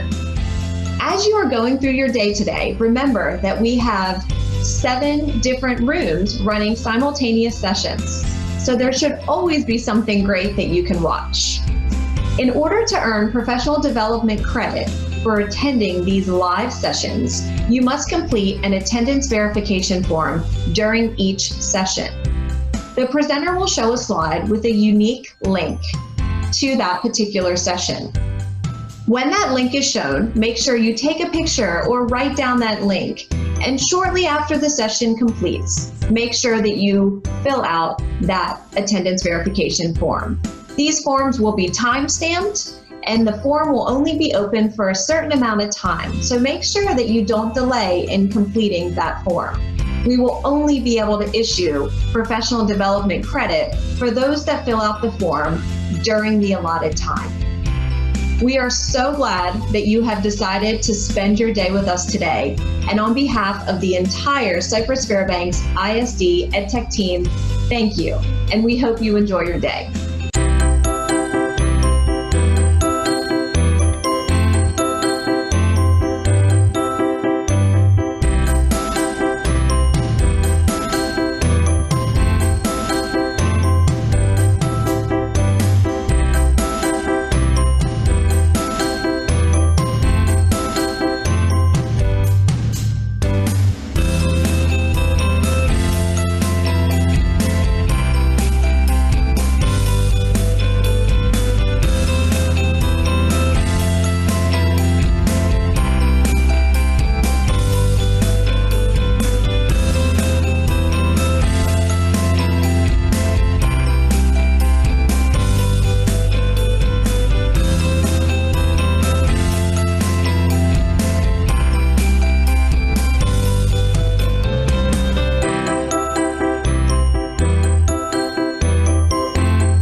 Welcome to the first ever virtual Cypress Fairbanks ISD Digital Learning Conference. We are so glad you're here.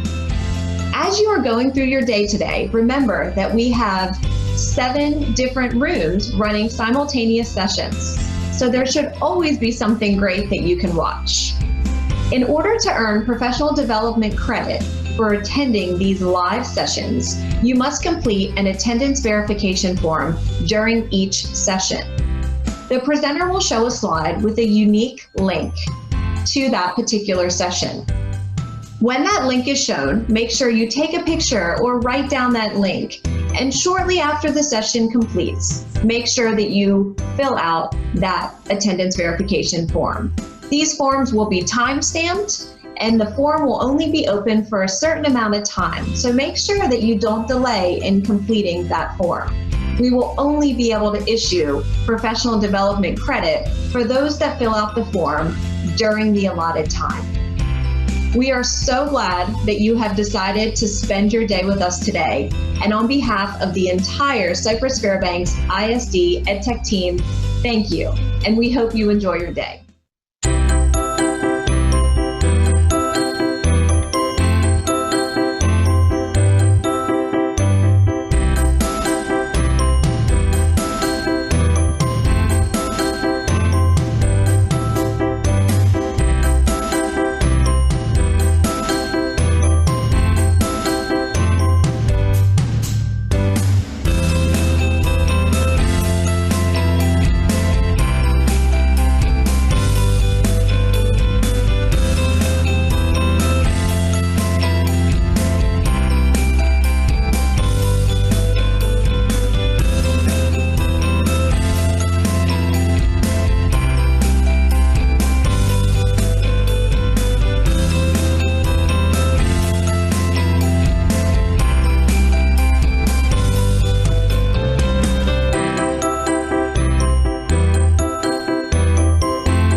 Welcome to the first ever virtual Cypress Fairbanks ISD Digital Learning Conference. We are so glad you're here.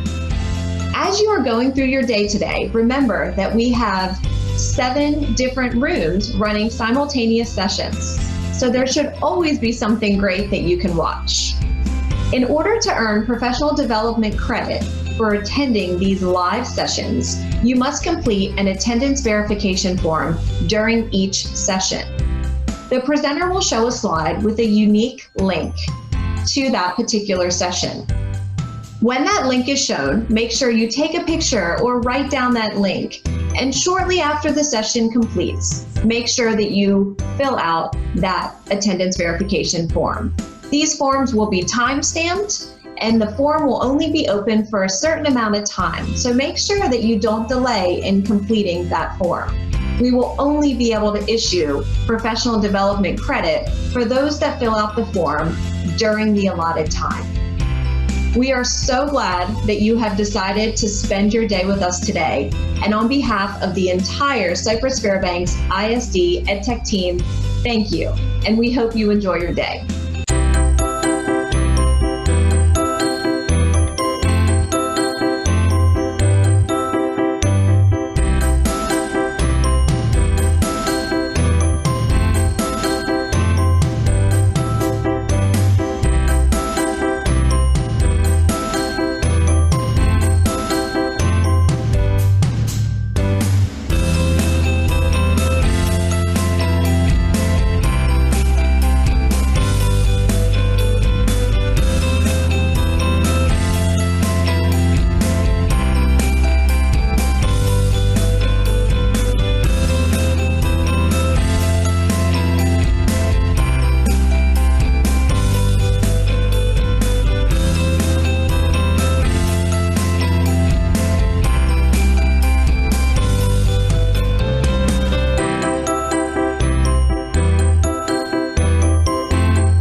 Welcome to the first ever virtual Cypress Fairbanks ISD Digital Learning Conference. We are so glad you're here. As you are going through your day today, remember that we have 7 different rooms running simultaneous sessions. So there should always be something great that you can watch. In order to earn professional development credit for attending these live sessions, you must complete an attendance verification form during each session. The presenter will show a slide with a unique link to that particular session. When that link is shown, make sure you take a picture or write down that link. And shortly after the session completes, make sure that you fill out that attendance verification form. These forms will be time-stamped, and the form will only be open for a certain amount of time. So make sure that you don't delay in completing that form. We will only be able to issue professional development credit for those that fill out the form during the allotted time. We are so glad that you have decided to spend your day with us today. And on behalf of the entire Cypress Fairbanks ISD EdTech team, thank you. And we hope you enjoy your day.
Welcome to the first ever virtual Cypress Fairbanks ISD Digital Learning Conference. We are so glad you're here.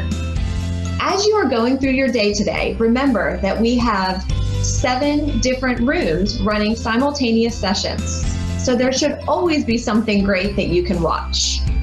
In order to earn professional development credit for attending these live sessions, you must complete an attendance verification form during each session. The presenter will show a slide with a unique link to that particular session. When that link is shown, make sure you take a picture or write down that link. And shortly after the session completes, make sure that you fill out that attendance verification form. These forms will be time-stamped, and the form will only be open for... All right, everyone. Hey, welcome back to our virtual DLC. Hey, Adam, how are you? Good. I'm so upset that you stopped the commercial before she got to the end. I wanted to hear it one more time. You know, I've listened to it like a lot, so many times today. Hey, she must be really tired. She's very tired. She's going to need a long break after this virtual DLC. Hey, this next session is going to be awesome. This is going to be talking about best practices to get students and parents started into Schoology. And so one of the things that those of you that are coming in, and I see there's a lot of people already coming in, parents will have access to Schoology. They will get it through the Home Access Center, and there'll be a lot of information that will be coming through. We do ask that teachers don't try to kind of force parents inside of Schoology yet. Let them go through the Home Access Center and get their login information that way. We do request that, but Adam is going to be sharing a lot of great information here, and we're going to have more information as we get started in the school year. You know, Schoology we've really just blasted into Schoology, and there's so much to learn and so much to know. And so we're trying to be very purposeful about the information that gets out there, and to help everyone get the access that they need. Hey, I want to remind you that if you're here for the 1 o'clock session, that link for the to verify your attendance will be at the very end of the session. We'll put up a bit.ly, we'll put it in the YouTube chat, and you'll have it. You can easily click over there and go ahead and get there. But really want you to be able to take some time to focus in on what Adam's going to be sharing. So I'm going to stop talking and turn it over to you, Adam. Go for it. Great. Well, I am super excited to be here with all of you.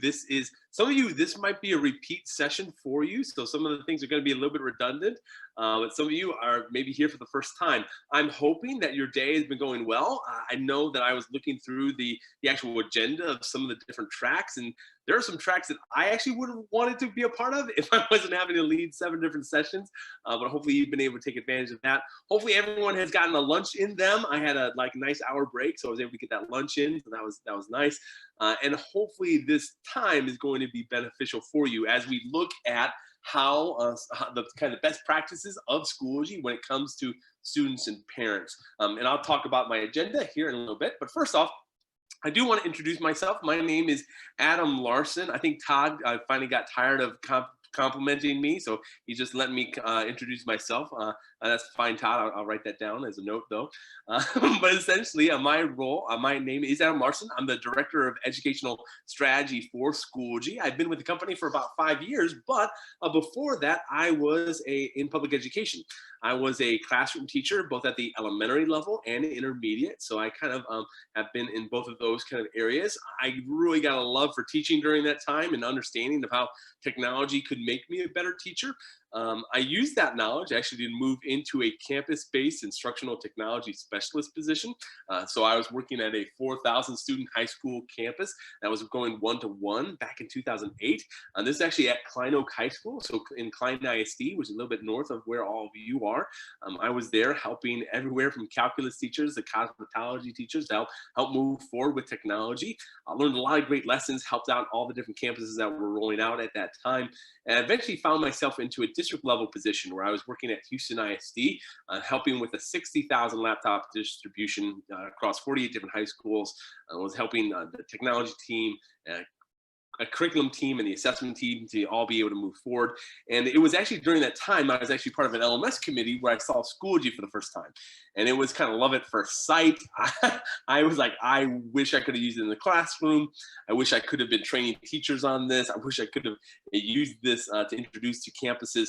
I felt so strongly about it that I decided to join the team. And I've been working with them ever since, kind of introducing districts to the possibilities of Schoology. Now, what's really interesting, when Todd and Becky first approached me about coming and helping out with this section, I was more part of the sales process because I just know districts, and I live close by in the Houston, I live in the Houston area, so I was definitely close. But when they asked me to help with the digital learning conference, it was something that I was excited about helping with. In fact, I'm actually on vacation up in Wisconsin right now. This is not my house. That is not my fireplace. I'm kind of in a rented space here. But I was so excited about it. I knew I wanted to be a part of it, even in the middle of vacation. So I'm really excited to be here. Now, the agenda of today is I do want to talk about the best practices of how to use Schoology with students and with parents, but it really starts with understanding their roles. What are students doing in the platform? What are parents doing in the platform? Without you seeing that, it kind of becomes a little bit nebulous. So I'm going to be walking you through Schoology from a student perspective and a parent perspective, really spending some time clicking on more buttons, especially if you've heard me talk about the secondary experience or elementary experience earlier. Don't tune out, stay with me, because we're actually going to be going through some more, like, what clicks do they actually do to make these things happen. So I do want you to see that. And after we understand those roles, then I want to break out what Schoology does to help those individuals move forward. What can you as a teacher do to help? What can your principals do to help? And what can your district do to help? So Schoology, you as a teacher, you as a principal, you as a district, what can you do to make this more successful? And I'll kind of spell those things out. I have about 2 in each kind of category. That's not to overwhelm you. But with that said, I am going to go ahead and stop sharing my screen, or my video at least, so I can start sharing my screen up here in the northern woods. I don't know how good my internet connection always is, so I want to make sure I save as much bandwidth as possible. And I'm going to go ahead and start sharing right now. All right, so let's go ahead and start talking about Schoology from those different perspectives. What you see right now is I'm actually logged into Schoology, and I'm logged in as Sally. Sally is one of our secondary students. I actually have an opportunity to go over to an elementary student view as well, because I think that might be helpful for you to be able to see, especially if you're trying to understand how to build content and things like that. But when a student logs into Schoology, first off, the login process can be tied together with everything else that they log into the district, so the credentials don't have to be a one-off situation. Most districts that are having problems with students and parents, usually it has to do around login, and because they have not set that up through their Active Directory, or they have not synchronized it with the other credentialing. I know that Todd and the team are working right now to make sure all that's going to be as seamless as possible. So that's going to be one hurdle that you won't have to worry about. But when Sally logs in, she's going to have access to kind of some main functionality in Schoology.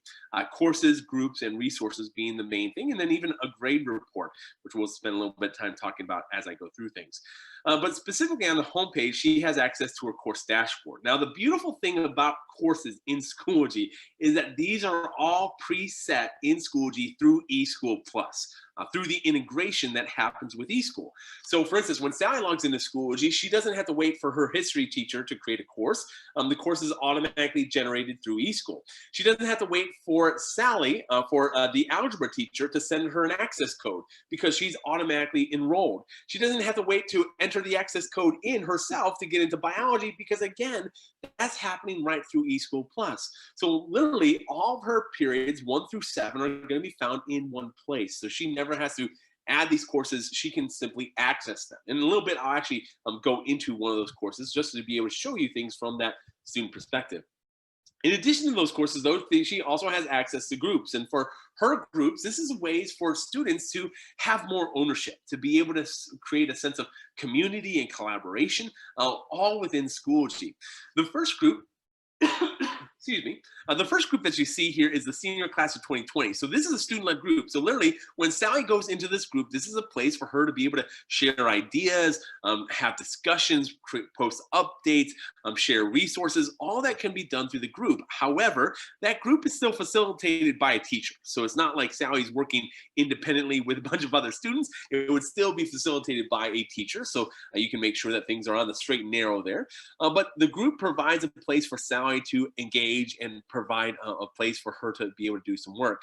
The other group is a varsity basketball. This really just streamlines things for her. You know, in the past, I always talk about how sometimes coaches would create Facebook pages or Twitter handles to keep students in kind of in the know. Now with Schoology, we provide a place for her to see all of her kind of school-related activities in one place. And whether that was varsity basketball or National Honor Society or robotics club or Lego league, whatever that might be, all that's going to happen right there in Schoology. Even part of a student government. So she wants to be part of, maybe she might be the vice president of the student government, and she's providing direction for the rest of the individuals, or receiving direction from the president, wherever that might be. Those groups provide a ways for those users to come and collaborate all within the Schoology type world. So there's a really benefit for Sally when it comes to Schoology. In addition, though, to all those courses and groups, one of the nice things that Schoology does provide is the ability for all the things that she needs to have access to be aggregated. So for instance, when she goes to recent activity feed, she can see all the updates that are being made in the various courses. So there looks like there's 2 updates from Tracy Teacher about the varsity basketball. That's loud and clear that there's a game coming up. And underneath that, you have a mental health and awareness that's being made by the district. So literally, the district can be posting out updates that students also receive. So there's ability to do that. Underneath that, a principal announcement. If you are a principal listening right now, you can create your announcements now in a digital format and have that be uploaded into Schoology. And then it's quick and easy to make that update available to students and parents as well. And that update happens right there. Or even a teacher who's wanting to make an update about a field trip possibilities for next year. The idea here is that Schoology is going to aggregate everything for the student right there in that recent activity feed. So you can really provide the direction that Sally needs to be able to move forward. And on the right-hand side, what she has here is kind of like a to-do list. On the very first to-do list, and the most important one for her to pay attention to, is probably that overdue list. This keeps track of all the overdue assignments that are happening in all of her various courses. So right now, for instance, she has a Google assignment that's needing to be done in biology. And instead of having to go into biology period 3, going into the particular unit, going into the particular lesson, and then figuring out what the assignment she actually hasn't done, she can literally click right on that Google assignment and it'll take her right to that particular place. And all the teacher had to do is create a due date for it. And once the due date's passed, it's automatically going to alert the student that there's an overdue notice. And then it quickly allows her to actually jump to that assignment by just clicking on the link. But of course, we hope that students don't always use the overdue notices, but more they're looking at the upcoming events. And those upcoming events are, again, an aggregation of all the different assignments, discussions, and assessments that have been tied to the calendar that will show up right here for that student. And as the student clicks on that item and goes to that item to complete it, she can kind of keep track of all those things to make sure that she's never behind where she needs to. And then again, the nice thing about what I'm doing right now is I'm kind of showcasing the role. So when I talk about you as a teacher and what you can do to provide support to the student, these are some of those examples of creating due dates for assignments or assessments that help automatically send it to the calendar, to give overdue notices, to give a to-do list. Now, as a student, they can also go to the calendar, and if they wanted to be able to organize things themselves, they have the ability to do that. So they literally can click on that calendar tool, and when they do so, it'll pull up the calendar for them to be able to create new events or be able to see the various components of the different courses and groups. They can do that. They can also see messages. So if there are messaging happening within the platform, whether the student wants to message the teacher, or the teacher is messaging the student, or maybe the administrator is messaging the student, all those messages can come up right there in Schoology, and they'd actually get a little notification showing that there was a new message. So it tries to provide an easy workflow for that as well. In addition, notifications. The notifications area allows the student to know exactly what happened last time that they logged in. So maybe there's a new post assignment that was created, maybe there's a new test that's available, whatever that is, they'll be able to see that right there. The idea here, again, is to provide an easy workflow for that student right on the homepage to be able to see what they need. And what you'll notice, especially if you've sat through a couple of my sessions already, this workflow is going to be very similar to that teacher workflow and the student workflow. The difference is context, right? Context is king. When it comes to students, they are the receivers of the content and the teachers are the creators. So that's kind of how that relationship works. Now, when I go into an actual course, though, if I click on History Period 1, I wanted to just walk through a couple of the pieces that are going to be available for the student within a course. Now, in a particular course, you'll notice that this is History Period 1. On the back end, the teacher literally has Period 2, 3, and 4 as well in this course, but Sally's only going to see Period 1. And within this course, all the tools for the student are going to be found on the left-hand side. So the materials accesses all the content in the course, updates, grades, mastery, members, back channel chat, conferencing, other tools that can be turned on or off, but those are all going to be found on the left-hand side. And we'll talk about a couple of those as I go through things, but the content is where I want to begin. The first thing that you'll notice right under History 1 is student progress. Now, for those of you who remember the presentation that I gave specifically for the secondary, there's a way for a teacher to create what's known as completion rules. And those completion rules kind of create requirements for students to be able to work through content. And this is one of those examples. So for instance, I have Unit 1, Lesson 2, and now within Lesson 2, I have content that I've already finished and content that's yet to be done. This allows a student to quickly see kind of where their progress is through a course.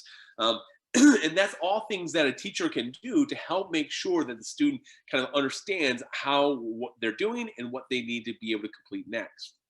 Now, underneath that, you'll have a Unit 1, and within Unit 1, you have Lesson 1 and Lesson 2, and within Lesson 2, you have the content found inside of that. And actually, in one of my previous presentations, I saw one of the chat questions, and by the way, there's more than 2,000 of you, so if you are chatting right now in the YouTube chat and you're looking to get answers to your questions, I will tell you that's going to be difficult for Todd and the team. They are quite a bit of miracle workers over there, but answering all those questions can be very difficult. But one of the things I did notice in one of the previous chats is that, when it comes to Google Classroom and any student that's been using that, how are students going to be able to adjust for Schoology? Well, one of the nice things about the Schoology platform is that we have a folder structure that's very similar to classwork. So if you've been building out content in classwork, this is a very similar type workflow. But it actually allows them to see a little bit more view into the nested and threaded feel of the various content. So that's definitely going to be something that's helpful for your students. Now from here, they can click on lesson 2 and be able to go to the content that they want. But I will also point out on the right-hand side, if a teacher is leveraging those calendar items. So whether you're creating an assignment or discussion or assessment and you're tying it to the calendar, it's going to show up in the upcoming area. So we have a lot of teachers that actually just create content tied to a calendar, and then it makes it easier for the students to navigate what they're having to do on a particular day. And in fact, they didn't even have, that student wouldn't even have to come into the course for that. They could just go right from the homepage right to what they. But within that lesson, if I just click on lesson 2, you'll see some of the examples of the various pieces of content. And I'm not going to go through all of these because if you've sat through some of my presentations, you've already seen some of this content already. But the idea here is that we want to make sure that when students come into the lesson 2, what do they see? And pretty much everything that you do as a teacher, that work view is not altogether different from a student. The only difference is that as a student, you can interact with that content. Like for instance, you can take the assessment, you can submit to an assignment, you can do those things as a student, whereas a teacher kind of just provides the way for the student to make those kind of submissions. And along those lines, the reason why I mentioned that is I wanted to actually go into a couple of those items just so you can see what that looks like.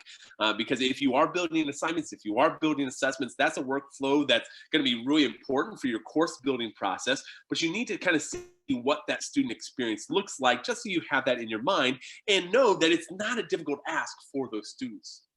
So within this lesson 2, there's a review assignment for Sally to complete. There's some directions here that's provided, a student choice board where they can actually choose what kind of submission that they want to make.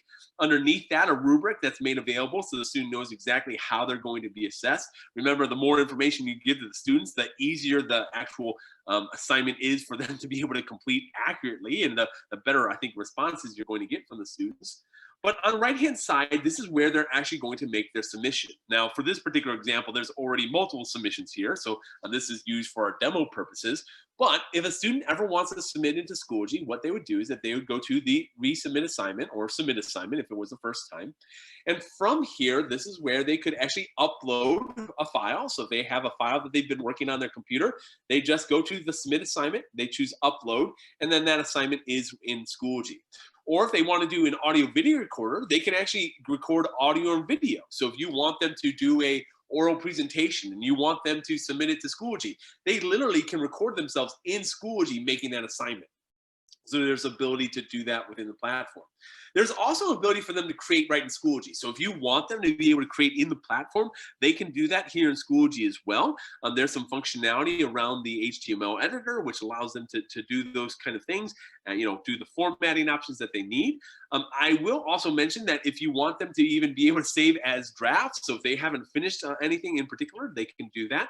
However, I will make this comment is that most of our teachers are having students kind of create things outside of Schoology and then uploading them into the platform. That way they can use, whether it's a Google or Microsoft tool, whether it's something that they're doing on some other kind of a productivity suite, it's easier sometimes for them to just use those tools and then submit them as an upload to an assignment. But just know that it is available in Schoology as well.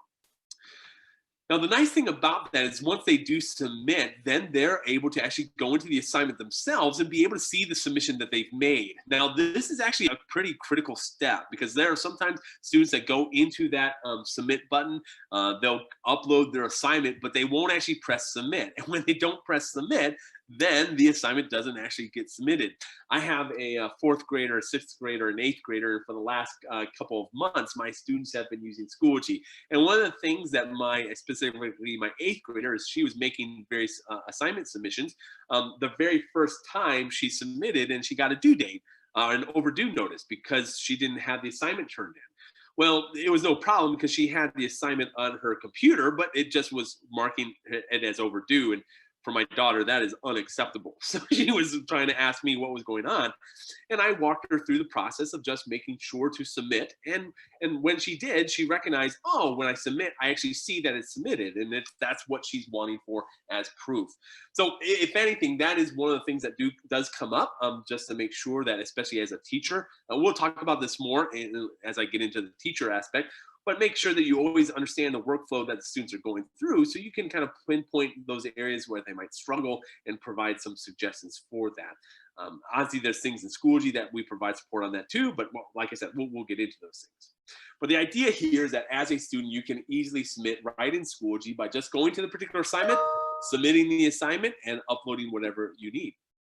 Now, in addition to that type of assignment tool, the other one is the assessment tool. And we're going to actually have a whole session that's going to be based around the assessment tool at 3 o'clock, specifically how to build content within the assessment tool. But just know from a student perspective, they're going to be able to start attempts. Now, when it comes to assessments, by the way, you can have 1 attempt or up to 20 attempts. So it's up to you how you want that designated.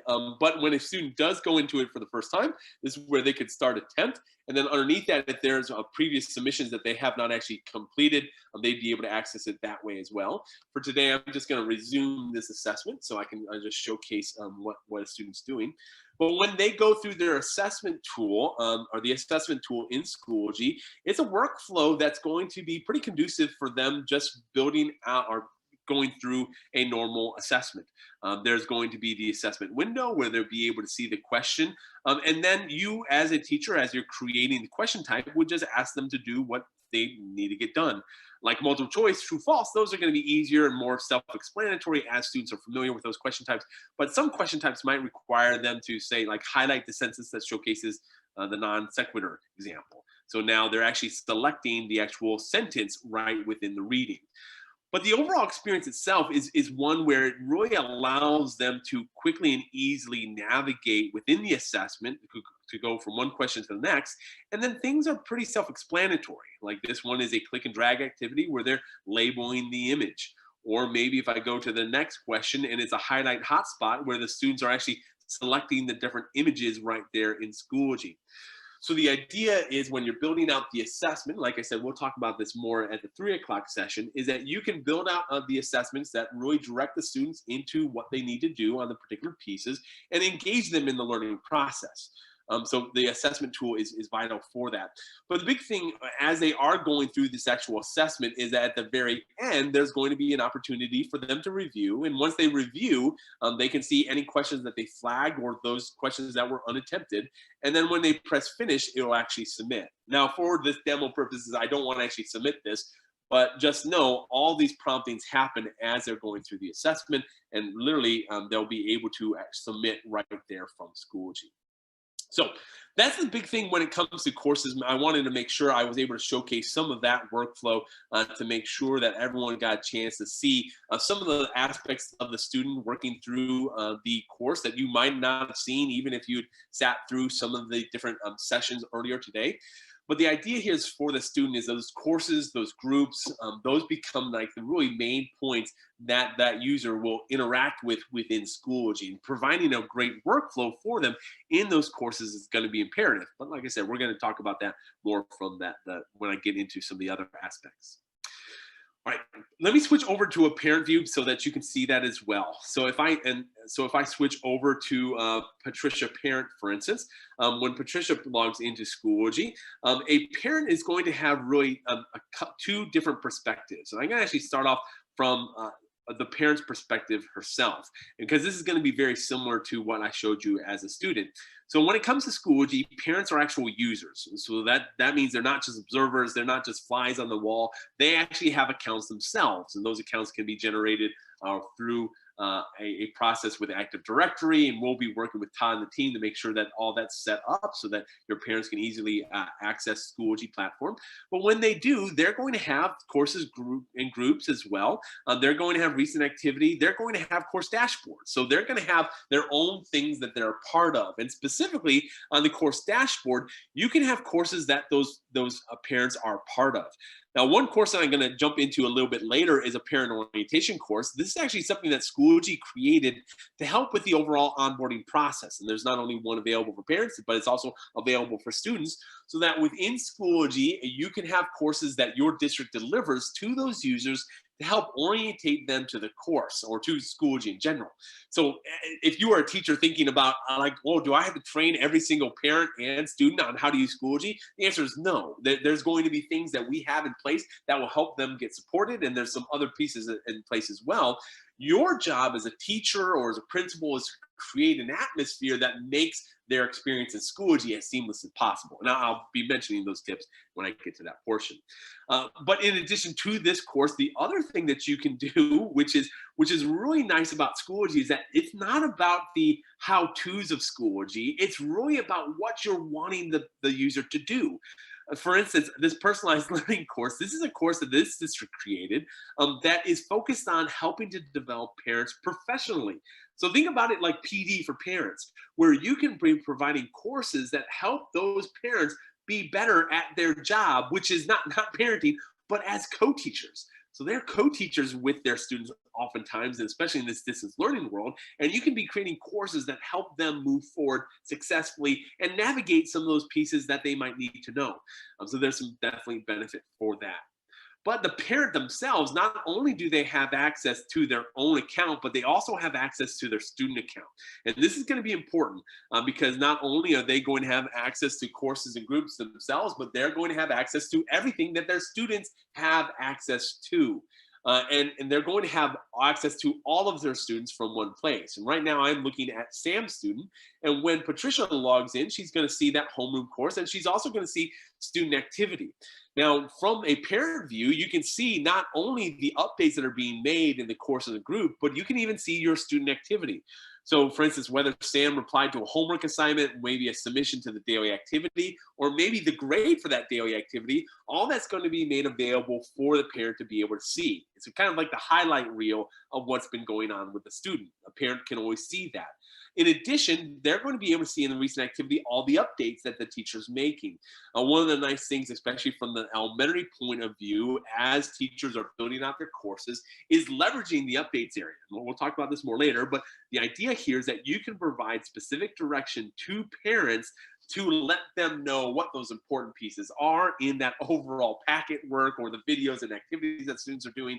You can provide kind of high-level talking points for the parent to be able to discuss with the student. So there's a great ways for that communication and conversation to happen. And that's really what Schoology is facilitating. It's facilitating in a way for parents to see more into that learning process. Even to the point when they click on homeroom course, now I have the ability to actually see within Sam's course all the material that's available, all the student progress, and even parent resources. So parents can come into a course that's made for their students, but within that course, there can be materials that the teacher shared that might have been actually used by the district or created by the district and made available within the course, so that now that parent knows exactly how to best work with the adding and subtracting on the number line. All that's possible within Schoology and makes parents' lives a whole lot easier as they're looking to support the overall student. But the big thing here is to remember specifically as a teacher, and again, we'll talk about this, but not only are students accessing your courses, but parents are accessing it as well. The clearer and more organized your courses are, the better overall experience those students and parents' experience will be. So that's just something to be aware of. And of course, and if I go from Sam, I can also switch over to Sally. And from Sally's perspective, here's now Patricia parent viewing as Sally that student's work. And now I can see all Sally's student activity. I can see all Sally's enrollments, specifically in the enrollments area. I can see courses, I can see grades, I can see recent grades, overdue notices. And remember, all these are being tied to the calendar events. So more work that's being done, the better it is for your students and parents to automatically see those things in Schoology. But the idea here is that your parent your parent has the ability to not only see this content, but they can also go into the courses themselves. So if they want to go into history or biology, they have the ability to do that and be able to oversee what's happening.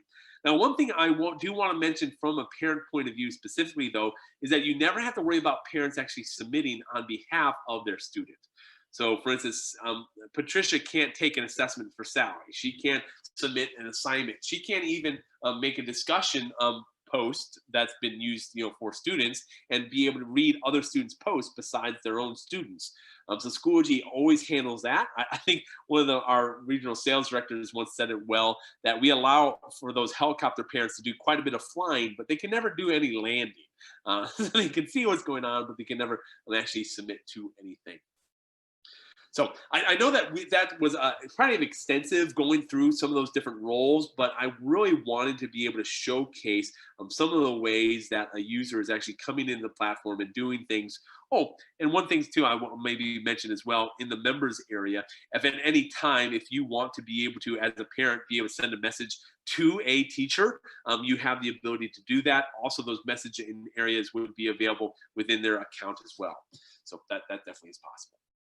But let's go ahead and take a step back and say, all right, so we understand the student role, we understand the parent role, or at least we kind of got a glimpse of those things. What is it that we can do best practice-wise to help students and parents get started with Schoology?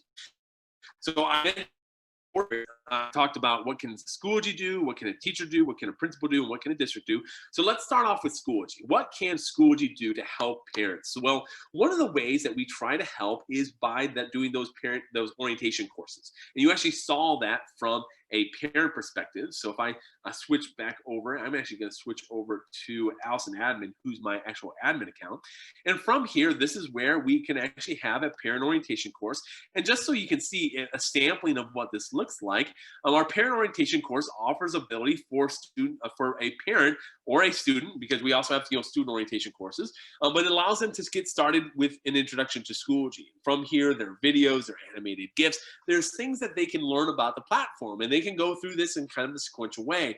But as they're going through that, we also provide ways for them to have discussions where they can be able to have questions with each other about Schoology. And those questions can be answered by your district team or by principals or whoever you choose to be part of those courses. But those questions can be answered right there. They can even have their own check for understanding. So you can literally have parents go through an assessment themselves and be able to show what they know and what they don't, all within Schoology. And of course, that's a big plus, whether it's for students or for parents or for teachers who want to get a little started with Schoology. Those orientation courses are really powerful. But one of the things that we found is that not only do you need to kind of set that kind of the pace at the beginning about how to do things, but even in the midst of things, right? When they're kind of in the trenches or that, just-in-time type training, we also made this little S available. And this is actually something that Todd brought up earlier in one of the sessions, and it's something that's really important. This little S is what's known as the Help Center or the Guide Center. And it's going to give you a couple things. One, it's going to give you the Help Center, and I'll talk about that in a moment.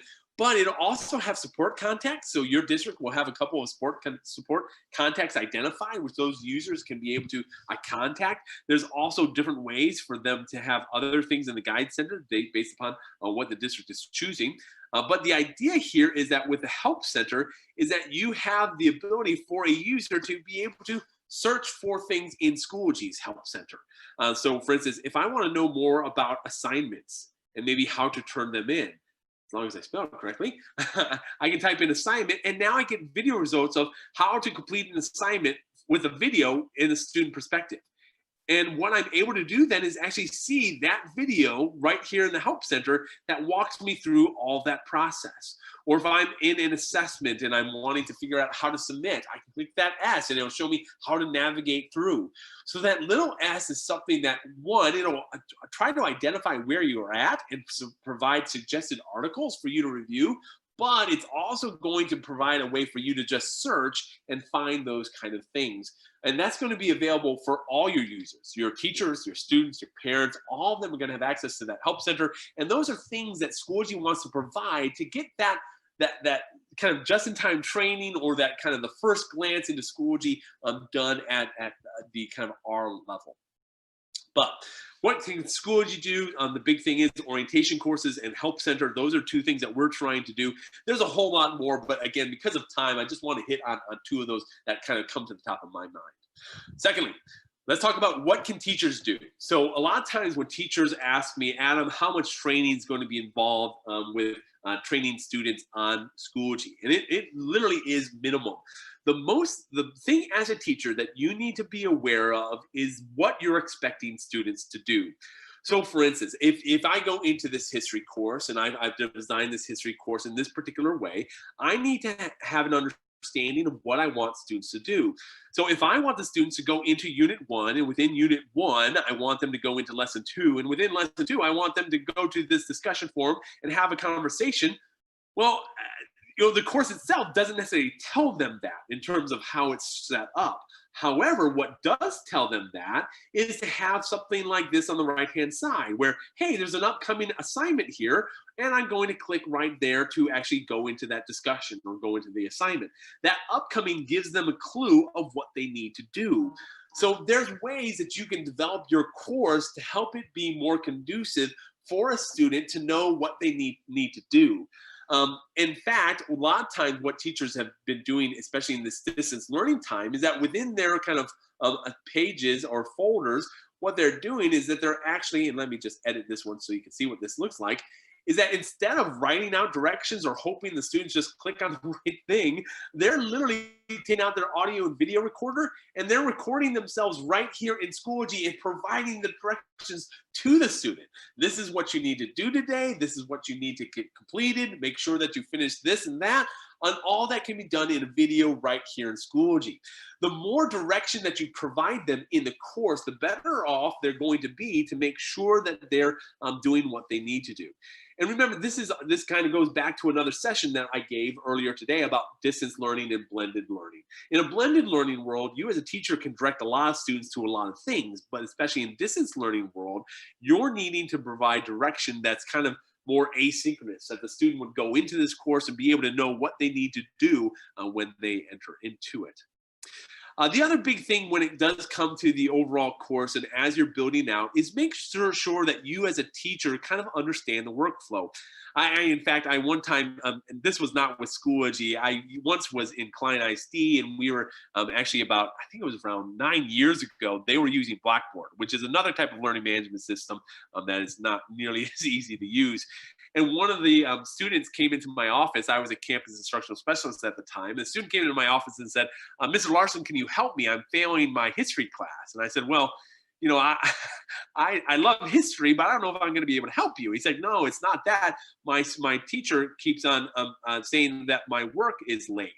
And what I was able to discover is that the student didn't know how to submit, and the parent and the teacher didn't know how to teach the student to submit. So there's a kind of a thing where you as a teacher want to provide, you know, assignments and assessments and to the students, but make sure that you know how that process works, because that's going to be helpful for your understanding, and then be willing to just show them once or twice how to do that at the beginning. And I guarantee I have a 4th grader, 6th grader, and 8th grader. I taught my 4th grader the first time how to take out a camera from his smartphone on the Schoology app and take a picture of it and submit it to the assignment. And literally by the second time, he was doing it himself. But the idea is that if you expect the student to do something, just understand what that workflow is like. And to help you with that, something that Schoology also has available is in course options, the view course as. So view course as is where you can literally find a student that's in your course, and you can be able to see what Schoology looks like from that student perspective and be able to walk through the workflow as if you were the student. So there's always that ability for you to have a better understanding about what students are accessing and in what steps they would need to take. So when it comes to Schoology, we have the Help Center. We also have those orientation courses as a teacher. It's a lot about understanding your course content and how students are accessing it, and making sure that the expectations that you have are something that you kind of know what they need to do. Let's talk about principals. What can principals do? Well, one of the best things that you can do as a principal is try to use Schoology yourself. And I'm going to switch over to Holly for this example. So when you're using Schoology at a principal type level, this helps create a pattern within your school that Schoology is not just this fluff type tool. That means when you're trying to send out updates to parents or students, use the recent activity feed. And within the recent activity feed, you have the ability to come and make an update and make that update available to the entire building or the entire district. So the idea here is that the more you're utilizing Schoology and directing people to its usage, the more benefit you're providing for your teachers, your students, and your parents. Because if they're having to remember one thing for you as a principal and another thing for that classroom experience, it's going to be disjointed. So as much as you can, try to provide ways through Schoology to help with that. In addition, the courses that are going to be made available, those courses are a place for you to interact with those users. So whether you're wanting to do that parent orientation course that you're kind of overseeing, or you're wanting to create that professional development for parents, that's also possible. You can set those up. But the other thing when it comes to courses is that you also have groups. And this is where we have some principals that are doing things like bilingual parent advisory committee. So they're creating groups within Schoology that would help engage the different parents and different users, even students, for instance, and having them all in Schoology. So you're directing the flow into the platform, and you're being able to support those the parents and students to make them as successful as possible. Now, one thing I do want to just point out, though, here is that a lot of these things you might have been thinking like, okay, well, what about the how-tos and things like that? With Schoology, the problem with Schoology is not around the how-tos. It's more around the what-fors. How is Schoology going to be used in your school to help students and parents be successful? And how can you, as a particular role that you find yourself in, help support that? That's the more focus that you can spend your time on, which is ultimately where you want to go, right? Being able to use a tool to make sure that you're moving the campus or the district forward. All right, speaking of district, the last kind of topic is, what can a district do? How can you make sure that Schoology is going to be used for best for students and parents? Now, part of that is having that help center. One I mentioned in the guide center is that there's going to be areas where you can have actual support at the district level. The biggest thing as a district, though, is that you really need to make sure that users are aware of, one, the URL. So it's going to be a URL that's specific to your district, and that can be tied into a lot of different places, right? It could be on the Sci-Fair website, it could be on the campus websites. Just having a link available to Schoology is always important, but then making sure that users know how to log in. Now, the more that you can have that login synchronized with other things in the district, that's going to be the most beneficial piece. And I know that Todd probably can maybe talk a little bit to that later, or I don't know where the process is right now with implementation, if they've gone through those steps yet or not. But the idea is that Schoology really can make sure that if users can get in, that's the biggest thing that the district needs to worry about, making sure that easy login is provided to those different users.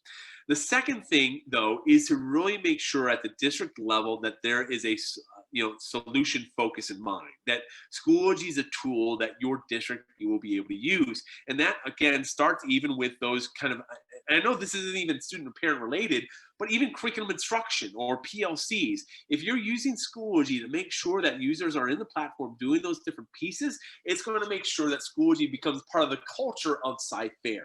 The more that Schoology is part of that culture, it's embedded into what you do, the more output you're going to see from those various users, specifically students and parents. And then one last message about the district level is that, remember, at the district level, you're going to have teachers who are also parents. And they're going to be parents who also have students in the district. Because of that, there's ways for those teachers and parents to link their accounts together. And this is something that we can definitely make available. But essentially, what it allows them to do is link accounts. So this is a demo site, so I have a bunch of accounts linked together. But the idea here is that all your teachers who are also parents can have those accounts linked together, so that you don't have to go from one login to another, or log in or log out for those different types of views. That's going to definitely be helpful in terms of getting your teachers and parents in a nice, easy workflow, so that those teachers can really benefit from the overall platform. Now, with 5 minutes left, I want to say thank you so much for attending this session. Some of you are repeat repeat offenders who are in the sessions multiple times, I'm really thankful for you. But hopefully this was a session that was informative. One, that you were just able to see the different views, whether it's student or parent. I think sometimes that's helpful just to be able to see. And then, of course, as we talked about the role that Schoology plays, the role that teachers, principals, and districts play, and to make best practices for students and parents on how to get started with them. Hopefully this was a helpful session for you to be able to think through. Now, the good news is that this session is not just, a one and done kind of thing. The Schoology team is working with CyFair, making sure that we can do our part to make sure that you're successful, because when you're successful, we're successful. So this is not a conversation that's going to end just with this digital learning conference. But it is going to be the end of this particular session. I want to thank you for your time. And Todd, was there anything that came up that we need to talk about? You've been doing a great job of kind of pinpointing some areas that we maybe need to spend some more time dipping into. Yeah, no, I think you've done a great job, and we're trying to monitor the chat here, and there are a lot of questions. Some people are feeling overwhelmed. One of the ways that we help to alleviate that is if you can go through the Getting Started with Schoology course. Everybody who was in the district last year, then your campus has a Getting Started with Schoology course. It's just for your campus. And so if you didn't get to finish that, you should have finished that. But if you didn't finish that, go back and do it. Or if you need a refresher because it's been a while, go back and do it. The great thing about Schoology is you have those courses there, in Schoology. And so that you can always go back and you can just refresh, yourself on how to use Schoology, because that Getting Started with Schoology gave you the basics of what you needed. And so if you're feeling overwhelmed, it might be that you need to go back over there and do that. We asked Adam to kind of take us to the next level of that. The other thing is that it's going very fast paced. Some of you have asked, are these videos going to be recorded? And yes, that's the beauty of pushing these through to YouTube. They're recorded. Because of the technical glitch that we had today, they're kind of all over the place. We really wanted them all in our own CyFair EdTech YouTube channel. That didn't happen today, but they will be downloaded and re-uploaded into the EdTech channel. So we're going to be working on that. Just kind of be patient. But if you bookmark this specific channel here, you can always come back and watch it in the next couple of days if you need to. And you can always speed it up, you can slow it down, you can do all of that good stuff. If you find you don't have any courses right now in Schoology that you can play around with, you can always create one. Adam, will you go through that really quick, just creating a sandbox? Can we do that?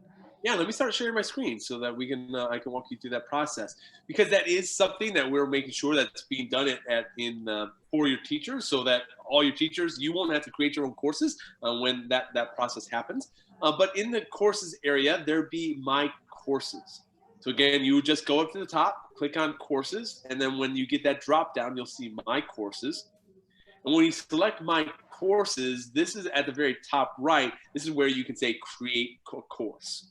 So if you want to be able to create your own course, to be able to see what that looks like, you have the ability to do all those things. And in fact, at the very bottom, if you want to know how to create a course, we have a help center for that. So it literally will walk you through that entire process. And just know, again, when it comes to the prime time, those courses will be automatically created for you, so you won't have to be able to create those. And you're right, Todd. It's interesting when it talk about pacing. The nice thing about YouTube is being able to change the speed and be able to listen to it at your own pacing. We wanted to get all the content out there, and then for users to be able to consume it at different levels. Also, if you're joining this session for the first time, we're trying to set the stage, but the part of the day was having the whole 2, 3, 4, 5, 6, 7 sessions all together and being able to take that in. So this is a process, and we're just thankful for the opportunity that we had to present today. Yeah. The other thing is that it could feel overwhelming when you get all of this new big platform. But once you get in it, I can attest to this. Once you get in it and you start playing around in it, you start building things, you start adding folders and graphics and those different kinds of things, you realize how easy it is. And the thing is like there's not, you have courses, you have groups, but really they kind of work very similar. I mean, it's all very similar the way it works. So when you get it in one place, it's very easy to transfer that understanding and that knowledge into the next place. So my biggest advice is to get in and start creating, start playing around. Your campus more than likely has already created a group. Maybe your teachers, your teaching buddies, they've already created a group. Go ahead and join that group, and you can see how things are working inside of Schoology. It is very powerful. There's a lot of great things that are available to you. So, hey, Adam, thanks so much, man. We're going to go ahead and take a little bit of a break. I know if you need to do anything, take care of yourself. I want to share with everyone. If you are, so I'm going to share my screen. If you are, I'm going to put up the bit.ly in just a second. But if you are in Cyfair, which most of you are, you're getting an update in Schoology. And the way I know that Adam referred to this here a little while ago. The way that we get to Schoology is through my.cfisd.net. That is ClassLink. And so we go there and the Schoology icon is there. You click on that and you authenticate into Schoology. But once you do that, you're going to get an update. Now, I have some updates here because I am in some other groups and things like that, but it's going to look something like this. Todd Sepulveda, Cyfair ISD. I am pushing out a newsletter, CFISD and SGY. I'm doing that every Monday here, just providing resources and information for you. This is what yesterday's or this last Monday, July 27th, this is what the newsletter looked like. All right. And so in that newsletter, I have an access code for a group. You want to make sure you're joining a group and not a course. And so when you join that group, you will find old newsletters. And you want to do that because I'm not always going to post them here. I'm actually going to delete these after a while because I don't want them just out there in the main update. And so that's why I'm trying to push everybody to that group. So make sure that you join that. But, we talked a little bit about Edpuzzle. Edpuzzle has been turned on. I gave you some do you knows information here. I'm providing resources for you, videos and other links that you can click on. Like, are you getting too many emails and notifications? You can click on that and you can go to a help sheet where you can start working through some of these things. So anyway, there is a lot of great information here. Schoology is going to be the platform for CFISD. It's not only for teachers, it's for paras are going to be in it. Everybody, actually. It's not just a curriculum thing. It is a communication platform as well. And as Adam was talking about, it's a way for your administration to talk with parents, to get them involved. It's a way for the district to get parents involved. There's so many opportunities available to use this and to really reach out to the community. And so it's very powerful. So I've dropped the bit.ly in there for you. It's there. Katrina, who is the Schoology coach for the district, she is dropping them in. She is actually Stephen Stone. I know it says Stephen Stone in the YouTube channel. We're having, with all the technical difficulties, we scrambled. I mean, we did whatever we needed to do to be able to get the DLC up and running. And so she is manning Stephen's YouTube account, and she's pushing out all that information for you. So make sure you click on that link and you go fill out the attendance verification link. You make sure that you click next. You need to get to the point in the attendance verification sheet where you hit submit. All right, you've got to do that. This is going to be up for until we start the next session, the 2 o'clock session. The 2 o'clock session is one that I'm very interested in, how to beautify your courses and how to make them look, because You don't want just straight folders. You want to be able to make them look good and engage students. And so Adam is going to walk us through how to do that. And we're really looking forward to that. So there's the bit.ly. Like I said, I'm just going to reiterate this a bunch of times. The bit.ly is in, the clickable link is in the YouTube chat. If you don't see it, just scroll up and click on it. Go fill out the attendance verification sheet. Make sure you get all the way to the end to where you hit submit, and you're good to go. You will get attendance credit for the 1 o'clock session. All right, so we're going to go ahead and run our commercial for about 5 minutes, and then we will come back for the 2 o'clock session. I hope you are enjoying that, or this whole DLC, and we're glad you're here.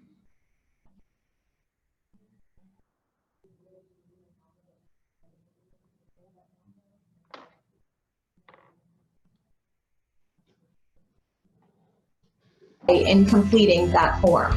We will only be able to issue professional development credit for those that fill out the form during the allotted time. We are so glad that you have decided to spend your day with us today. And on behalf of the entire Cypress Fairbanks ISD EdTech team, thank you. And we hope you enjoy your day.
Welcome to the first ever virtual Cypress Fairbanks ISD Digital Learning Conference. We are so glad you're here.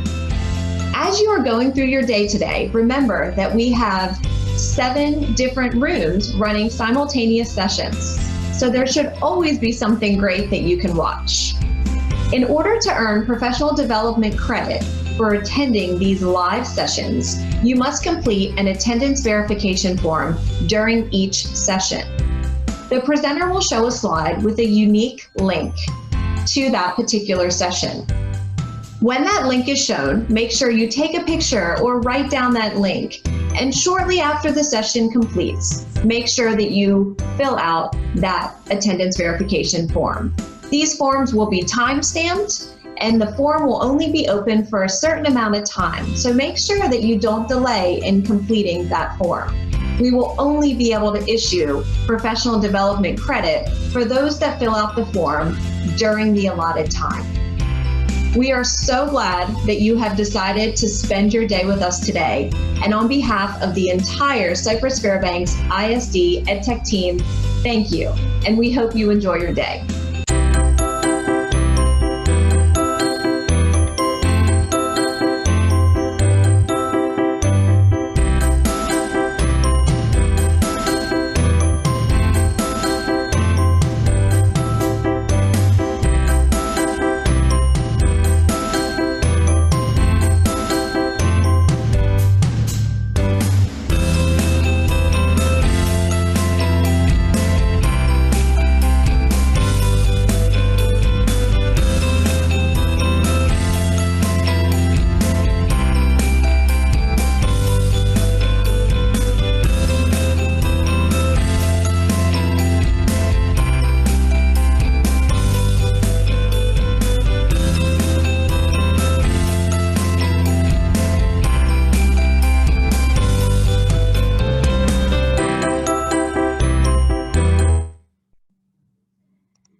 right, everyone. Hey, welcome back to the DLC, our virtual DLC. We're so glad that you're here, and we're getting ready to jump into session 2, how to beautify your Schoology course. I got to tell you, when we started looking at Schoology years and years ago, and how the graphics looked on the page and how visually appealing it was, it really grabbed me. And then when I got into play, I saw all these folders. I'm like, well, wait a minute, this doesn't look anything like I saw other people doing, or the other Schoology that I saw.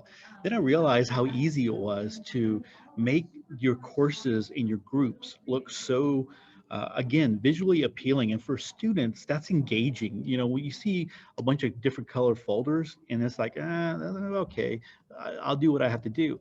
But when you see that you get to, you know, you've got the graphics and, you know, it looks good, that draws people in. And that was one of the things that I noticed right away, that I wanted to make sure that we get out there to CFISD. And I wanted Adam to be able to share that, because his courses look really good. And you have noticed that as he has been demoing all day long and presenting all day long.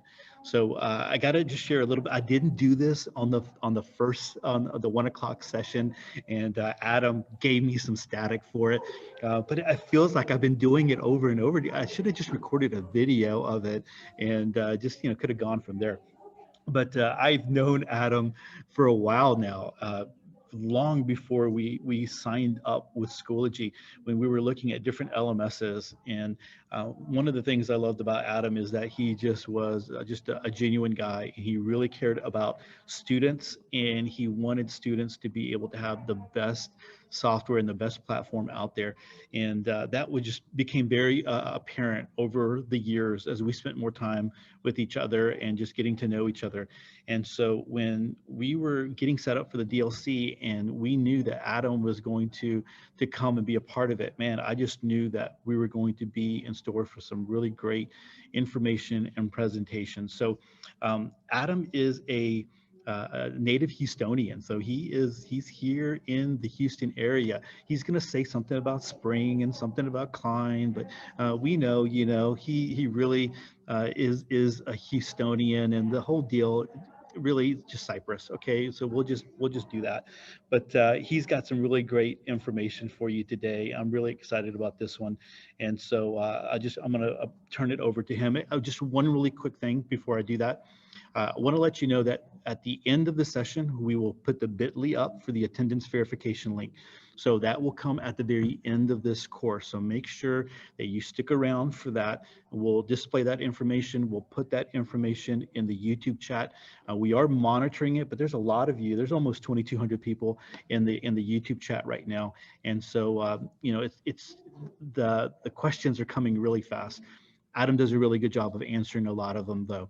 So with that, I'm going to stop talking and turn it over to Adam so he has his full time. Adam, hey, thanks for coming back to the 2 o'clock session. Yeah, no, I'm excited. Funny, with this space of mine, to beautify Schoology, at least I can beautify something. But the idea here today is to really walk you through some of the things in Schoology that you can do as a teacher to help just the course look a little bit more engaging, get them students and parents excited, also to help with your overall course to make sure that students are being more successful. There's also so many things that Todd mentioned that I want to just talk about. One is, yeah, I am super excited for the relationship I've had with Cyfair. I remember talking with Todd, it literally must have been 2 or 3 years ago when we first started having conversations. I was kind of fresh at Schoology that time and was just excited about everything that Schoology was doing and talking to him about that. Then over the last about a year and a half, talking with Todd and Becky to be able to understand the needs of Cyfair and to understand if Schoology would line up with those needs. It's been really neat relationship, and I'm excited that this opportunity is even a continuation of that. I was actually so excited to be part of this digital conference that I'm literally on my vacation in Wisconsin right now. This is not my house. I do not live in a log cabin normally, but I'm coming to you from my vacation. My kids are down at the lake right now, and I will be joining them here in a little bit. but I wanted to be able to talk through what Schoology can do to help beautify your courses before I do that. Also, I do want to introduce myself a little bit just to give you some of the background, because I think that's going to be important, because everything that I'm going to show you are things that anyone can do. If I can do it, you can do it. I actually have been working with Schoology for the last 5 years, but before that, I was a classroom teacher. I was an elementary school teacher, an intermediate school teacher. I taught in Humboldt ISD and also in Klein ISD. I did that for about 5 years, loved teaching. I understood how technology could make me a better teacher.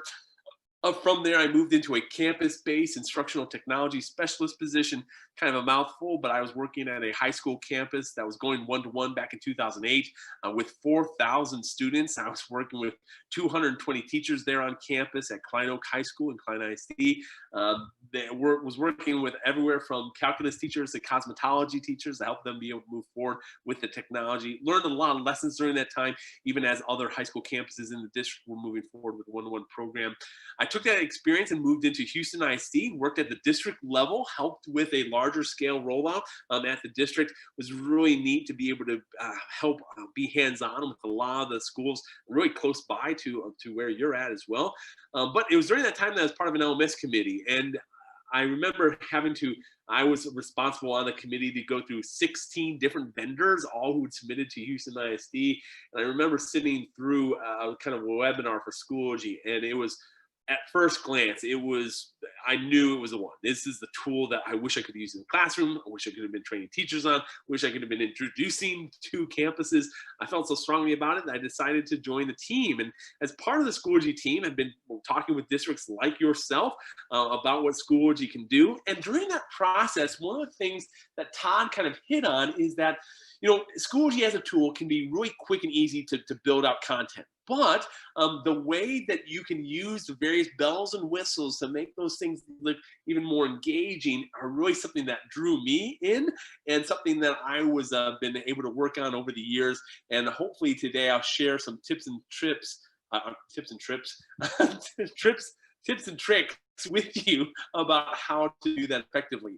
Now, one thing that I have gotten is that a lot of times not a lot of times, but there's been a couple of presentations where there's been a couple of comments out of the 2,000 people who've joined that says things feel like it's a little bit fast paced. So let me set the expectation that this is all recorded. It's going to be on YouTube later, and you're going to be able to watch this at your own pace. So if you're wanting to pause, if you're wanting to listen to something again, you're going to be able to do that. But my big goal is I want to make sure I get the content in so that you're going to have access to that. And then also to throw some shade on Todd so that he can kind of rest his fingers a little bit. The Klein Forest team are going to do their best to be monitoring the chat, but if you're asking questions in the chat, it's really difficult for them to be able to respond to 1,000+ people. So if you have a comment, love to hear your comment. If you want to make a suggestion, that's fine. But when you're asking questions, just know it's difficult for them to always get to that. So just be aware of that, and they're going to be trying their best. So with that said, I'm going to stop sharing my video just to make sure that this up north internet stays with us here. So I'm going to stop my video, and then I'm going to start sharing my screen, and then I'm going to start here. So I think when it comes to the tips and tricks to beautify your courses in Schoology, it really is just a couple of tools that you need to be able to identify and know how they kind of work in conjunction with each other. And in fact, I think this presentation won't even last us the full 50 minutes. We might have some time that at the end where I actually encourage you to kind of, I'm going to take a pause, and I want you to, if you have access to Schoology, I want you to go in and try some things out to be able to go into the platform and do some various pieces. But I want to kind of at the beginning show you some of those building blocks that you can use that can allow you to do things in the future. So I'm actually going to start off from a blank course. I think this one is currently blank. Yeah, so this is a world history course that is completely blank.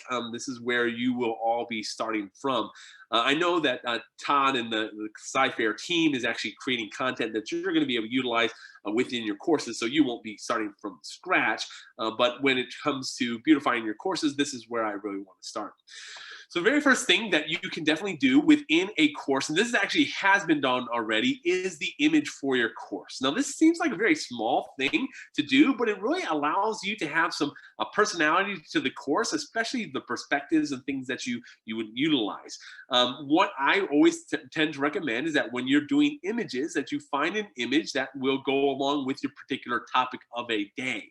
So you don't necessarily have to have just a stock image that's there for the whole rest of the year. This image can be changed out at any time. All you have to do is press edit picture, and when you edit picture, you can attach a file that you can upload right from your computer, or you can find, you know, some of these set images here. Now the big thing with Schoology is, especially when it comes to the images, that I want to kind of point out, and this definitely is a little trick, is that Schoology will always have this as the width. So it's about like a 1-inch width, let's say, and that's in pixels, probably about, I think it's like 100 pixels or something like that. Don't quote me on that. We can Google that later. But the idea here is that if you have a 1-inch wide image, you can have that image be as tall as you want. And what would actually happen is that the tools that are on the left-hand side would actually be pushed down. So for instance, if I go over to, let's say I switch over to another, let me go into Tina's course. When I go into Tina's course, I think she has this done that way, where she's literally created an image that has pushed most of the content down. So when a younger student comes into her course, all that she has kind of on the left-hand side is this be nice, be kind, be you kind of comment or image that she has. And she even used the GIF functionality so that now the background is see-through, but it allows it to still look like it's kind of floating on the side. So that's one tip that I would just suggest at the very beginning. If you're wanting to be able to kind of manipulate the images over there to the left-hand side, there's a lot of things that you can do if you understand the proportions of that way. And specifically, just to make sure I'm being clear on that, let me switch back over to Tracy. When I say 1-inch width, what I mean by that is, let's say you have like a 4:3 image, right? That's kind of a standard image that would be like in a PowerPoint slide or something like that. What it would do is that it would take that 4 down to that 1-inch width, and that 3 wouldn't be a 3 anymore. It would be like a 0.75. So essentially, it'll maintain the scaling of it. It would just make it really small. So that's why if you want to be able to manipulate that image, it's best to kind of set it up that way. And by the way, as I am talking about images in general, what I usually do for all of my image creation is PowerPoint. So within PowerPoint, if you just create images, and I can even walk everyone through this if that's something that's going to be valuable, maybe later on. The idea is when you create images in PowerPoint and you upload them and you edit them or crop them or do those various pieces, you can then save those images as an actual JPEG file, not the actual PowerPoint, just the images themselves, and then you can upload them into Schoology. So there's going to be some benefits with that as we're talking through the content. So that's one thing on the side that I definitely would recommend, is that saving images that kind of showcase your particular course. This particular course actually has it where I had like an image that I kind of overlaid on top of it. So it's like Washington High School, and then in the background that image could change out, but you'd still have that Washington High School. So there's even things to do with that that you can do in kind of like third-party tools like PowerPoint. All right, let me go reset here. Make sure I'm on the right side. All right, the next step is when I go to actually create content. A couple things that you need to know. One is when it goes to a page, I'm going to go to add materials. I'm going to go to add page. I want to talk through some things that you see here that are going to be really important when it comes to building content just in general within Schoology. So whenever you create any kind of content area, you have this text box or this description area. For the page, this will actually show up in a page, but on a folder, it would show up in the course. And if you're, a discussion, it would show up in the discussion. The idea here, though, is that when you're creating content in this area, you have kind of the text formatting type tools, but you also have the ability to go to insert content. And specifically, that insert content button allows you to insert images or media. This is where you can find various images from your computer and be able to upload them into a page or into a folder. Those images are going to provide a lot of the kind of the looks to your various courses.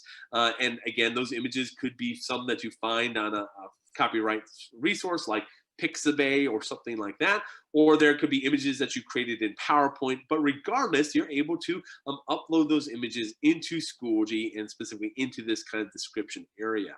And I'm not on my traditional computer because up here I was not able to connect my other computer, so I'm not able to actually find the images that I was hoping to show today. But just to give you an example, if I go ahead and just type in some text, this is where an image could be. So if I were to pretend that that image would be there, and this is also where I would have text around it, I could be able to do that. If I also go to insert content, not only do I have the ability to insert images or videos, I can also insert actual Google or OneDrive resources, or even YouTube or something like that. So a lot of times if you're trying to embed content, embedding content also is a great way to make your courses more beautified. So you can be able to pull in those different resources as well and embed them right into Schoology. The nice thing about this specifically is that when you click on, let's say, Google Drive or resource app, it'll pull up all of your Google content. And then when you actually select that content, you can choose to have it be embedded.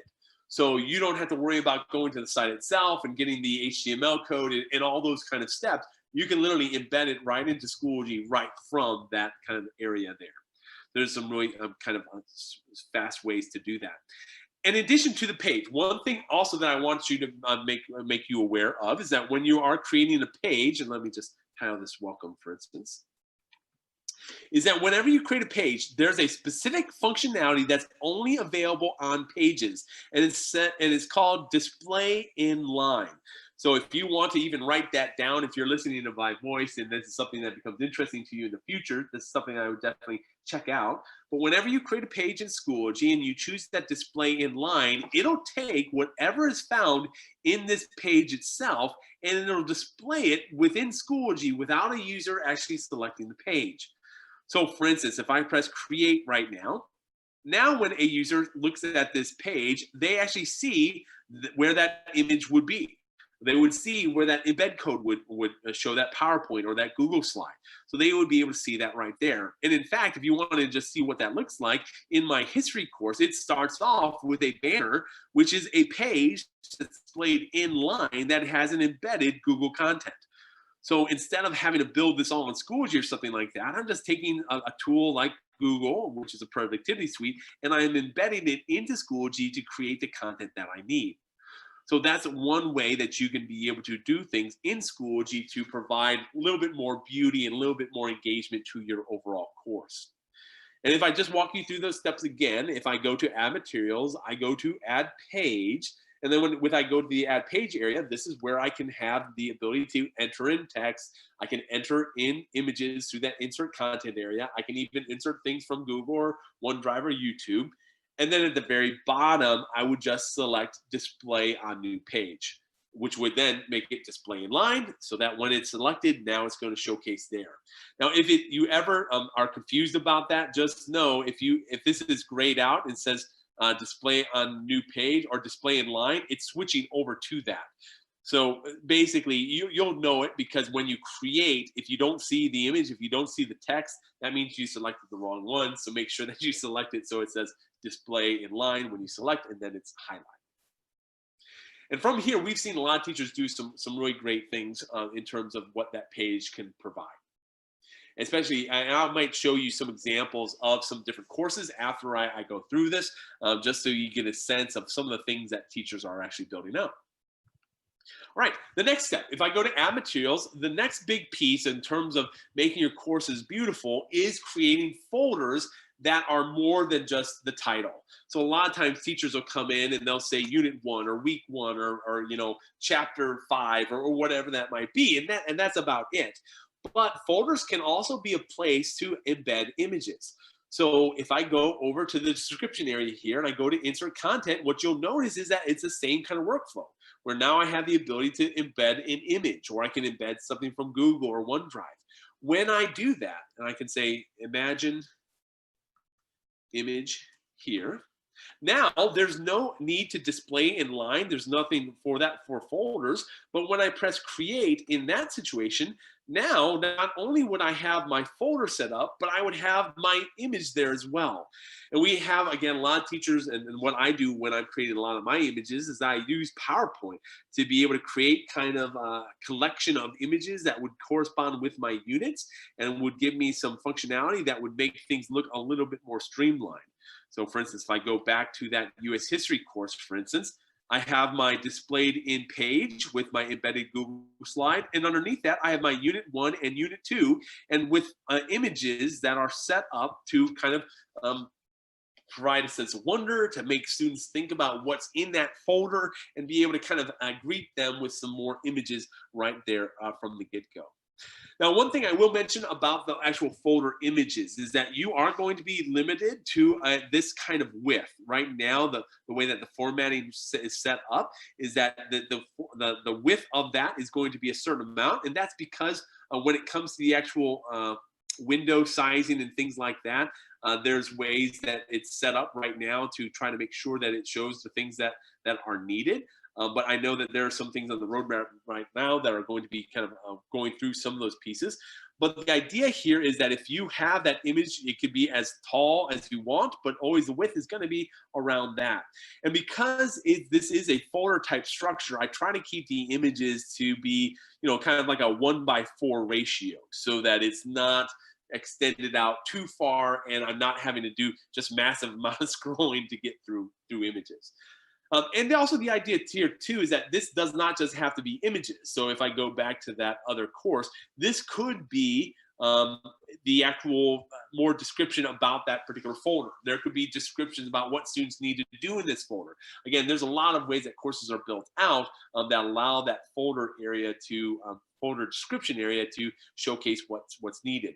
But the big thing here, those pages and those folders are ways that you can definitely embed those images and videos and be able to kind of create a more pleasing sense of what you're doing. Because right now, what you'll notice is even if I click on, let's say, add folder again, this gets into kind of the topic that Todd was mentioning. That now if I have just folder after folder and page after page, it's kind of looks more stagnant experience. Now, the great news is that if you're a teacher who's just starting off, you're like, Adam, I'm just happy if I build a folder, I build an assignment. Well, more power to you. I'm happy that you're here. I'm happy that you're listening along. But for those of you who are looking to try to expand that experience, sometimes just adding the image there makes all the difference. All right. So let's go into this Unit 1 folder. So within Unit 1, now all the other kind of content that I would be able to talk through is really leveraging some of those key pieces, the insert content button and things like that. But from this add materials area, this is where I could go to an assignment or an assessment or a discussion, and I could build out those things. I'm not going to do the assessment. In fact, I'm actually going to be coming back in the next session and actually spending more time in the assessment tool itself, talking through all the various question types and showcasing those things. But I am going to go into add assignment. So when I go into add assignment, this is where I have that pop-up window. And by the way, assignment, for those of you who are completely new to Schoology, this is just a way for you to be able to collect work from students. So assignments become a big basis of how a teacher actually collects work, grades work, and things like that. But this assignment is where you can actually provide a lot more information than just basic descriptions. So you can give it a name. So let's say this is the unit project. And from here in the description area, you have the same kind of editor, but now you have the insert content button. When you go to insert content, you have the ability to insert images or media. Media, by the way, again, is just videos. So I think the folders don't allow for videos, but the pages and all the other kind of areas do. But from this is where you can upload your images or your videos. You can embed from Google or OneDrive. You can take from YouTube. You can do all those kind of things. But in addition to those steps, which I've already talked through, and hopefully this is going to be repetitive somewhat, because the way that Schoology works is that if you know how to do it in one place, you really know how to do it in all the places. But to add some additional layers to this particular assignment, this is where you can also do an audio video recording. I think I might have to, I'm on a new device, so I might have to just allow the camera here. But when I click on audio and video, this now allows me to start recording right here in Schoology. Here's the benefit, is that when I start recording here in Schoology, there's gonna be a little timer at the top over here. And when that timer is going, it's just showcasing how long this video is actually taking. But when I press stop recording, it's going to actually format it in a way that's going to allow me to insert it into the assignment itself. Now, this isn't necessarily beautifying a course for me, some of you it might be, but the idea here is that the more kind of engaging experiences that you provide to students, the more beautiful that course becomes. It becomes a place where students feel more connected to you as a teacher, and they feel like they're actually being kind of welcomed into the process. Now, I'm gonna stop here just because I am on this up north kind of Wi-Fi, so I don't wanna try to do all those things at the same time. But the idea here is that when you embed that audio and video, it becomes part of that assignment area, so that now when students come into the assignment, they're not only greeted with a wall of text, but they're actually greeted with a video of you explaining the directions, and then all the written directions are below for them to be able to go through, refer to, and discover.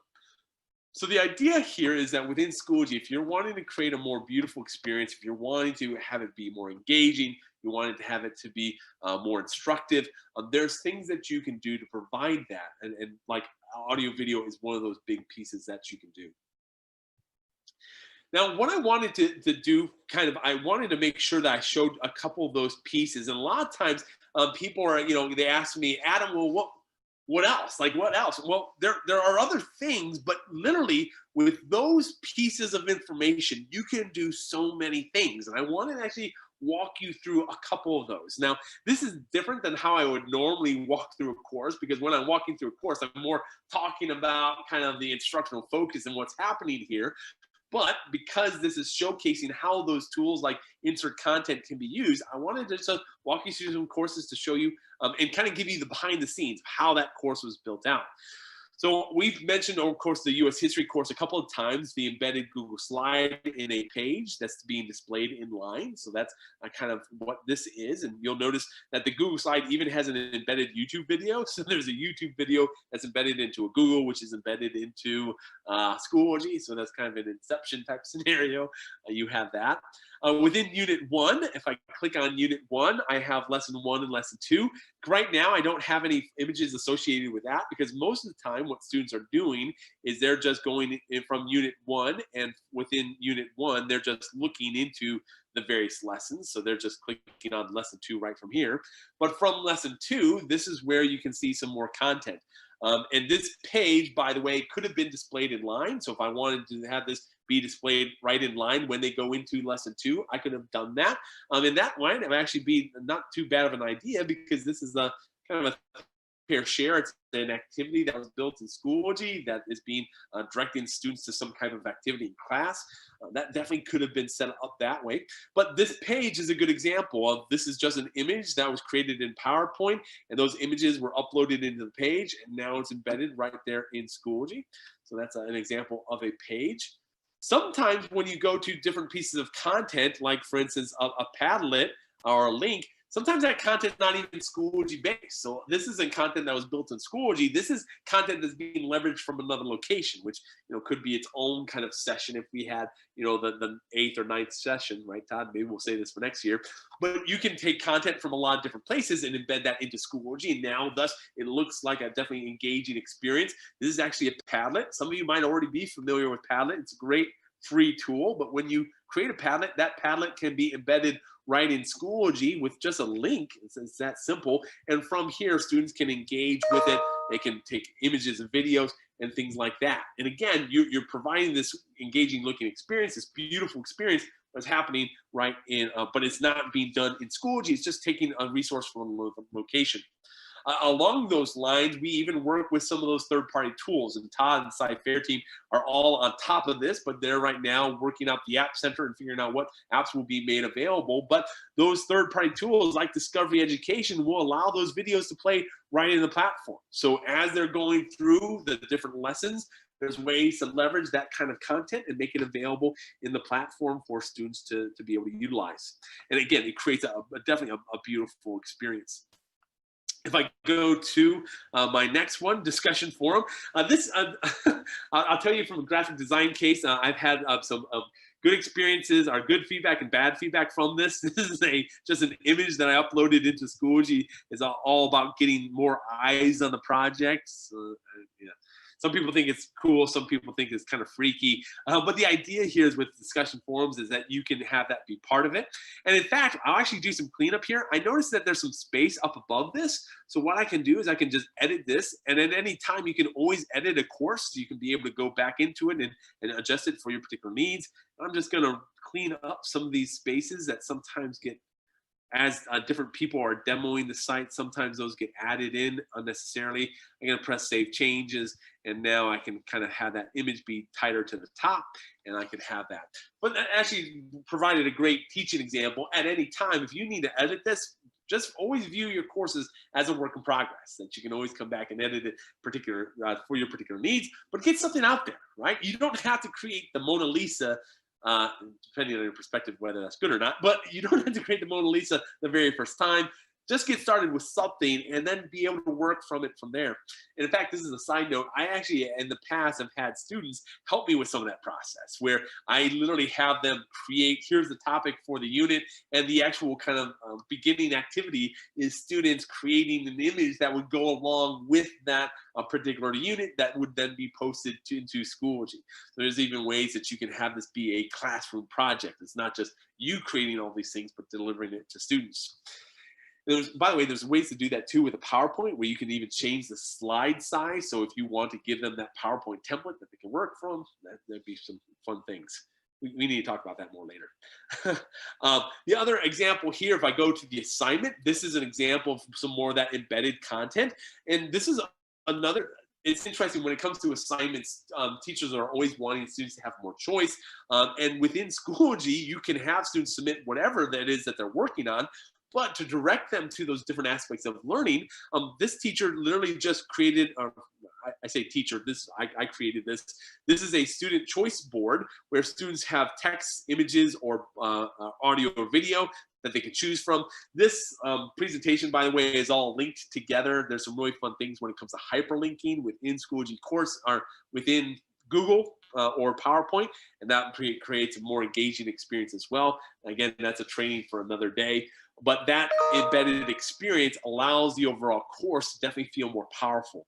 One of the things that Schoology in general tries to make sure that we highlight is that we are a platform that allows teachers to do a lot of things. You can create a lot of great content within the platform using some very basic tools, but using it in ways that overall added together create some really engaging experiences. And in fact, if I go to, speaking of engaging experiences, if I go to, let me close out of this window real quick. I want to show you the assessment tool, but I want to show it to you. This is a preview, wanting to maybe spend some more time with me at 3 o'clock. Within that session, I'll actually be walking through this lesson 2 assessment.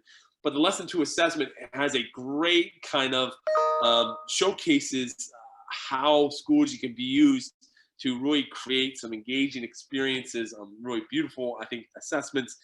So just to walk you through a couple of those. If I have a question like this is just an embedded image. This is an embedded audio file that's part of the question text. All the formatting is taken care of by Schoology, so that's really helpful because I don't have to worry about that. This particular one is just using a table. So there's a table that was created in Schoology, the ability to type that information in. This becomes a click and drag activity because it's a matching question. Again, there's some fun things about that I'll talk about in the next session. This is an embedded video. So now a student can watch a video right here in the tool and be able to, in this particular case, their students are having to write a short narrative around that or whatever they're seeing. And then this, if I go through this, this is actually an image that was uploaded into Schoology, and then a highlight image question was created around it. I'll walk you through how to build that type of question. This is a highlight hotspot, again, an image that was uploaded into Schoology. Some areas are selected to be hotspot areas, and then embedded audio files. So again, for all these things, it's the same thing. Insert content, select image, select video, or select audio, embed content from different places. But if you know how to do those simple things, everything else is all about building them out and making sure that you are creating those experiences that you want to. Now, I do want to say this before I know that I wanted to give you some time to be able to work and play, and maybe if there's even questions, we can try to do that. I don't know how many are on right now. But one thing I do want to also talk about is that this is something that you as a teacher don't have to take on all by yourself. Now, I mentioned specifically around students and how students can, be helpful to this process. There's even like activities that you can do with them. But remember, if you're listening to me right now, you might be a teacher who knows your content really well, but you're not really, maybe you wouldn't call yourself tech savvy. You most likely are, but you wouldn't call yourself that. But you have someone on your PLC who is. There are ways to be able to delegate responsibilities within the PLC so that now the expert content leaders can provide direction to the other teachers who might be more ability to build out some of this content. For instance, when I was a 7th grade science teacher, I remember my team lead, her name was Angela, she knew the content really well. I didn't know it as well. But what I was able to do is I know how to use e-instruction. I knew how to build out courses. I knew how to format Word documents. And I was able to take all of her understanding and make actual things that look better, like tests that weren't all out of place. And that's one of the things that you can do with Schoology. So that now within a course, if you go to add materials, instead of building the content yourself, you can import from resources. And from that import from resources area, you can go to maybe a PLC. So that within the PLC area, you can pull in content that you need. Oh, sorry, it was back here. So for instance, if I go within PLC and I go into Unit 1 or Unit 2, and within the lesson plan area, I can literally pull out content that's already been built out, that has this beautified experience, and pull that into my course. And I know even in fact that not only PLCs are this dependent upon, but even in district. If I know Sci-Fair is trying to do a lot of things to make sure that content is available. And I know first and foremost, they're trying to make sure that you have the content that you need, but interspersed within that is the ability to make that content beautiful with banners for folders and images with embedded content. Things like that can make the overall experience beneficial. Now, one of the good things, hopefully that everyone was able to glean from this session, and when it comes to beautifying courses, is that it's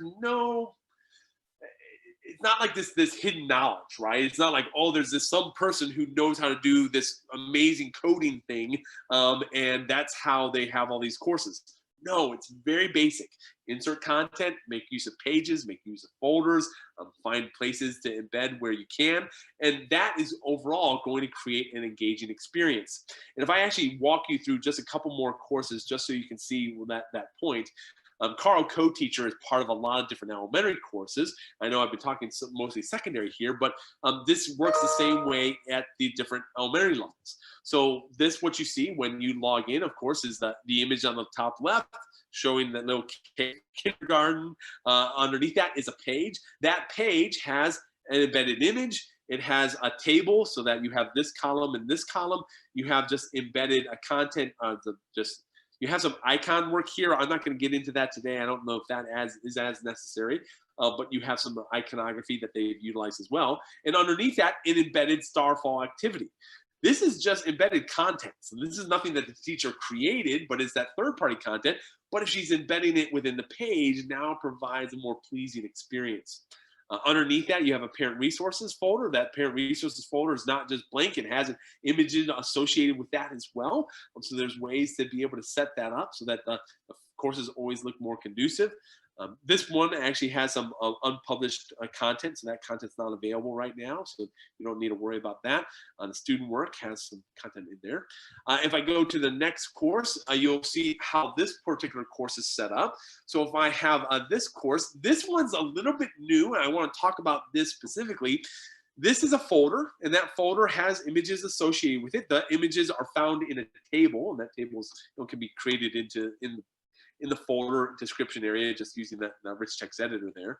But these images are also linked. And this is an additional step that we're not going to have time to talk about today. But there's an ability within this image to link it to a different item in Schoology, so that now when they click on Monday, it actually takes them to the Monday folder. So now within this folder, you have more pages. Those pages have images. You have columns. You have that kind of an organization set up in this embedded content as well. And then the lastly, when you go into 5th grade course, this is another great example of, I think, images done right. So you have your 5th grade course, and you have a kind of an attractive kind of image at the top left there. You have a little embedded image here in the announcement area. This actually, the announcement area, by the way, is also something that teachers do in the updates area. Within the update, if you create content, you can choose to have that, it allows you to post it as a notification or an announcement. And when you do that, it actually shows up at the top. There's ways to get images in there so that you can create really some fun things with that. But this 5th grade, the reason why I like this 5th grade course is that I think the images are kind of tastefully done, that you don't ever want to overwhelm people with stuff. And I think this is really nice where the reading is nice and simple, and within reading area, you have content that's associated with the particular aspects of things. And you're not overwhelming them, right? Because it's not a picture show that you're creating. You want students to get to the content they need, but that specifically on that homepage, I think it uses it just right. And by the way, I'm saying all that complimentary. I did not create this particular course; another user did, so I'm not just bragging on myself on this situation. But this one's really well done. I really like it. The other course that I will also show, and this is kind of like the extreme version. This was done with me and a couple of our Schoology ambassadors. We're talking through some ideas, and we came up with this idea. This course leverages a bunch of the concepts where an image was uploaded, that image was tied to a link, then those images were copied into an update, and then that update was made into an announcement. That really is the steps that you have to go through, but there's a lot to it. Again, we're not going to go to it today, but the idea here is that now when a student goes into math or history, they can go to that particular content item. So they click on history, and it takes them right to that brain pop activity. So it's going from one piece of content to the next. Or if I go into or if I go into the science, it takes me to Monterey Bay Aquarium, which is an embedded video of the Monterey Bay Aquarium where students can watch and see it right here in discussion forum. There's some really great things in terms of building out content that you can do within Schoology that's using those building blocks of things, inserting content and those various pieces. In fact, under here, this is just an animated GIF. So GIFs can be uploaded as images as well. So there's ways to definitely create some things like that too. But if I were to give you a summary, I always say I'm going to give you some time at the end. I'm sorry I went a little bit longer in this presentation. Hopefully you were able to see a couple of those concepts that I think that can be beneficial when you're building out courses. The good news is that your courses don't have to be beautiful. They can definitely provide the instruction that you need using the great tools that are found right in Schoology. But for those of you who want to kind of put some bling in your courses, you can do that. I think as a classroom teacher, I was never good at like decorating my walls. So like I was terrible at that, but I loved doing things on my website, and I loved, of course, doing things in the learning management system. And for those of you who still like to decorate your walls, more power to you. But there's also ways that you can be able to do things in your Schoology world that I think can make the overall experience better. Because in a way, especially in this distance learning world, you're creating the culture through your online presence. The more beautiful that presence can be, I think the beneficial you'll find yourself in. But let me go and stop there. Todd, I know that you and your team have been looking over the chat questions. I know this one was a little bit different. It's a little bit slower paced on this one, hopefully compared to the others, and definitely kind of meandered through some of the different topics, but love to see if anything kind of came up to mind.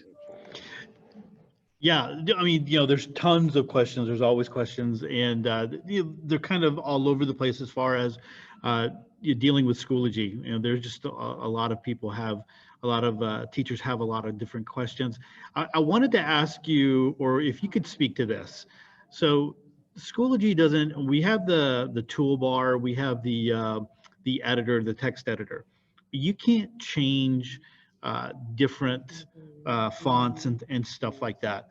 What can someone do to or to use a different font though? Can you speak to that? Yeah, so within a page, you have the, let me actually go over to, let me go back into my Tracy perspective. You have the ability to change the fonts. Most of the time, I think I just use Arial. So I just wanted to make sure that or Tahoma, I think that's what it is. You have the ability to change the fonts so that you can be able to, let me see. Oh no, okay, so I don't know if you can change the font here. The reason for that is for some of the screen reading functionality, we keep it that way. However, one of the things that I've done as a workaround is if you create something in Google or Microsoft, like let's say you use a Google Doc or Microsoft Doc, you can copy and paste that, and that font that's recognized on that browser window can carry over to Schoology. So there's some ways to get around it if you'd like to by doing that functionality. Yeah, that's I think that's so beneficial for those that are wanting some different different options. There is that you can copy and paste from a different program, and Schoology will hold that formatting. So I think that's a great option for someone to be able to use. Even the dingbats. I would encourage those that that looked at the getting started with Schoology, because one of the things that looking at that course, it really impressed me was just the layout of it. And I was asking questions like, how did you do this and how did you do that? And I know that when that course was created, they just used some dingbats and different things like that. I thought it was just so pleasing, graphically pleasing, so I love that course. I mean, look at it. Can you click on some of the modules there, just the drop down so we can, I mean, they have the objectives there, the dingbats. So you see the ones, twos, threes there next to, lesson 1, lesson 2. I just think that is so, kind of just draws you into want to work in that course rather than just have straight up, folders and text. And what's interesting too, Todd, is that we I think Schoology was very purposeful that we first and foremost wanted K through 12 teachers to be able to use our platform. That was the goal, and that meant that people needed to quickly, easily build the content that they needed. There are a lot of other tools that are out there that kind of provide this huge kind of like HTML editor. And by the way, we also offer HTML editor capability, but it's almost like you need a team of instructional designers to actually build out the course. Schoology did not want to be that way. We wanted it to be a tool that could quickly be used by every teacher in a district, but still have those additional capabilities. So if you are into dingbats, or if you're into embedding content, or if you are wanting certain fonts to be certain ways, you can still do that within the platform. There's just some different ways to do that. And you know what, Todd, it might be even fun to even do some follow-up things with even the professional development team that have some more of those kind of tips and tricks too. Yeah, definitely. And I think people are going to want to know more about, I know that we have teachers out there on Twitter and, doing a lot of, sharing out a lot of content about linking, doing links and stuff like that inside of Schoology and making it look good like that. So it's really exciting to be able to, again, I'm just going to go back to the fact of having a place that's graphically pleasing. If you think about, as an adult, going to a website that was just nothing but text, you would back out of that pretty quickly, right? Unless you were doing some major research or you were doing something along those lines, you would back out of that pretty quickly. We are a very visual society now, and having these little things that kind of capture our attention are going to be very important. And so I think dealing with, K-12, the kindergarten students, you shared a lot of that stuff already, Adam, that would really get the students interested in there, but even all the way up to 12th grade, there are things there that would grab students' attention. So I appreciate you doing this course or this session. I think this was an important one. Yeah, well, I think you and you or Becky, I know that you suggested this idea, and I thought it was a great one. And it's some of those things that we, especially if I've been using Schoology for the last 7 years, things that I take for granted. But like seeing how all those pictures put into place, pun included, it's neat to be able to kind of talk through that. So I appreciate it. So we have Yeah. one more session at 3 o'clock. We do have that assessment, right? We do have that assessment, and that is a big one because in Sci-Fair, we like our assessments. So having all these different, to be honest, so all the different question types, and so I'll just spin a little teaser here. All those question types in Schoology, and then the fact that we are going one-to-one, that's a big game changer for us. Well, in the past, we always needed that paper. You remember that was one of the conversations we had early on, Adam. We needed the ability to have answer sheets and to scan answer sheets because that was our old system. And we, at that point, we would never be one-to-one. But this whole COVID thing, this world that we're living in right now kind of changed things. And it's going to be a real big blessing for the students because they get engaged with assessment type questions that they would have never, they're fun really, and they never would have been able to do if they weren't one-to-one. What, again, to add to that, it's, in a lot of these different sessions, we've had a chance to show the assessment tool, but so many teachers see that and say, like, there's no way that I could do that in my classroom. You can. Like, it literally is a tool that every K through 12 teacher can use to build out great question types, and a lot of it's already done for you. You just have to insert the right image, add the right text, and boom, you're ready to go. So I'm excited to be able to dive into that a little bit more. And it's going to be, I think, a very similar pace this session, Todd, where anyone who comes back, you won't feel overwhelmed. We're literally just going to camp out on those question types and see where we go. So. Awesome. Well, I will give you a little bit of a break so you can go take care of any needs that you have. And I'll just kind of continue on here just for a few more minutes.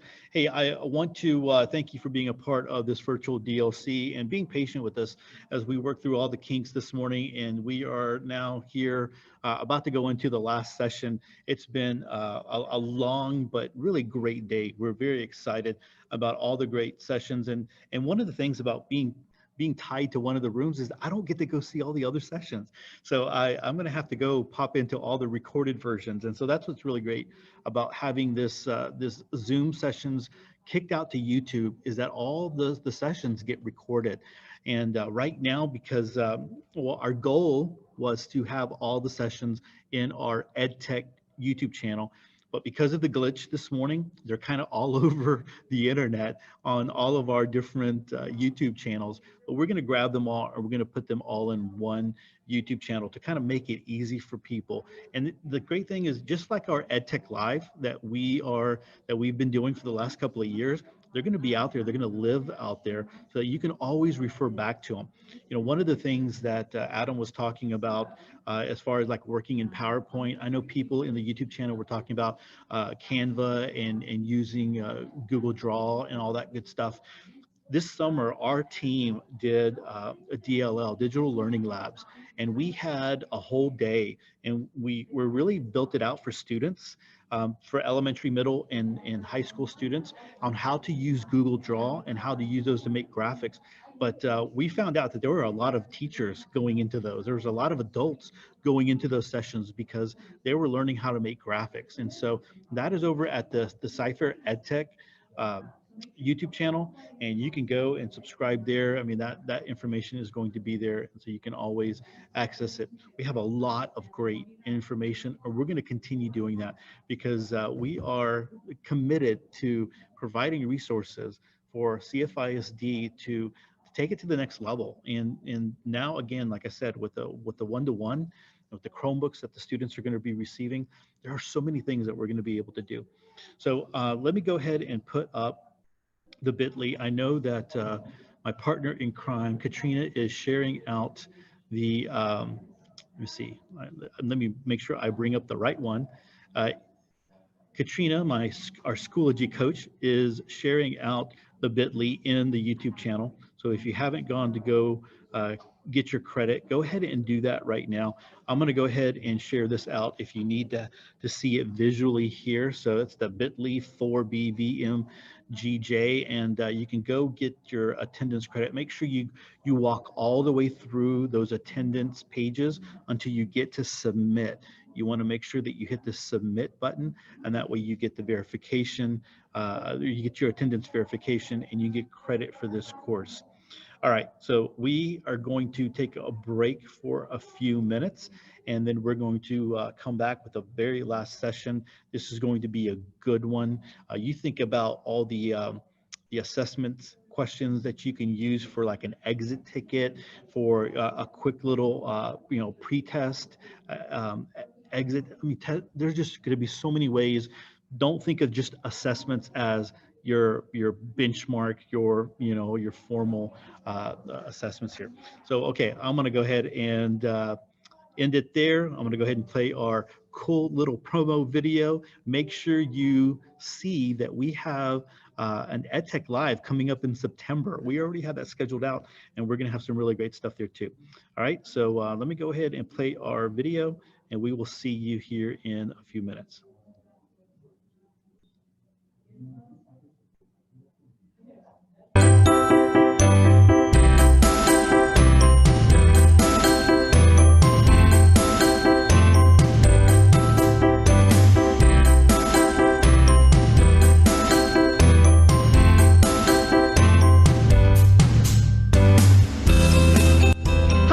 Welcome to the first ever virtual Cypress Fairbanks ISD Digital Learning Conference. We are so glad you're here. As you are going through your day today, remember that we have 7 different rooms running simultaneous sessions. So there should always be something great that you can watch. In order to earn professional development credit for attending these live sessions, you must complete an attendance verification form during each session. The presenter will show a slide with a unique link to that particular session. When that link is shown, make sure you take a picture or write down that link. And shortly after the session completes, make sure that you fill out that attendance verification form. These forms will be time-stamped, and the form will only be open for a certain amount of time. So make sure that you don't delay in completing that form. We will only be able to issue professional development credit for those that fill out the form during the allotted time. We are so glad that you have decided to spend your day with us today. And on behalf of the entire Cypress Fairbanks ISD EdTech team, thank you. And we hope you enjoy your day.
Welcome to the first ever virtual Cypress Fairbanks ISD Digital Learning Conference. We are so glad you're here.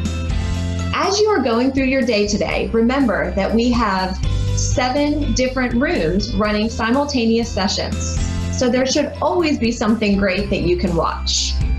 In order to earn professional development credit for attending these live sessions, you must complete an attendance verification form during each session. The presenter will show a slide with a unique link to that particular session. When that link is shown, make sure you take a picture or write down that link. And shortly after the session completes, make sure that you fill out that attendance verification form. These forms will be time-stamped, and the form will only be open for a certain amount of time. So make sure that you don't delay in completing that form. We will only be able to issue professional development credit for those that fill out the form during the allotted time. We are so glad that you have decided to spend your day with us today. And on behalf of the entire Cypress Fairbanks ISD EdTech team, thank you. And we hope you enjoy your day.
Hey everyone, welcome back to our final session.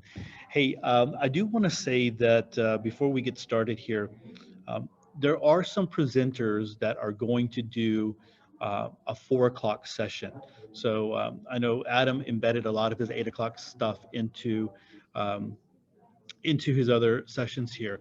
But if you need to get that other hour, Jake Miller is going to be available at 4 o'clock. And so after this session, you'd want to jump into our Glide app and go over there. And then also Meredith Akers will be presenting. There's going to be one more session as well. I didn't get that name, but there'll be 3 more sessions at the 4 o'clock hour that you can where you can go and get some more PD.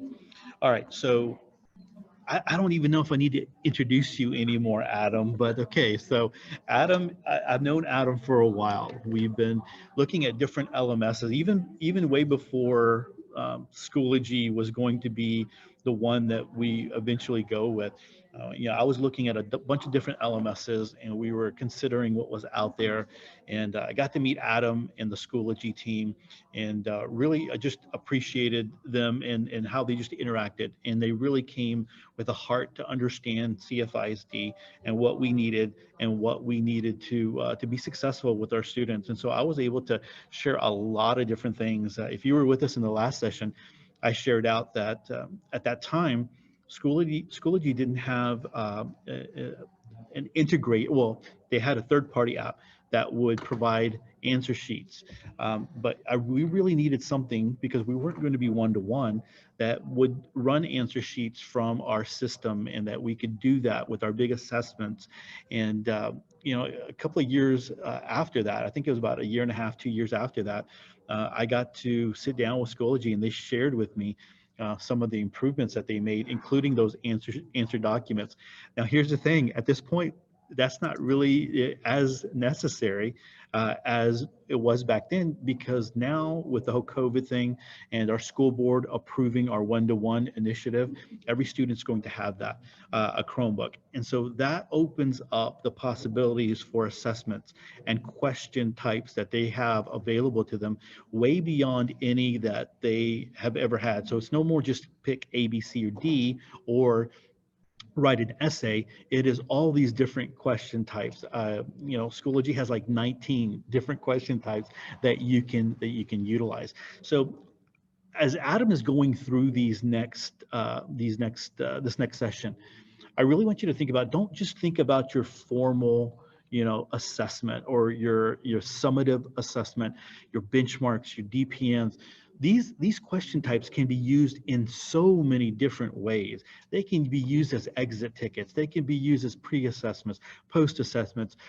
There's all different kinds of things you can do. You don't have to have a big sit down, shut down to gauge where your students are. This could be a quick little, check-in with what you're teaching, and to see where they're at. So really excited, Adam. If you're just joining us here for the very first time, Adam is a native Houstonian. He is right here. He's not with us. He's going to tell you where he's at. It's kind of amazing. He is on his vacation, and he is taking his day to be with us on his vacation. So I'm going to stop talking. I'm going to turn it over to Adam and let him go from there. Adam, thanks so much, man, for being here and hanging out with us all day long, really. Well, it's great. And Todd, you are going to take me to that backyard grill, right? That the hamburger, right? We're gonna go. What do you remember the name of that big hamburger that we were looking at there? All I know is that after eating there, I was going to have to go back and do a 2-hour presentation. So I got a salad. I think that's what I ended up eating. Yeah. We need to go back and definitely have that hamburger there. And Backyard Grill, they're really great partners with the district, so we appreciate them. All right. Well, cool. Well, I'm super excited to be here in the presentation. As Todd was mentioning, I am there local in Houston, but right now I'm actually in Wisconsin. This is not my cabin. We're renting the space, but we're really enjoying ourselves. But I knew that I wanted to be part of today because there's a lot of things that are going on at Sci-Fair that I'm super excited about.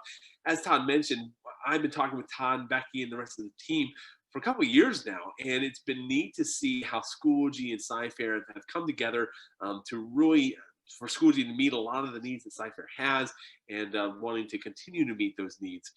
Now, the session today is the last session, and I would actually love it if you would like to chat in YouTube. I'd love to see if this is anyone's first session with about 2,000 people in here. Hopefully there's maybe some new ones. With that case, I will be kind of setting the stage of who I am, and then also talking about the platform. Some of you already know who I am, so this might be old hat for you. But my name is Adam Larson. I'm the Director of Educational Strategy for Schoology. I've been with the company for about 5 years, living in the Houston area. But before that, I was actually in public education. I was a classroom teacher, both at the elementary level and intermediate level. I actually started teaching at Humboldt ISD way back when, taught for about 5 years, really got an understanding of how I loved teaching and how technology could help me be a better teacher. And I used that knowledge actually to move into a campus-based instructional technology specialist at Klein ISD. I worked at Klein Oak High School, which some of you might know is a little bit north of you. But I was there back in 2008 when they were going one-to-one for the first time. I was there helping 220 teachers, which is a little bit less than we have on this session today. But I was helping them on a daily basis to integrate technology into the classroom, working all the way from calculus teachers to cosmetology teachers. Really learned a lot of lessons there, even helped out with the different campuses that were going one-to-one. But from there, I actually moved on to Houston ISD. I worked at the district level there, helping out with their Power Up initiative, which was a big laptop rollout across 48 different high schools. And it was during that time that I was assigned to an LMS committee, and I was looking through different vendors. And when I saw Schoology, it was kind of love at first sight. It was a platform that I wish I could have taught from, wish I could have been training teachers on, wish I could have been introducing to campuses. I felt so strongly about it that I decided to leave Houston ISD and join the Schoology team. And ever since, I've been working in part of client success, part of marketing, part of sales. And actually currently I'm on the sales team, and that's why I was talking with Todd in various roles and different positions. But this conference is really important to me because this is kind of more of this isn't a pitch, this isn't a sales process, this is just talking about the tool and how it's going to benefit you as a teacher, because that is something that I care about. I want to make sure that you're being successful, and I think assessment is one of those type of tools. Now, it's interesting. When I was looking at Schoology about 7 years ago, when I first learning the platform, they had a test quiz functionality, and it offered things that you would normally expect in an online test quiz, like here's multiple choice, true, false, there's some fill in the blank, things like that. And it was effective. I mean, it was really great for teachers to be able to move forward using that type of tool, and it was extremely easy. But over the last couple of years, especially in connection with conversations that we've been having with SciFair, we wanted to have a more robust assessment tool. And because of that, we built out a lot of things. And over the course of those years, we've had more and more districts come on board. We have around, I believe, around 26 million users right now that are in Schoology and doing great and powerful things.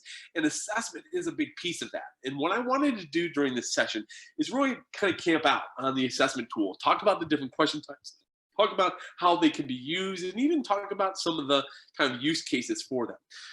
Also, I want to start sharing my screen. So I'm going to stop sharing my video to make sure I have enough bandwidth. I'll start sharing my screen here.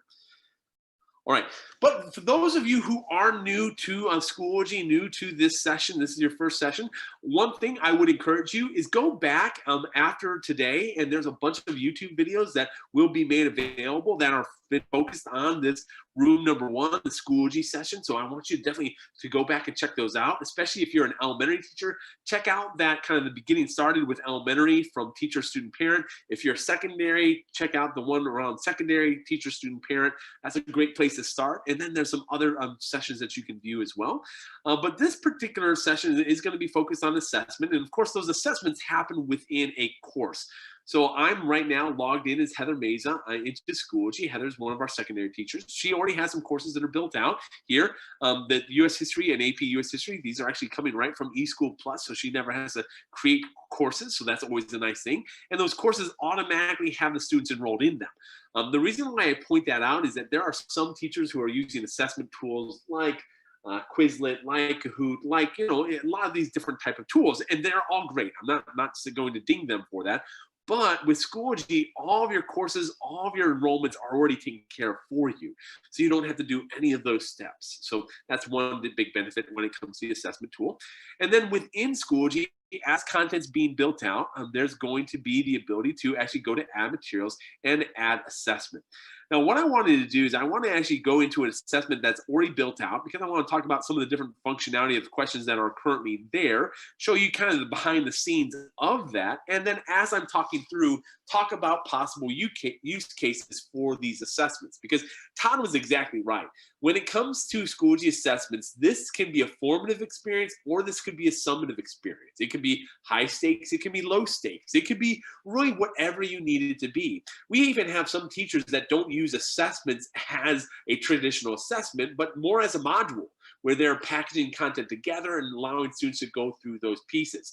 So really, Schoology can be used in a lot of different ways. But I'm going to click on the questions area, and when I do, well, actually, let me talk through a couple of these things, because I think that would be helpful just to talk about some of the setup options.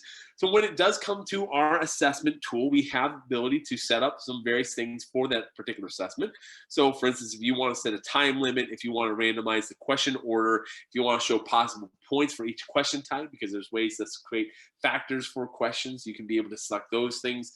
There's an assessment toolbar, which you'll see if I preview the assessment, where you can allow students to flag questions, eliminate answer choices, have calculators turned on or off, rulers on or off, protractors, highlighting text, using a notepad. All those things can be selected. Even the ability for student settings, where if you want students, after they submit the assessment, to be able to see their score but nothing else, or maybe to see their submission but not see the correct answers, or see their submission with correct answers. There's all those kind of things that you can select.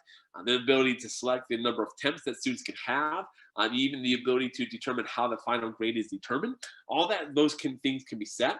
In addition, the assessment itself can be tied with third-party tools like Respondus Lockdown Browser. So if you literally want to have a secure testing experience, we can utilize third-party tools like Respondus to provide that. And Todd might speak about that a little bit later in terms of what the district's planning with around those kind of aspects. But the idea here is that within Schoology, this really is some robust things on the front end and on the back end when it comes to the Schoology assessment. But what we wanted to focus on today is more the questions. What kind of questions are you being able to build in Schoology? And we have over, as Todd already mentioned, over 19 different question types. And I wanted to just showcase a couple of those. But we have things like multiple choice, true, false, matching, ordering, fill in the blank text. These first 5 are what are known as our kind of like normal or standard question types. These are things that you would expect to find in like a Google form or something like that. But we have also enhanced question types. So we have fill in the blank drop down, fill in the blank drag and drop, short answer essay. Just over the last 2 months, we even came out with an audio, video, and file upload question. So within an assessment, you can actually have students record their audio and record their video. I'll actually walk you through how to do that because I don't have an example here of those. We have a label image, a highlight hotspot, highlight image, highlight text. So a lot of highlighting going on, and I'll point those things out as I go into the assessment itself. We have math short answer, number line, and also chart. There are other question types that are going to be made available as well. There's things that we're super excited about. One of the things specifically is an add-in item from an item bank, where there's going to be the ability to build out assessment banks, and for those to be able to pull from those banks into Schoology assessment. So there's going to be some great functionality around that I probably won't get into today, but just know we definitely have that functionality. But for today, I do want to jump into some of these questions. And I want to show you kind of the behind the scenes of what these questions look like, how they've been built out. And the reason why I want to do that is oftentimes when I'm showing an assessment, a lot of times people feel that they're great, but that's nothing that I could do as a teacher. And I wanted to make sure that everyone knows that this is definitely something that you can do. So whenever it comes to building questions, what you're going to see is a standard kind of format. So whenever you go into any kind of question types, you're going to have a question setup. So you have this question setup at the very top, and underneath that, you have places where you're going to be setting up the question. And underneath that, you have a correct answer setup. This is where you're going to be able to select what the correct answer is, and I'll talk about some of the other things that are found there as well. Now, there is also underneath that a kind of a learning objective, a tie-in. So if you wanted to be able to set that up, you can. But for today, we're kind of just focus on more of the actual building of the question versus tying into learning objectives. So within the question setup area, when I come up to the top area and I actually click on this, you'll notice that you have kind of a rich text editor that pops up automatically. The nice thing about that is it kind of saves some screen real estate, so it doesn't showcase unless you select on that area. But when you do, then you can be able to add the content that you need. Now, right now, the only thing a couple of things that you see here is that you have an image, you have also an audio file, you have some text. All that content, it was created right here in Schoology, where you can just literally, you can be able to type in the text that you need. You can come over here to the right, to the tools area, and you can insert content. So whether that's an audio file, whether video file, or using things like that, you can be able to submit that and have that added to the question. And now within the question itself, that can be part of what you're doing. Now, underneath that is where the actual answer options are. From here, this is where you can also pull up the rich text editor. As of right now, there's no additional content there, so there's no images or videos or things like that. But you could do that if you wanted to build out questions like that. Specifically, I know at some of the younger grade levels, that becomes a big piece of the assessment building process, is actually having images built throughout the entire question area to help students understand what is needed, and that is more, image-based versus text-based. But the idea here is that you can literally have this question setup be whatever you need, so that you can set up your question. In addition, with this multiple choice question, you can do options for that, where you can create more options. So if you want it to be more than just A, B, C, or D, you can also have E, F, G if you'd like to. And if you also wanted to take away any of those functionalities, you can also, any of those options, you can also do that over there to the right-hand side. In addition, underneath the question setup area, as I mentioned, after you build out the question, you also have the correct answer setup. And this is where you would select what the correct answer is. So maybe B is the correct answer, or A or C. You could be able to set those things up however you need. In addition, specifically with a multiple choice question, there are some other questions that allow this as well, is that you can have alternate answers. Why is that important? Well, within a question, you can have it be, if they choose A, that's correct. But if you also have an alternate, choose A and B, or let's say maybe they just choose A, I can make this so that they get 75% credit. So if I want to award partial credit to a lot of my questions, I can do that with alternative answer setups. So there's some really powerful ways that you can still award students based upon what they know, but still make it, points correct, or that would add up correctly at the end of the day. This multiple choice question also allows you to shuffle options. So if you want to be able to have the answer choices shuffled from question to question, there's some additional security purposes for that. You can do that. This particular question has multiple responses, so you can do A, B, C, or D, or you can have all of the above. You have that ability as well. And then underneath that, this is where there's some additional settings for this particular question type. So specifically in this one, there's a layout where I can go to standard. And if I do standard, now it's going to be like a radio button on the left-hand side versus clicking on the block area. Or if I go to radio button under option, there's ways to set that up as well.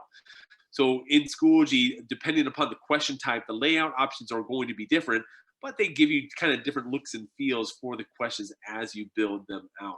I'm kind of a big fan of block when it comes to my multiple choice questions, but of course you can have your own thoughts and ideas. In addition, if you ever want to add notes to the questions, so like let's say you're building on a question, there's specifically some feedback that you want to provide for other users who are using those questions in their own assessments, you can be able to fill that out as well, in addition to learning objectives. But as you build out that question, what you can always do at the very top is you can always preview the question. When you preview the question, this allows you to actually see what a student's experience would be like. So you could play that audio file, or you can be able to select the items and make sure that, yeah, multiple responses is indeed selected. So you have the ability at any time to always preview the question, and then at any time click on edit question to go back to that editing functionality. Now, the big thing here is that whenever you're done, you would press save. And when you press save, it's going to take you back to this screen that we were just at. I'm going to press cancel because I want to kind of go back to, I don't want to actually change that actual question.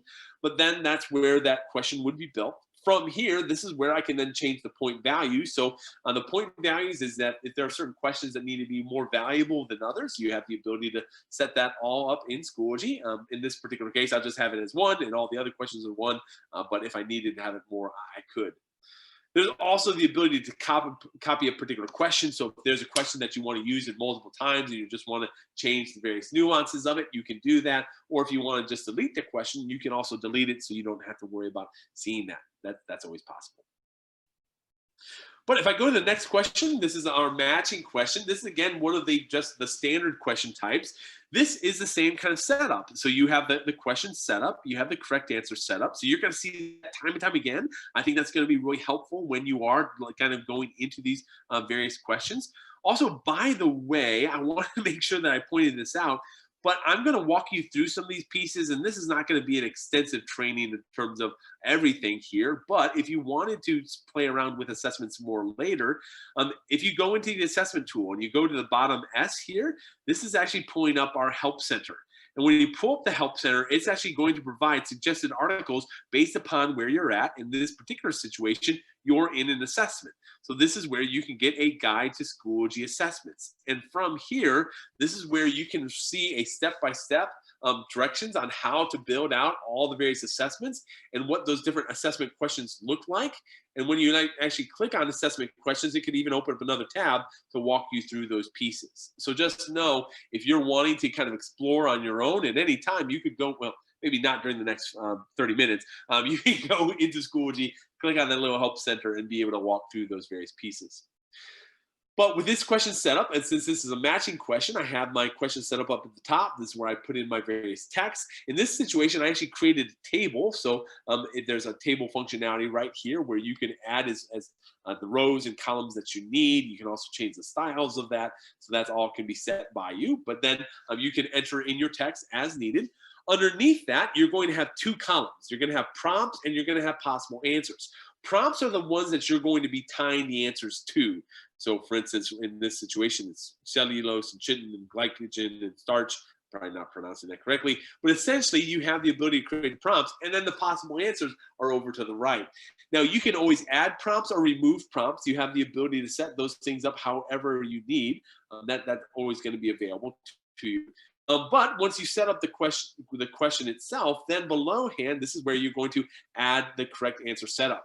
Now, one thing I will tell you is that if you ever try to create a question that does not have a correct answer setup, you'll actually get a little red bar that'll come up saying, hey, you're not able to build this question yet because you haven't done the correct answer setup. So there's even some helpful things in terms of if you don't build it correctly, it'll actually direct you to what you need to do to rectify the situation, and then you'd be able to change that out. And correct answer setup is one of those things that you'll definitely want to make sure that you do in order for you to save that question. Now, this particular question, what I can do is I can just drag and drop the different things into place, but I've actually selected duplicate responses. And what that means is that a response like energy can be used multiple times. The nice thing about this is that if I unselected that, that would mean that I could only use the answers once. So energy could be used once, structure could be used once. But if I wanted to have that in another place, I can just drag and drop that to whatever I need that to be. And then if I go back to duplicate responses, that will then allow this to come back where I can now drag and drop that right into place. So there's definitely some functionality when it comes to matching that allows you to do those kind of things. There's also, again, the ability to preview this. So if I wanted to just preview what this question type looks like, this is what that student view would be. Here's my table. Here's my possible answers, and then my potential responses, and then here's my possible answers, and how students would just drag and drop that right into place. So there's ability to always check that out to make sure that you're happy with whatever you're doing as you're building out those assessments.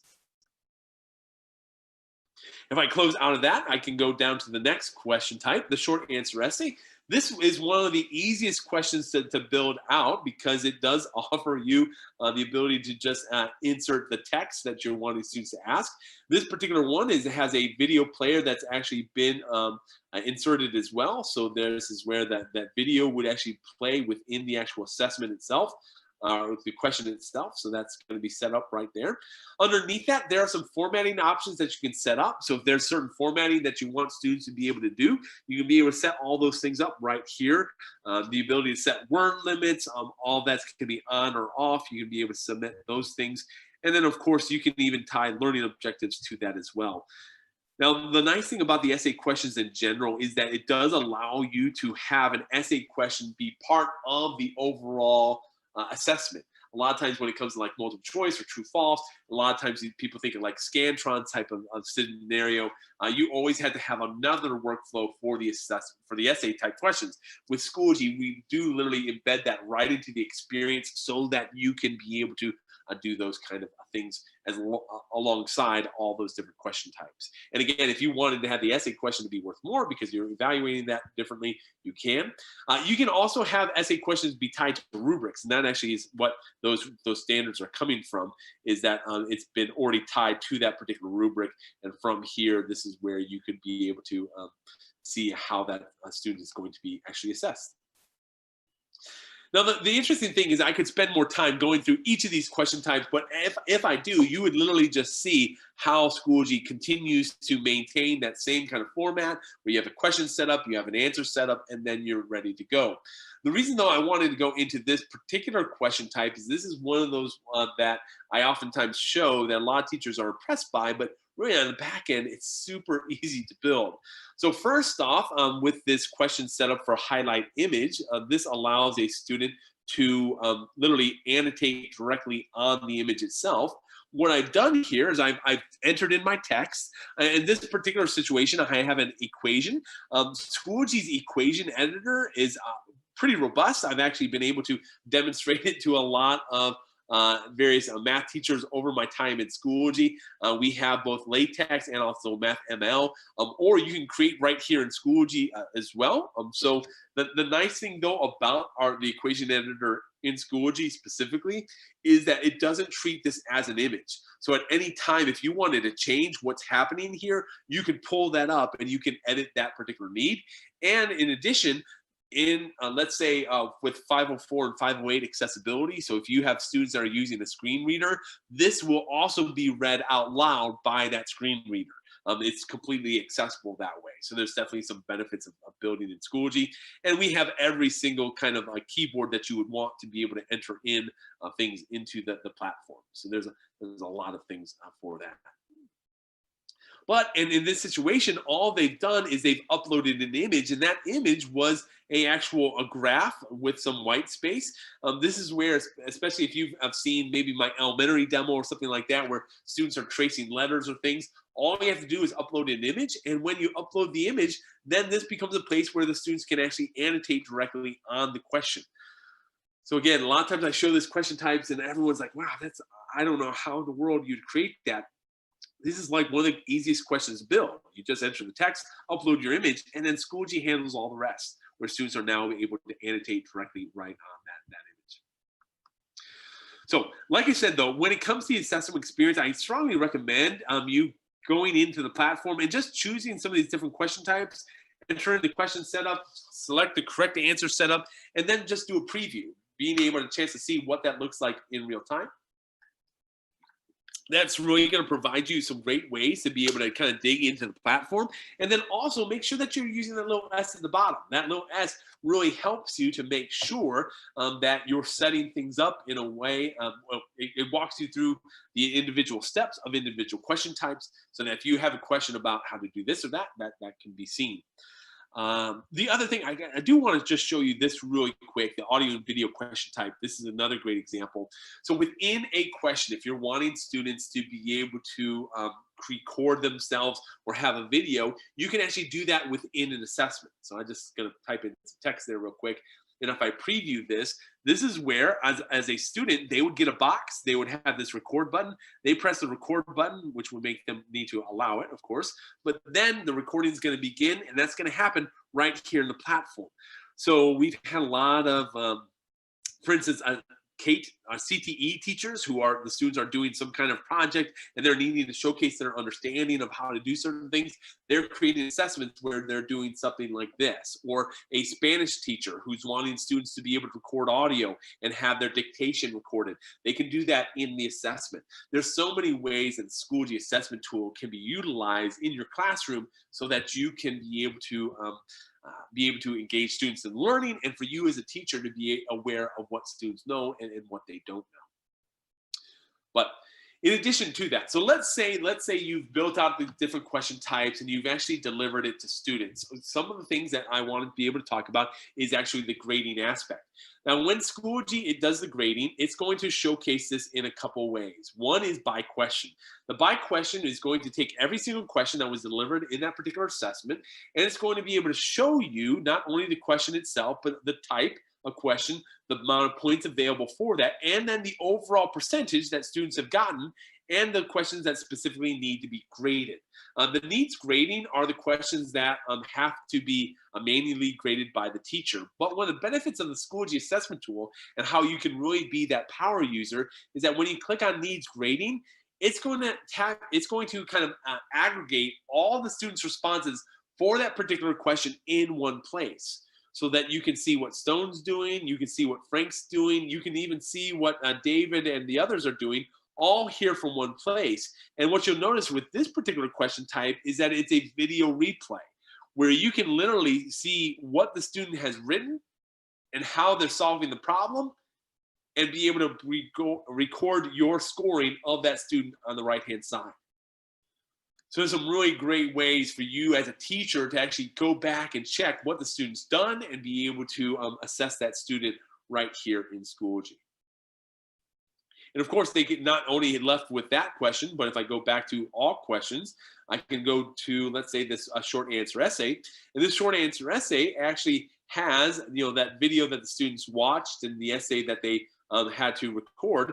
But from here, this is where on the right-hand side, you're going to have a rubric that's now available for this particular essay question. This is huge. A lot of times when it comes to essay questions, you're talking about a certain point scale or something like that. But Schoology allows a rubric to be tied to an essay question, so that now you can not only provide kind of the baseline, what their overall score is, but you can have that tied to a performance of an actual rubric.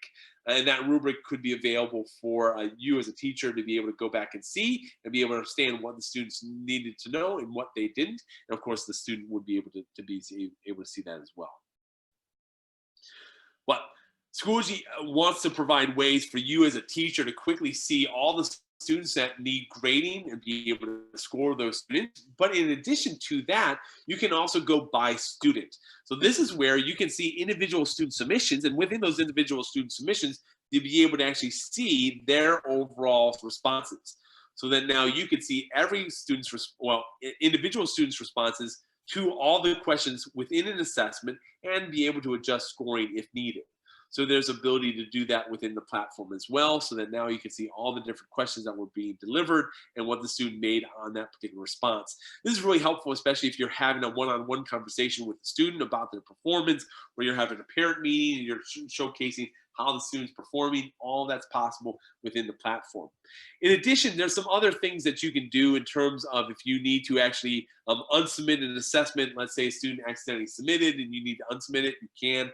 Maybe there's a submission that they made that they accidentally did, you can delete that. But the other piece here that I want to talk about really briefly is the ability for you as a teacher to also start an attempt. And this is actually part of what's known as observational grading. So you as a teacher can actually use an assessment to assess a student without the student actually responding to it themselves.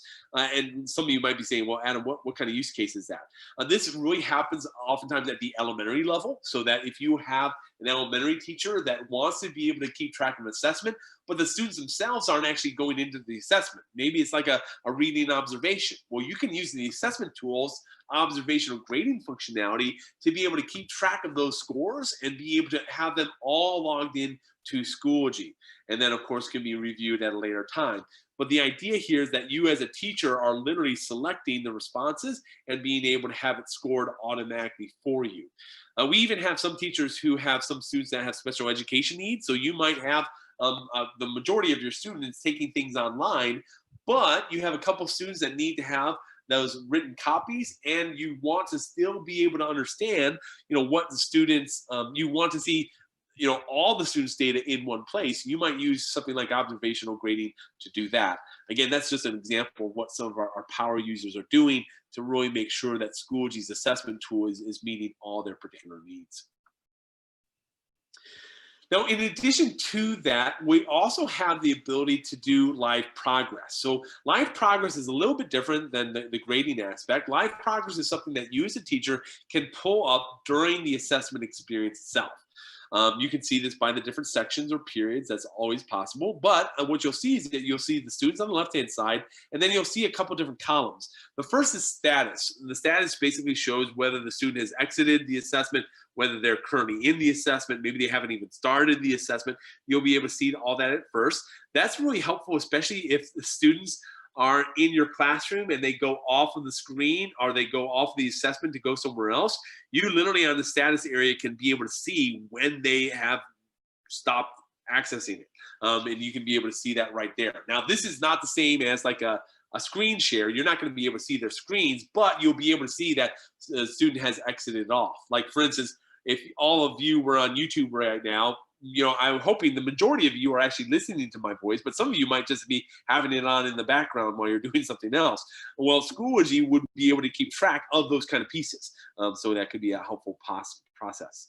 In addition, it allows you to know where students are currently at in terms of what item they are on, what progress they've done, what time they've spent, and even flagged items. So as students are going through, they can flag specific items.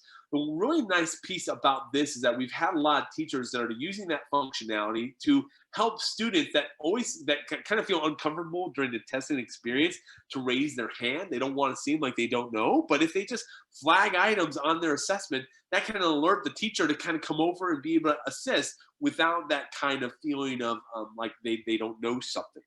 There's ways that teachers are leveraging that kind of piece. There's all that's going to be available in the live progress. And then also we do have a reporting area. Now this reporting is something that is not available right now because one, I don't have a lot of assessment data here, but it's also something that we're currently working on to provide more item analysis that's going to be available at the assessment level so that you can have a better understanding about what students know and what they don't know, all within Schoology. Now, the assessment itself, too, when you are delivering an assessment, you have the ability to edit this assessment in terms of when do you want it available to students for them to be able to see, when do you need it to be published, do you want to set passwords? You have the ability to do all those kind of things right here in Schoology. So if you want to enable submissions or disable submissions, or if you want it to be open in a certain time window, you can. If you want to, again, like have a password, you can be able to set up a password for that. You can even choose to individually assign this assessment. So if you are creating an assessment and want that available to a certain user group within your course, you have the ability to do that with that individually assigned. There's some really powerful aspects with students that have certain accommodations, whether they have more time or they have less answer choices or things like that, where you might take a original assessment and make a copy of that to meet their particular needs, and then you individually assign that to that group of students. That's possible within the platform. The other big benefit of Schoology assessments in general, remember these can be both formative or summative, whatever those type needs are, but this can also be part of the overall grading experience. So if you want to be able to create the different grading scales, if you want to be able to select the category, select the grade period, you can be able to set all those things up, but you can also make sure that that grade is synchronized to the SIS. And this is, I mean, this is talking to schools that are sometimes used to maybe using the Google Classroom and using Google Forms, or maybe even in some situations still using Scantrons.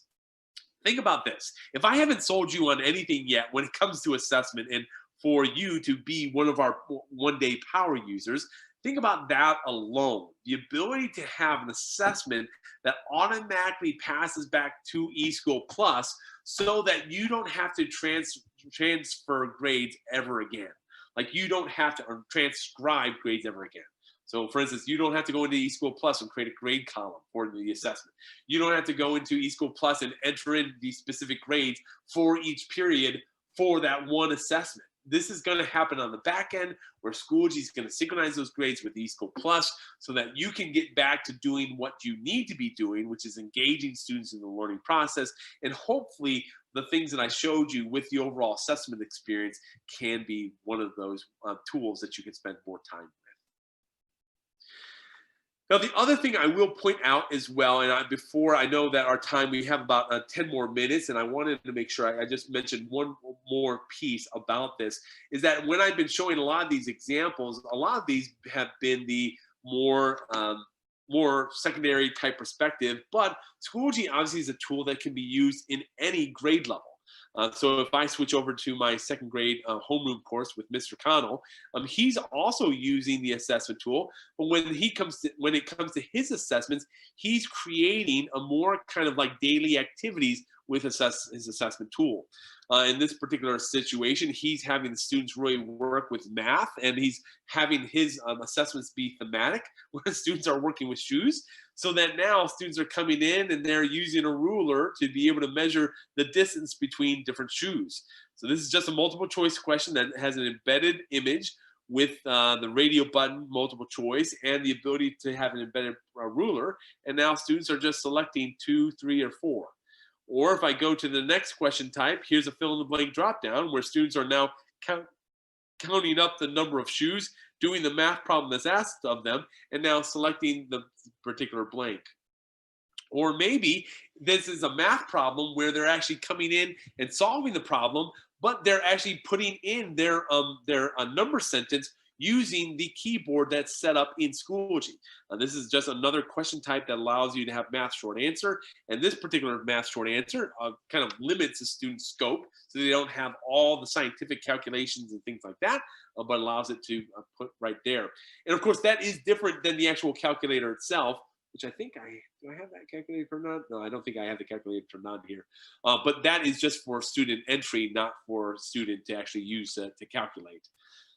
Highlight text question, which is a really powerful question type as well. The ability to have my number line where students are dragging and dropping the different things in place. But again, like I said, Schoology provides workflows for users to build out assessments in a lot of different ways. Even when it comes to our professional development, one of the things that our professional development users are doing within Schoology is that they're creating assessments, but their assessments, instead of it being like a graded activity where you're trying to grade the teacher work, you're literally coming into Schoology and creating assessments that now are modules. And within this PD course for a professional development that's focused on personalized learning, this learning module is all about providing content to the user while also assessing. So if I were to preview this real quick, this is an opportunity for a user to come in and be able to read through some content.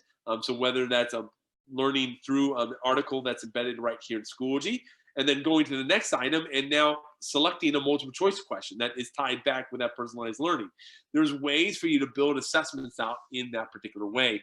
And again, I think the more that a teacher leverages assessment to do, warm-up tickets and exit tickets, the more functionality that you'll see, and your mind will start exploring all those options that are available. And Todd, you're exactly right. I mean, when a school district has more technology in teachers and students' hands, there's more ways for them to be able to leverage that and explore the possibilities. And hopefully today, as I walk through just a couple of these examples, you were intrigued about what assessment might mean for your classroom, and that you're going to spend some time kind of looking through how you can utilize assessment yourself. But what I want to do right now is I do want to kind of stop. I've been talking a lot today. This is my 7th session, so I appreciate all of you sticking with me. If you were here for all 7 sessions, I would like to know. Just do something in the chat. Just let us know that. I'd be interested to hear. I really appreciate you putting up with me for this whole time. But Todd, at this time, how are we doing? Is there anything? I know that there was kind of a lot that we covered there. There's a whole lot to kind of think through. I think most of the conversation today might even happen a little bit later as I'm thinking more about assessment. Anything that we can talk about right now? Yeah, no, I think one of the important things to remember when we're talking about Schoology is there's a lot of good information out there on the internet. And so I know that there are YouTube videos that dive into each question type in a lot more depth, right? They give you that overview. And so I just want to encourage those that are watching, whether you're watching live right now or you're watching a recorded version later on, whatever it is in Schoology that you're trying to get more information about, definitely the Schoology icon on the very bottom right-hand corner, you always want to use that. That's the fastest way that you can get information. And so Adam is clicking on that right there. But then I have learned so much just by going to YouTube and typing in whatever, whatever I'm searching for. There's just so much good information out there. Things that Schoology has done and put out, but then also things that other users, they're just regular teachers that have decided to share what they have found with Schoology. And so I just want to encourage everyone out there. There is a lot of information if you just go search. And Adam, would you agree with me that really the best way to get into this and to experience it is just to play around with it? I mean, everyone can make a sandbox course, and then they can go into assessments and just play around. You're not going to break anything, right? No, you're exactly right. And in fact, Todd, what I would recommend is that please play around with the assessment. The number one mistake that we have happen when it comes to assessment in general is teachers use the assessment for the first time for what? For the Unit 1 test. And it's like you're just asking for issues to happen, because it's literally, you're like going from never driving a car to doing the Indy 500. Like, what?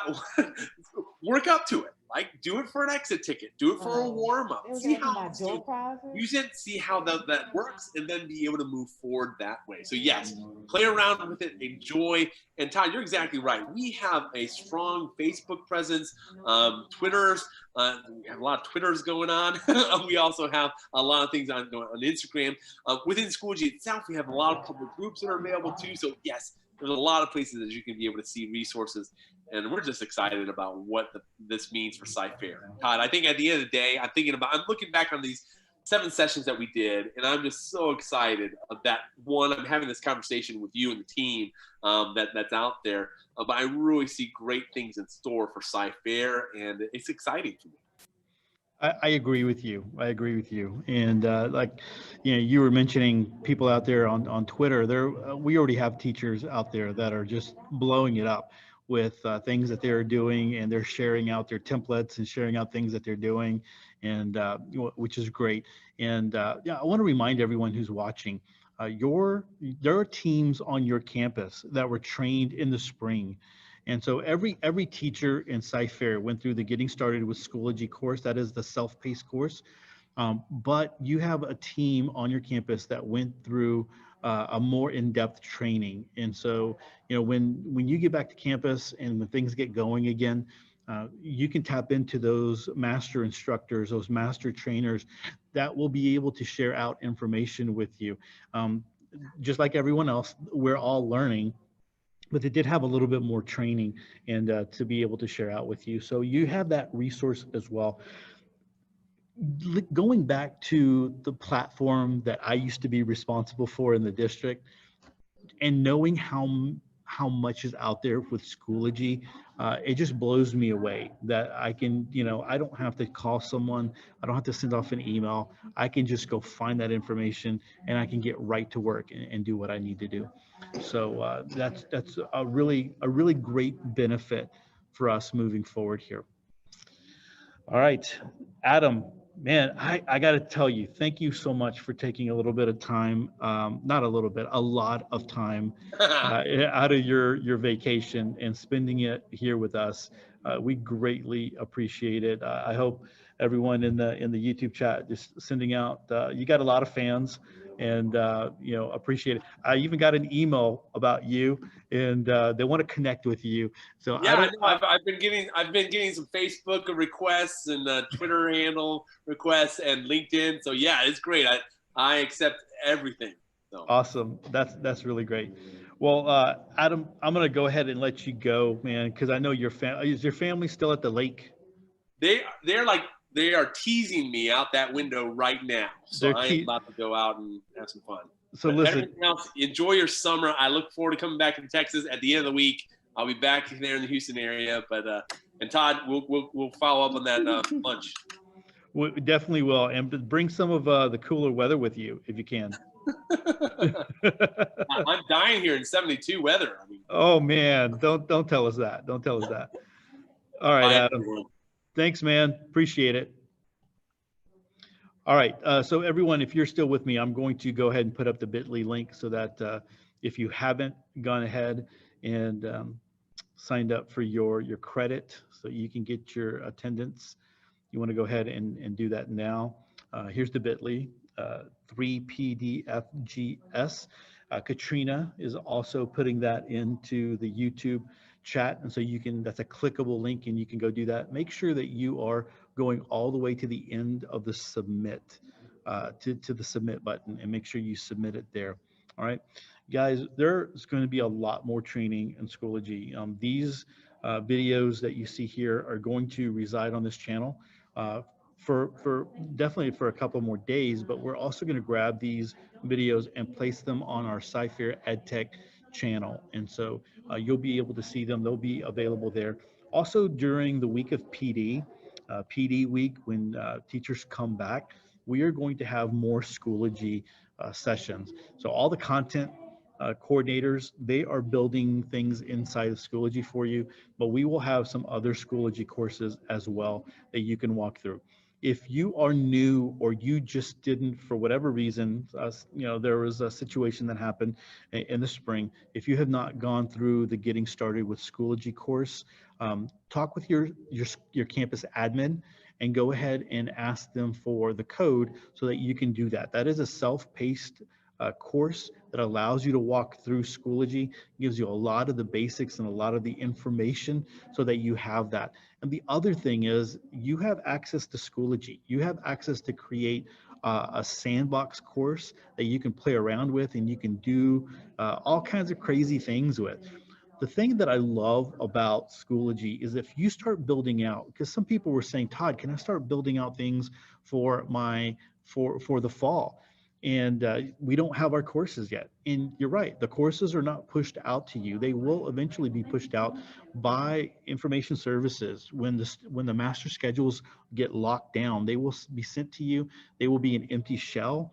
Your students will be populated in there, but for the most part, it's going to be empty. You will then go to the groups and of your content teams and pull that information over, and then you'll be able to then you'll have the curriculum there, but then you'll also be able to build out as well. But if you want to do things now, maybe you have an idea of what you want for the very beginning, the front of the top of your courses, you can do that now. And Schoology makes it very easy for you to copy things over. So you can save things from year to year. It makes it really easy. Once you, again, the key is to get in there and to play around with it. Once you start doing that, you realize how easy it is to be able to do that. So we're getting here, we're winding down to the 4 o'clock time here. If you did not get 8 hours of credit today and you need another hour, we do have 3 more sessions that are going to go on, and they're going to extend for that other hour. So we have, I know that Meredith Akers is going to be doing a session. We have Jake Miller doing a session. There is another session as well that is going on. So if you go to the Glide app, and I believe that's bit.ly 2020 DLC, all uppercase, right? And so if you do that, you go to the Glide, you will be able to click on those links and go check those out. But we are going to, we're winding down here. I'm going to leave this up for a little bit longer, and we will, just kind of go from there. I do want to, because I see that we still have a lot of people in the chat. If you did not get a chance to sign in, so let me do this for Schoology here. I have been putting out a newsletter. It's called CFISG in the SGY, so CFISD in Schoology. I've been putting that out for the last 2 weeks on Mondays. So on Monday, yesterday, I sent out another one, and I'm trying to put a lot of resources and things, questions that I'm getting from people, and I'm trying to put this information in there. And so you will see that if you log into Schoology, and you see a couple of different updates here for me, because I'm in a bunch of other groups and courses, but you will see this, Todd Sepulveda to CypherISD. So this goes out to everybody who's in Schoology, and basically it's just a newsletter and with helpful information, and it looks like this, okay? And this is the CFISD and the SGY, and just helpful information. What I want you to do, if you want to continue to receive this, is make sure you join this group right here. Because right now I'm pushing out those updates to the organization, to the main feed. It's going to everyone, but I'm going to only be sending them to the group after a certain amount of time. So if you'd like to receive these, make sure you go to Schoology and you join a group. Again, you want to join a group. The way you join a group versus a course, you're going to go to groups, you're going to go to my groups, you're going to click on join group, and then you're going to enter in the code. So this code right here, FMR8, is going to go right in here. Then you'll join it, and it'll show up in your groups. It'll show up down here. And you can always click into CFISD in the SGY, and you will find all the other newsletters right here in the resources.